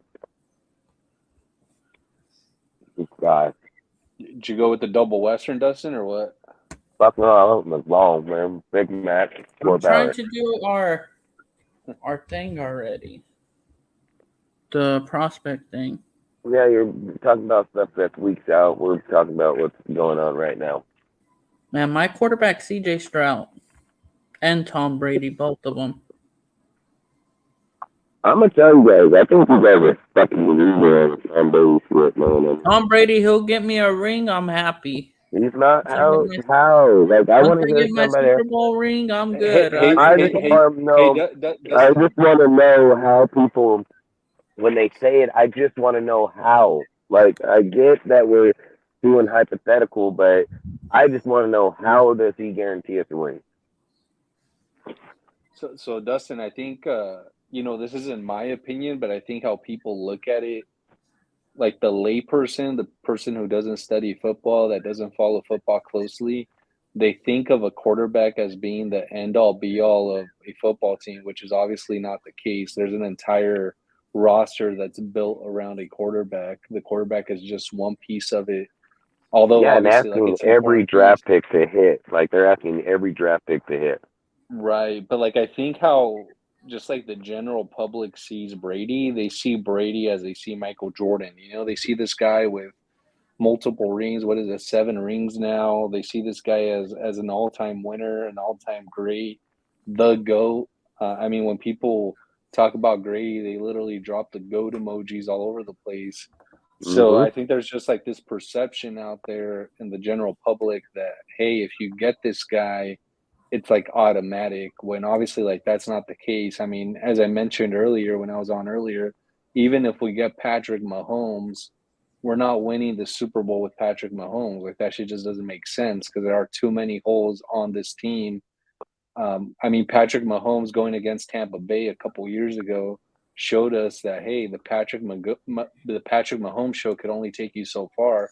Tampa Bay was after that. Hey, that's ass what the I was just entire gonna game. say. They're not even guaranteed what the team he's on right now. That he's going. Exactly. They're not even guaranteed on the team that they're on right now. And so, yeah, I mean, it's a quarterback could only take you so far. You need to build a team around the quarterback, and ultimately, the most comprehensive team, the more complete team, wins the Super Bowl. And I think that that's the case, and that's why I think Ziegler McDaniels messed up, because I really think that you had a competent quarterback in Derek Carr. Did he have a down year? Absolutely. But then next year, I think you could more fully and fairly assess his quarterback play because, as you mentioned, he had all these weapons on paper, but they hardly played together. He had all these rotations on the offensive line, new playbook that he had to learn, complicated-ass playbook at that. So for me, Yeah, and it then would let's have be been real about that too. Let's be real. Derek Carr lost out Waller and Renfro after the Cardinals. So he lost fucking Renfro after that, and I right. think he lost Waller the same week. So then he goes plays the Chiefs. Let's just say Matt Collins had one big game, right? He had that 158. Carr gave it to him. They go against the Chiefs, 29-30 win-loss, you know. Yeah. But they want to blame Carr. But didn't Matt Collins miss multiple catches right in his motherfucking hand multiple times? Like, they just blame Carr. Yeah. That they're like, oh, we fell off in the second half, but fuck, what about the receivers? What about fucking dudes running routes, running into each other, fucking playing? Like, what about all the other shit? Like, that's the only thing is that they want to put it on him, but fuck, we can see multiple people like Foster fucking giving the interceptions, like Waller included. Like, I just think there's multiple other places that they could have put the blame by far. And again, if they felt like we were a playoff team, why didn't they pursue any receiver when Waller and them went down and knew they were going to be out for 8 weeks? Like, fuck, Right. dude, the Eagles did it instantly. Player go down, fuck, let's go get 2. Yeah, I mean, it was a completely different mentality. That's why I think that this regime, didn't really want to win this year. And I think they just took this year as an evaluation. Like, hey, let's just evaluate all of the groceries in this pantry and let's just grade out this year, which is basically what they did, in my opinion. They just spent the whole year grading and probably did less coaching and more grading than anything. They were probably just grading the players in the games mostly, and because a lot of the coaching was just lacking overall, in my opinion, on both offense and defense, and especially on defense. So, do you feel confident that if Tom Brady comes here next year, that we're going to win a Super Bowl? Am I? Yeah. Oh no, yeah, absolutely not. Yeah, I don't think that we win a Super Bowl if Tom Brady comes here. I think there are way too many holes on this team. We need to beef up that O-line. You think we would make the playoffs? That's a good question, dude.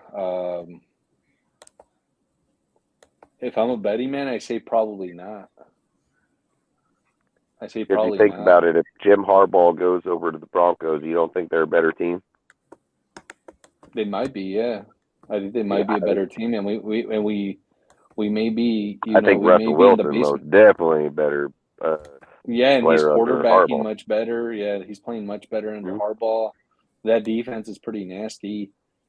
And then all of a sudden, we're at the basement of the AFC West, dude, and fuck, it could get real spooky. That's what I've been telling like my fellow Raider fans, like guys. They don't think Mac or fucking Joe Bosa gets a hold of fucking Brady one time that he gonna fucking probably put him in a wheelchair. I mean, they might. You got his brother Nick Bosa. I mean, they got a lot of talent coming in next year. We got to play T.J. Watt again. I mean, got a lot of talent playing next year. Like schedule.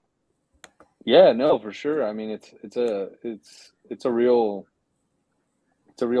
schedule next year. So it's hard, dude. Yeah, I don't know. I think it's a tough situation because good teams know how to close out games, and you know, this year, if there's one lesson that this year taught me, or should have taught the Raiders, I should say, is like they need to learn how to close out games because they lost just so many close games, and it's almost comical actually, like the way that they lost some of the games.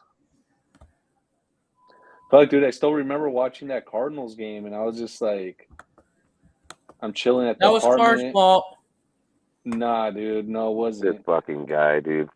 No, no I'm way. making fun of Carr right now. Look at him crying. And Cortez, I thought you were part of our camp, dude. This motherfucker over here, he said it. Oh, it was Carr's fault. Nah, dude. I'm done, bro. Renfro fucking fumbled that motherfucker twice.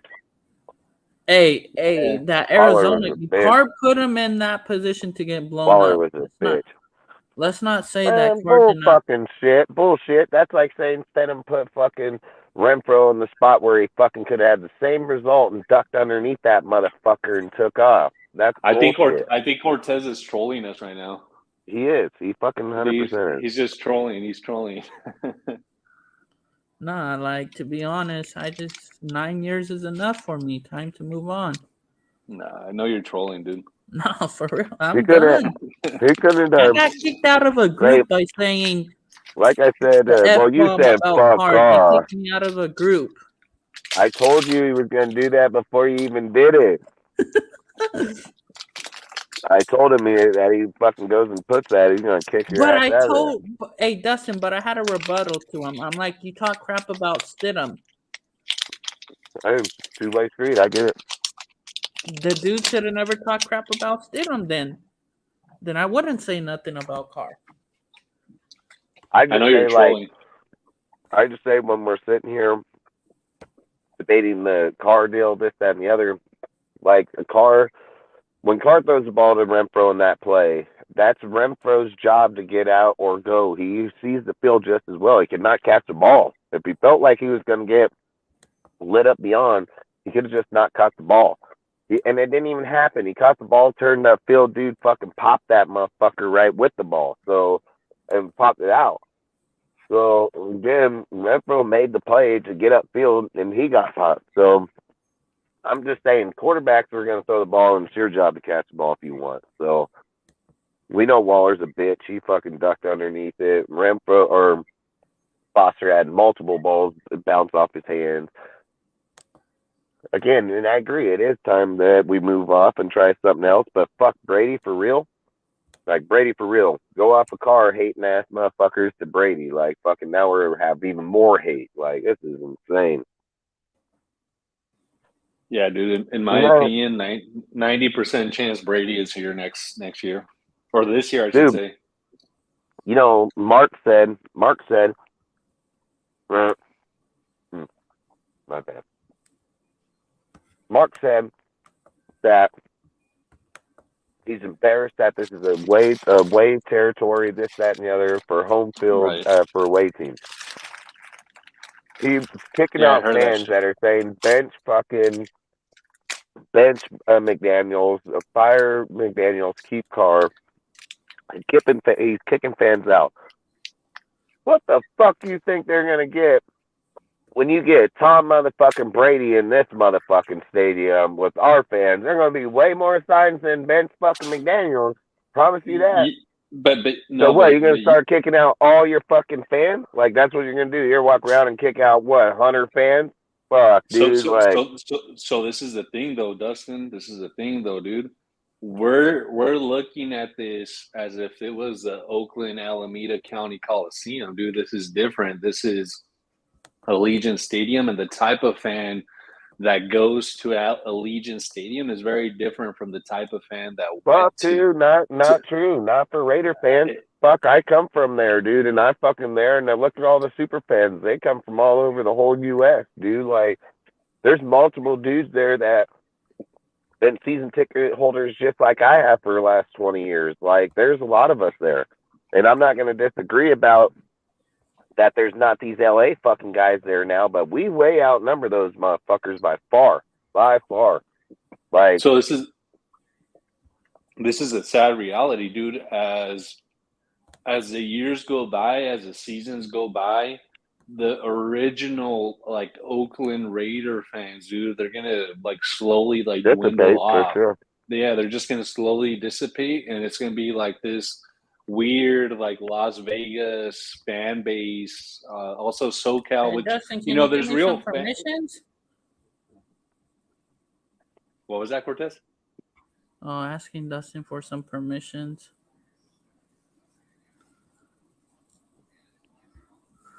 But you're right. I mean, that will happen. Hey, look.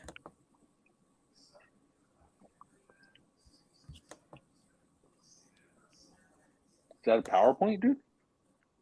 Yeah, I'm gonna do a PowerPoint. With how to blow Tom Brady.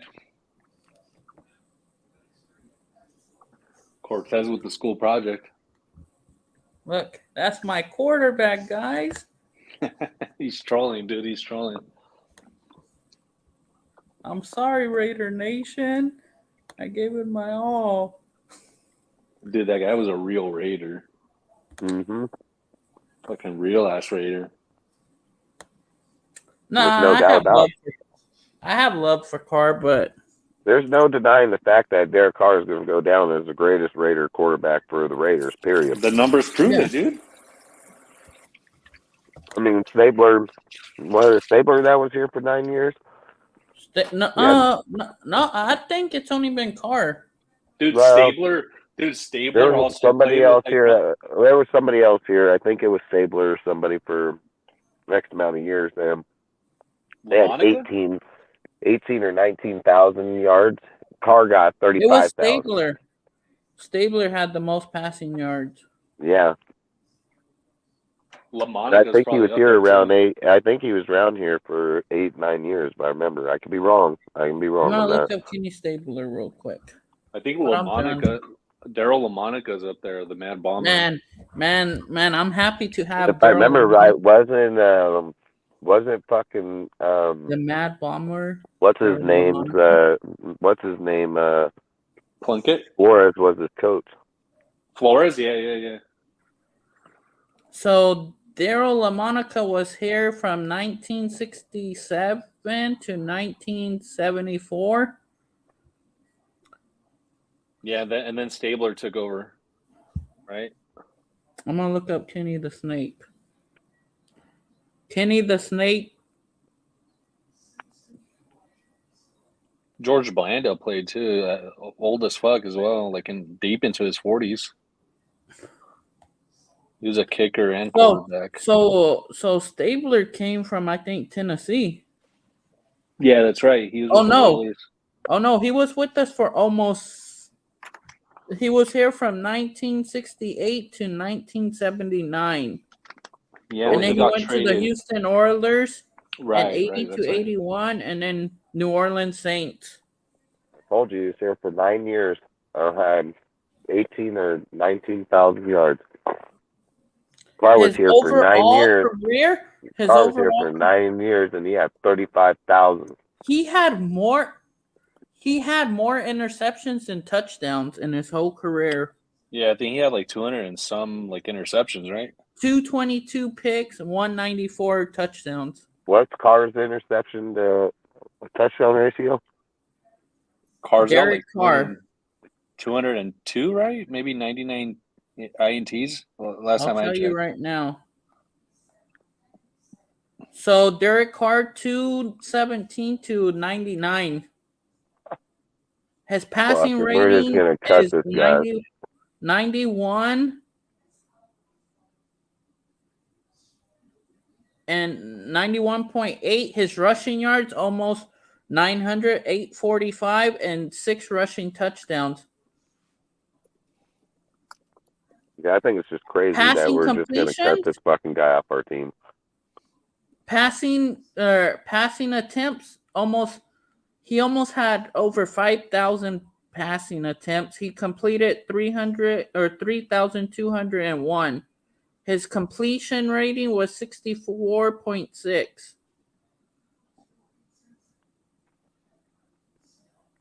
Yeah, dude. I mean, Carr's a legend, dude. Carr's a legend. What did the People- Mad Bomber have? People talk all this bullshit about, oh, over the last few years, Carr's had the most interceptions, blah, blah, blah, blah. Motherfucker got 99 interceptions to 217, bro. Like 2-to-1 ratio instantly. Yeah, and by the way, guys, the 1970 Raiders offensive line, the one from the 70s, is like considered the greatest offensive line in history. They had 4 out of 5 guys were Hall of Famers. Jim Otto, Gene Upshaw, Art Shell, Bob Brown, and then the only guy who wasn't a Hall of Famer was George Bueller, who was the right guard. So you had fucking Art Shell at left tackle, Gene Shaw at left guard. But the only reason that I'm not to cut you off, Al Ghost, but the only thing that the reason that I troll is because no player is above the shield. I agree, dude, but like, Bro, it's there's also, a bunch of these Carr fans that, if Carr's gone, I'm gonna go then. I'm still a Raider. I agree, but I think it's also weird when, when he was benched, when Carr was benched, like people were celebrating as if it was like the fall of Saddam Hussein or something, and the guy just gave his heart out for 9 years for the franchise, and you don't have to stomp on the dude after he's gone. That's just kind of strange. But to me. Carr should have been there still with Stidham, though. He should have gave help to Stidham. Dude, so like what I've been hearing is why should he give help to Stidham when Stidham supposedly knows the system better than Carr? Why has he got to give him help? And not just that, from what I've heard, apparently like he's not allowed to be in the facility because if he gets injured like just around the facility or with the Raiders on company time, then his salary would kick in. He fucking walks out of the bus with his teammates, fucking trips and falls. 40 mil right there. Like, that's what I've read, things like that. I'm not sure if that's exactly correct. But if basically Josh he has got made injured. the statement. Josh said in his presser that Carr isn't kicked off the faculty or anything. He's more than welcome back there at any given time. So they're supposed to be meeting, I think, next week.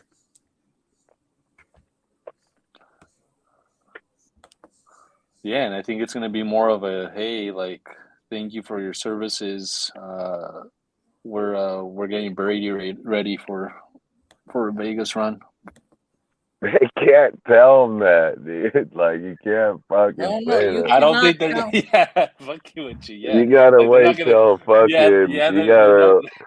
Dude, they're not telling them that. No, You gotta wait till the season's over. Fucking be like, when the season's over, they can be like, "Hey, fuck you." You got 3 days to tell them that. Then you can be like, "Yeah, we're going Brady now, so fucking see you later." I mean, like I said, I don't know why Carr would demand. I don't think Carr is going to get traded, in my opinion. I honest to God don't.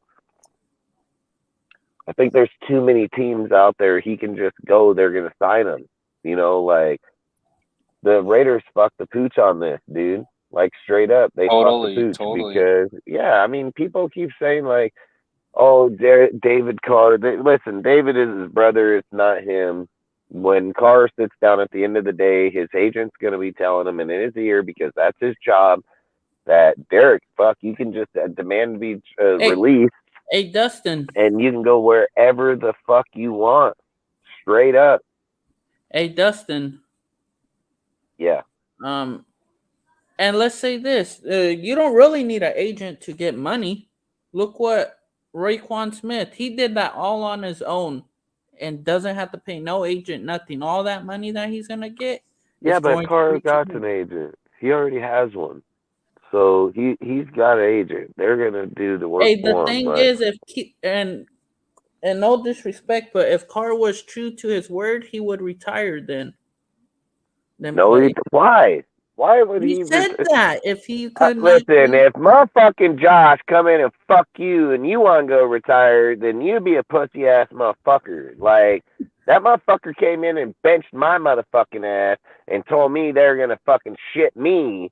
Nah, fuck you, bitch. Like, nah, it's no longer him saying, like, if I decline, if I'm not good enough to play anymore, go ahead and fucking move on, I'll go fucking retire. But not when you fucking screw me from behind. Like, no way, dude. Like, there's no way. Can't sit and say that, oh, now Carr's not true to his word. He didn't get backstabbed. He didn't backstab us. They did him. Like, why should he retire? Like, I would fucking be like, no, fuck you. I'm going to go fucking play somewhere else and beat your ass. Like, that's what I would do. Dude, like, straight up. Dude, and just watch, absolutely, like, and just watch whenever, like, Carr plays against the Raiders, he's going to have his best fucking games. He's going to light that shit up. Yeah, I mean, how can they hold him to a statement that he was saying, like, if he was fucking digressing and that he was the one that was the cause. There's no fucking way he's the cause for one this year. And the other, Josh and them made that contract to out him. Like, how is that one? So he's just supposed to stay there, pull his pants down, bend over, and let him fuck him from behind and be okay with that? Like, that's not fucking cool. And then to bash him because, oh, he ain't true to his word. Motherfucker been true to his word his whole career for the Raiders. What the fuck they mean? Like, what the fuck they mean? I'm pretty sure he didn't quit on us. We quit on him. Now we're asking him to retire? Like, that's crazy. He's been loyal to the soil. Yeah, you can't ask. He's fucking 30 years old. He's 30 years old. You don't have no fucking injuries, no nothing. Came off a 4,800 yard fucking season. Like, what? Why the fuck he got to retire? And then motherfuckers are gonna say that? Like, they're gonna really believe that? They're really gonna say that? Like, oh yeah, Carr, you're not play for us. You need to retire, bro. We fucked you, but it's okay. That shit like, makes no boy, sense. we really are a bunch of bitches. Like, straight up, like, we are a bunch of straight bitches at that case. I mean, dude, in the private chat, I inserted the Twitter. That's actually Derek Carr's agent, by the way, and you'll see that he retweeted a couple of interesting things. He retweeted the Jacobs statement.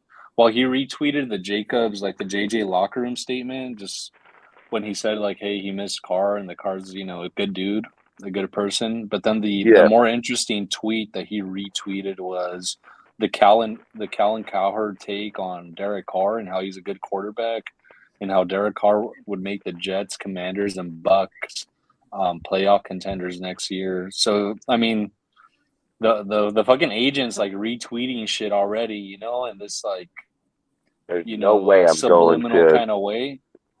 There's no way I'd go to the Washington Redskins. Like, no way, man. Yeah, no way. Yeah, no, absolutely not. Especially after Jack Del Rio talked all that shit. Man, you got not only Jack, dude, you got that fucking place about to fall the fuck apart, bro. Dan Snyder, fucking Ron Rivera. Nah, hell no. I ain't going that messy spot.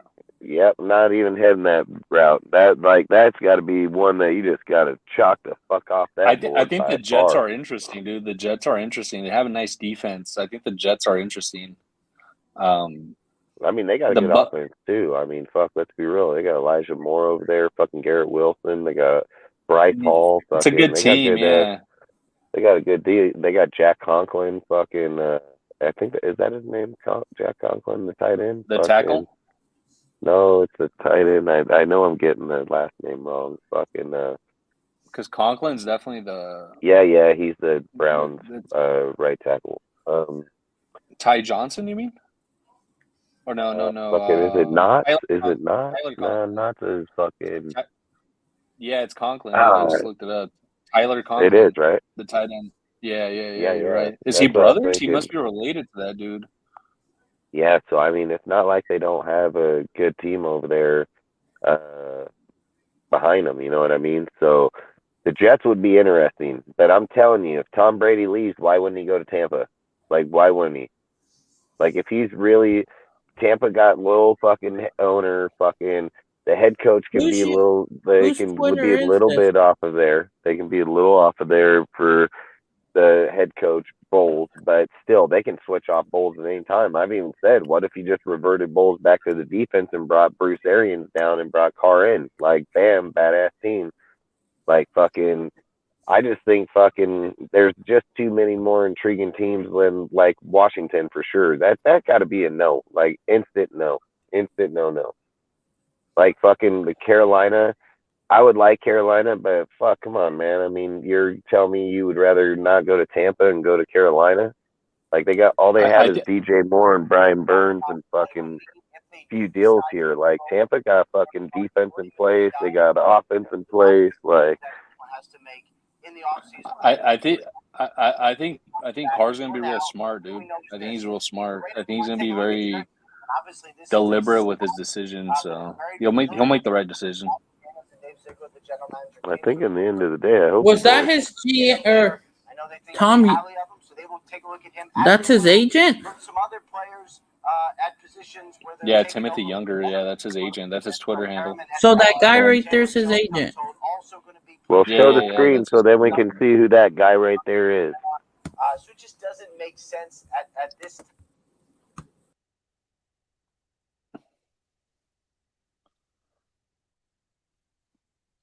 He fucking.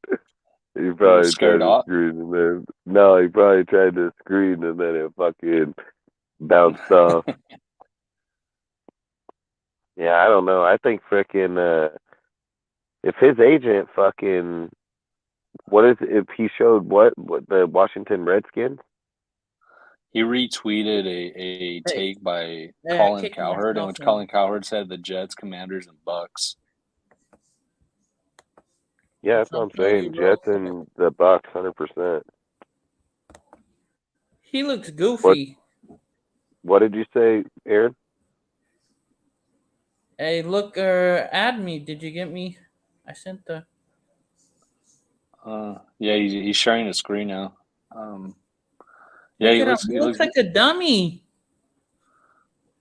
Yeah, that's his agent, dude. He looks stupid. This is Carr's agent. Yeah. Timothy Younger. I did a little research on the guy. He's apparently a lawyer out here in California. What's the video that he was saying about the teams? Also, scroll down, Cortez, if you scroll down a little bit, so you can show Dustin. I don't know if Cortez is still there. Aaron. This fucking guy, 1 second he laughs and the next he's like, "Boom, fucking gone." Yeah, it's like his narcolepsy and just fall asleep. Oh, it's like one of his first. It's one of the top tweets that he has. He also I did some research on this guy. He also represented David Carr, actually, his brother. Yeah, fuck you. That's the problem with these motherfuckers all fucking trying to go by who repped him in the past. And he only ended up with, the Giants and got a Super Bowl because he was a backup. Yeah, that guy had a lot of arm. He had a lot of arm talent. He just never got a fair shake. I feel like either. I mean, he went to he was drafted to they just brought that expansion team there. Yeah, he was the first pick, yeah. Mm-hmm. And he got his ass beat with no I think Andre Johnson, was he the following year or that same year? It's a good question. I think he might have been 2001, 2002. Yeah. I think he might have been a year or two after. Trying to think of that. That dude played for a long ass time. Yeah. They did. That's fact. I'm looking at them. They got Three Stooges fucking deal over here. They said this is Ziggler, but I don't buy that shit. That don't even look like him, man. Dude, Andre Johnson, I'm looking at him right now. He might actually be a Hall of Famer, like a low-key Hall of Famer. He's already on the frickin' ballot. I don't know if he's going to get approved, but he's already been on the ballot. He should be a Hall of Famer, dude. 2-time first-team All-Pro, 2-time second-team All-Pro, 7-time Pro Bowler, NFL receptions leader twice, NFL receiving yards leader twice. Okay. Over 14,000 yards, 70 receiving touchdowns. Devontae's got him smoked. Cortez, you can't Can find you it. Can you re-put it in a private chat? I can't find it. It disappeared. I got kicked out. Oh, What got right kicked there. out? I got a bunch of shit that I'm doing.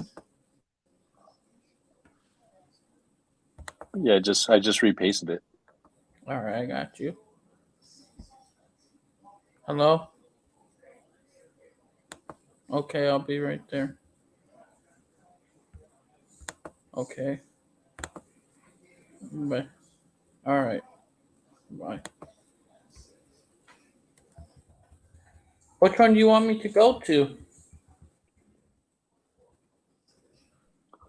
Oh, just show Justin what he retweeted. Yeah, the Colin Cowherd, just like the quote that he has there. I don't know if you can make it out, Justin, but there it is. Put the volume on. No. Won't we get in trouble for it?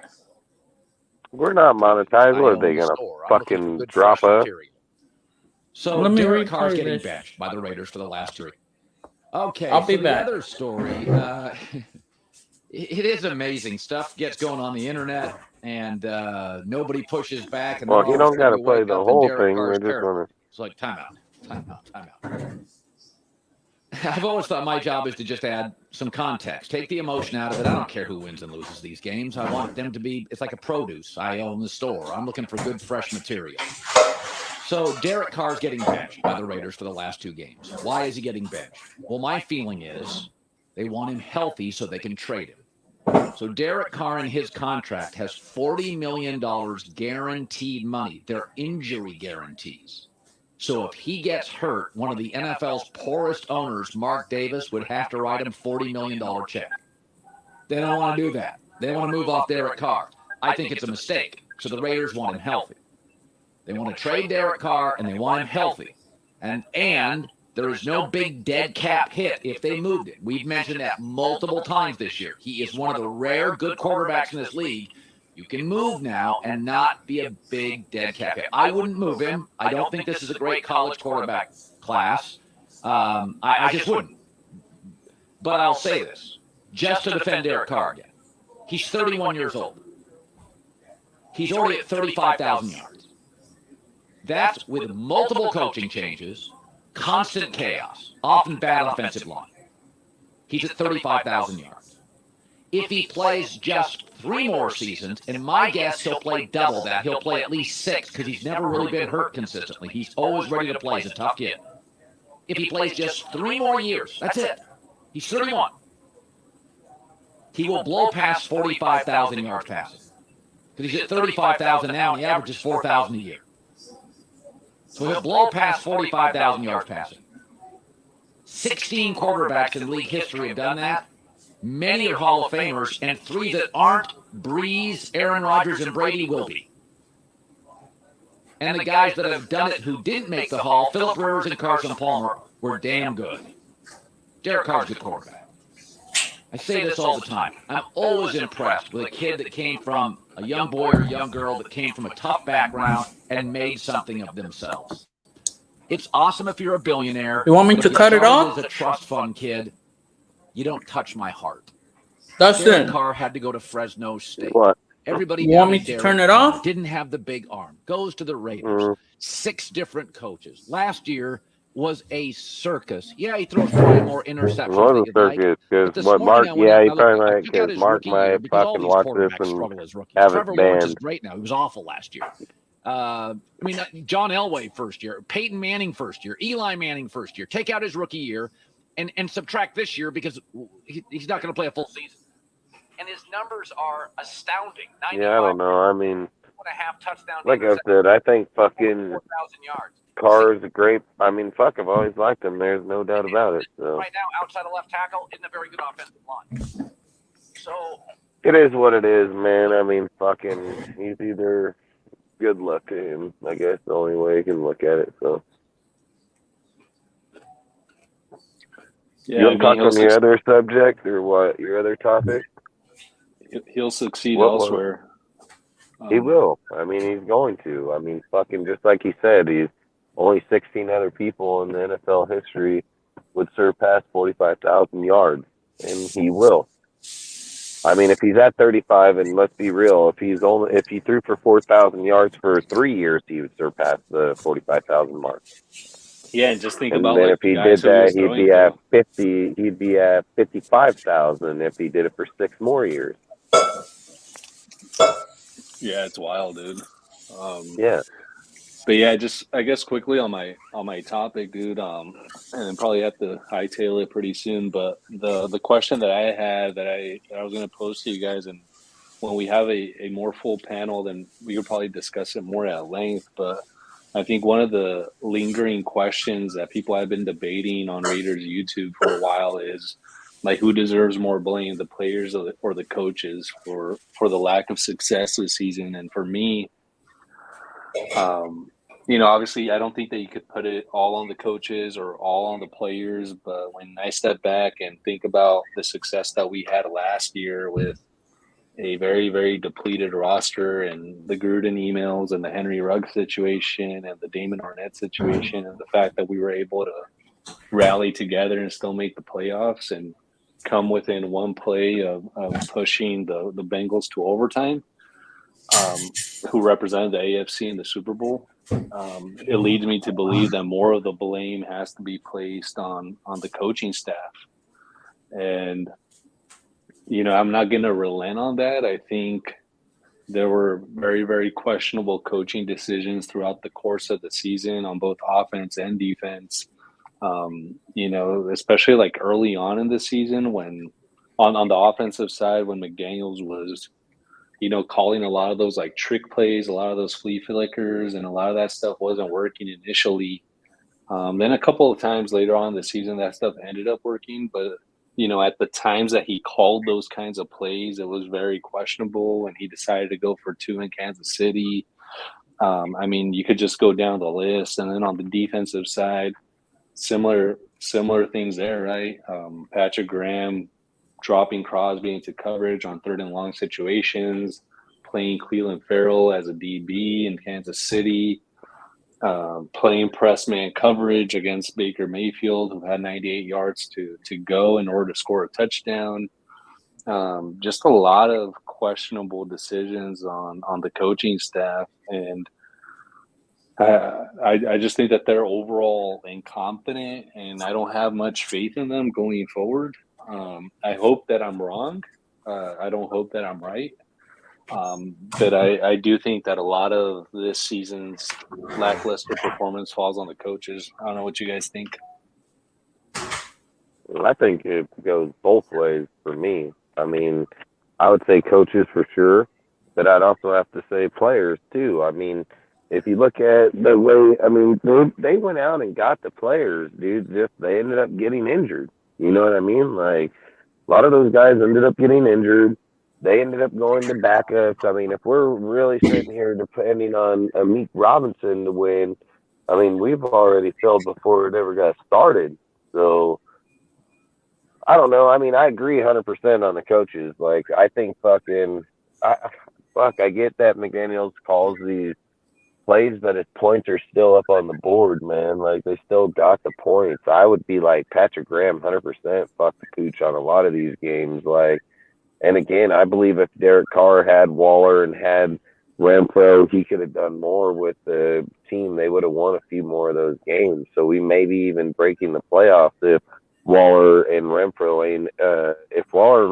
ain't fucking injured. We probably still make the playoffs with the way the team is, even depleted defensively and offensively. I mean, we changed the line over 20 times. Let's not forget Kyle Fracker and Kaiser were both due to be in the linebacker core there. Both of them got injured before the season. Like, a lot of things happened out of there. I mean, Arnett is Arnett Averett ended up not panning out. I mean, there's a lot, dude, that's happened this year. I mean, a lot. You know, I mean, what do we have on IR? 19 different fucking players? I mean, you know, I shouldn't say like, oh, they didn't try, but I mean, let's be real. When we got depleted at the D tackle, they went out and got that one fucking guy. I think is still on our roster right now. Is it that Jenkins school? Was it that Jenkins? I think it was Jenkins. He was gonna be good, dude. He came in, played really good in that first game, and he got hurt in that first game at the end. So, like I say, I think it kind of goes both ways for me. I mean, if we look at Josh's points right now, I think he's averaging 23.3, something of that factor.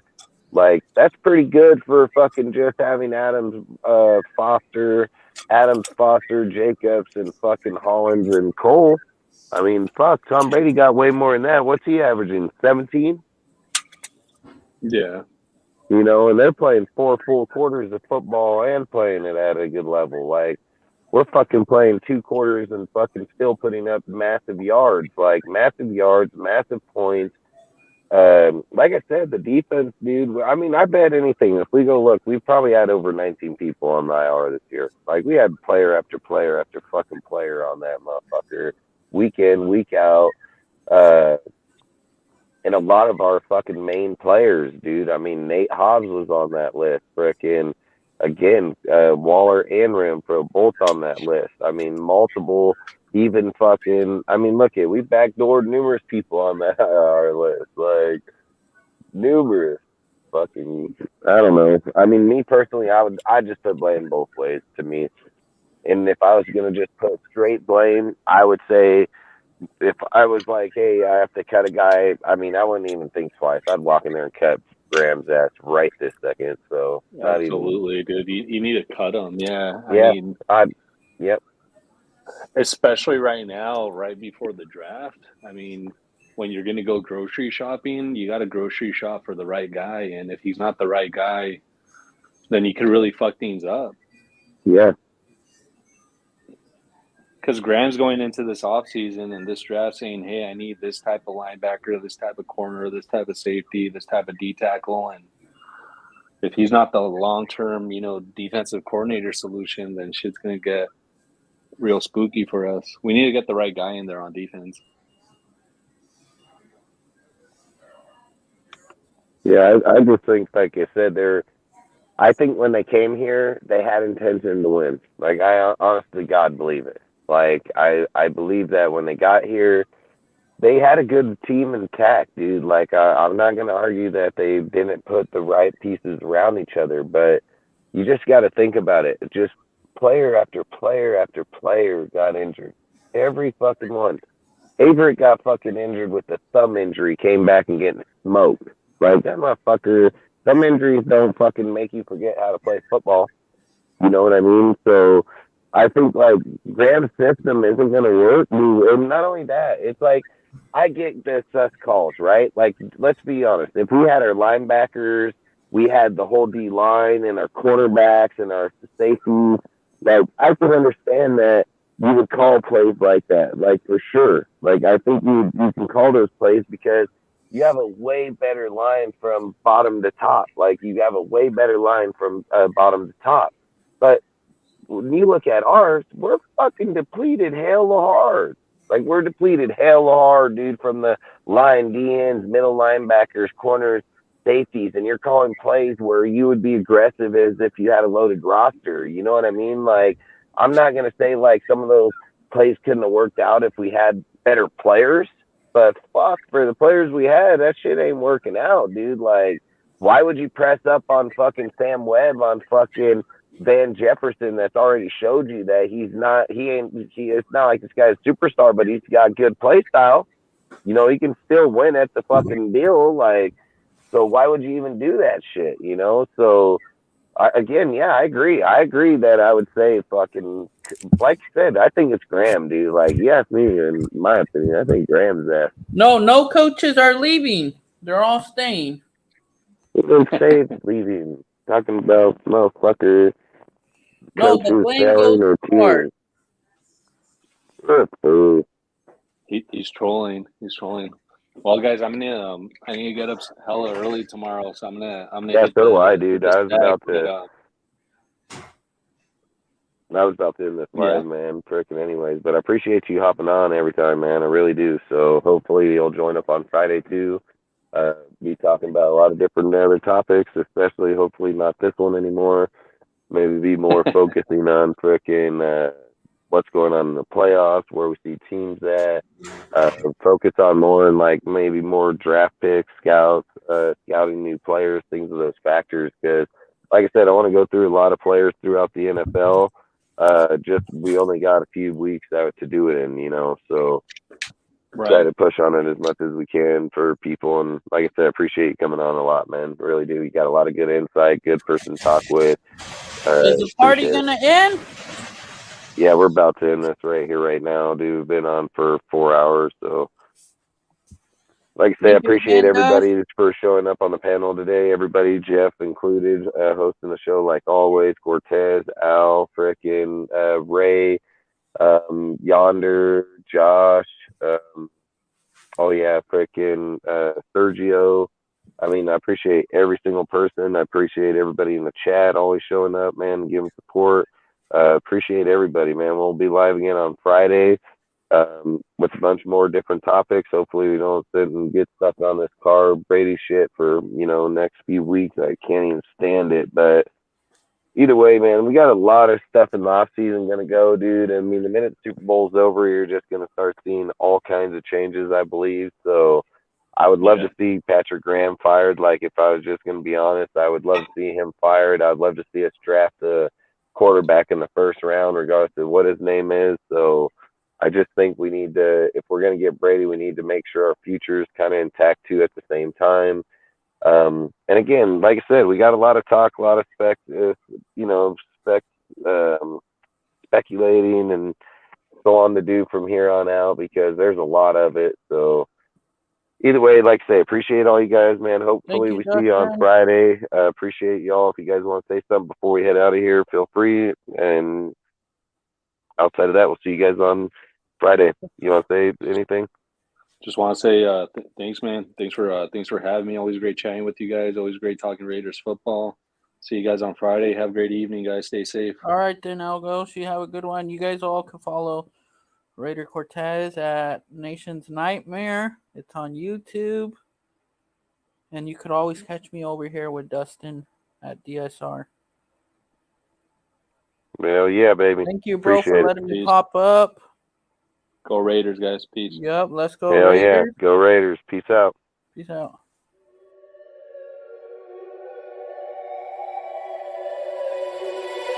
Wake up to the sounds of the silence that allows for my mind to run around with my ear up to the ground. I'm searching to behold the stories that I told when my back is to the world. Was smiling when I turned.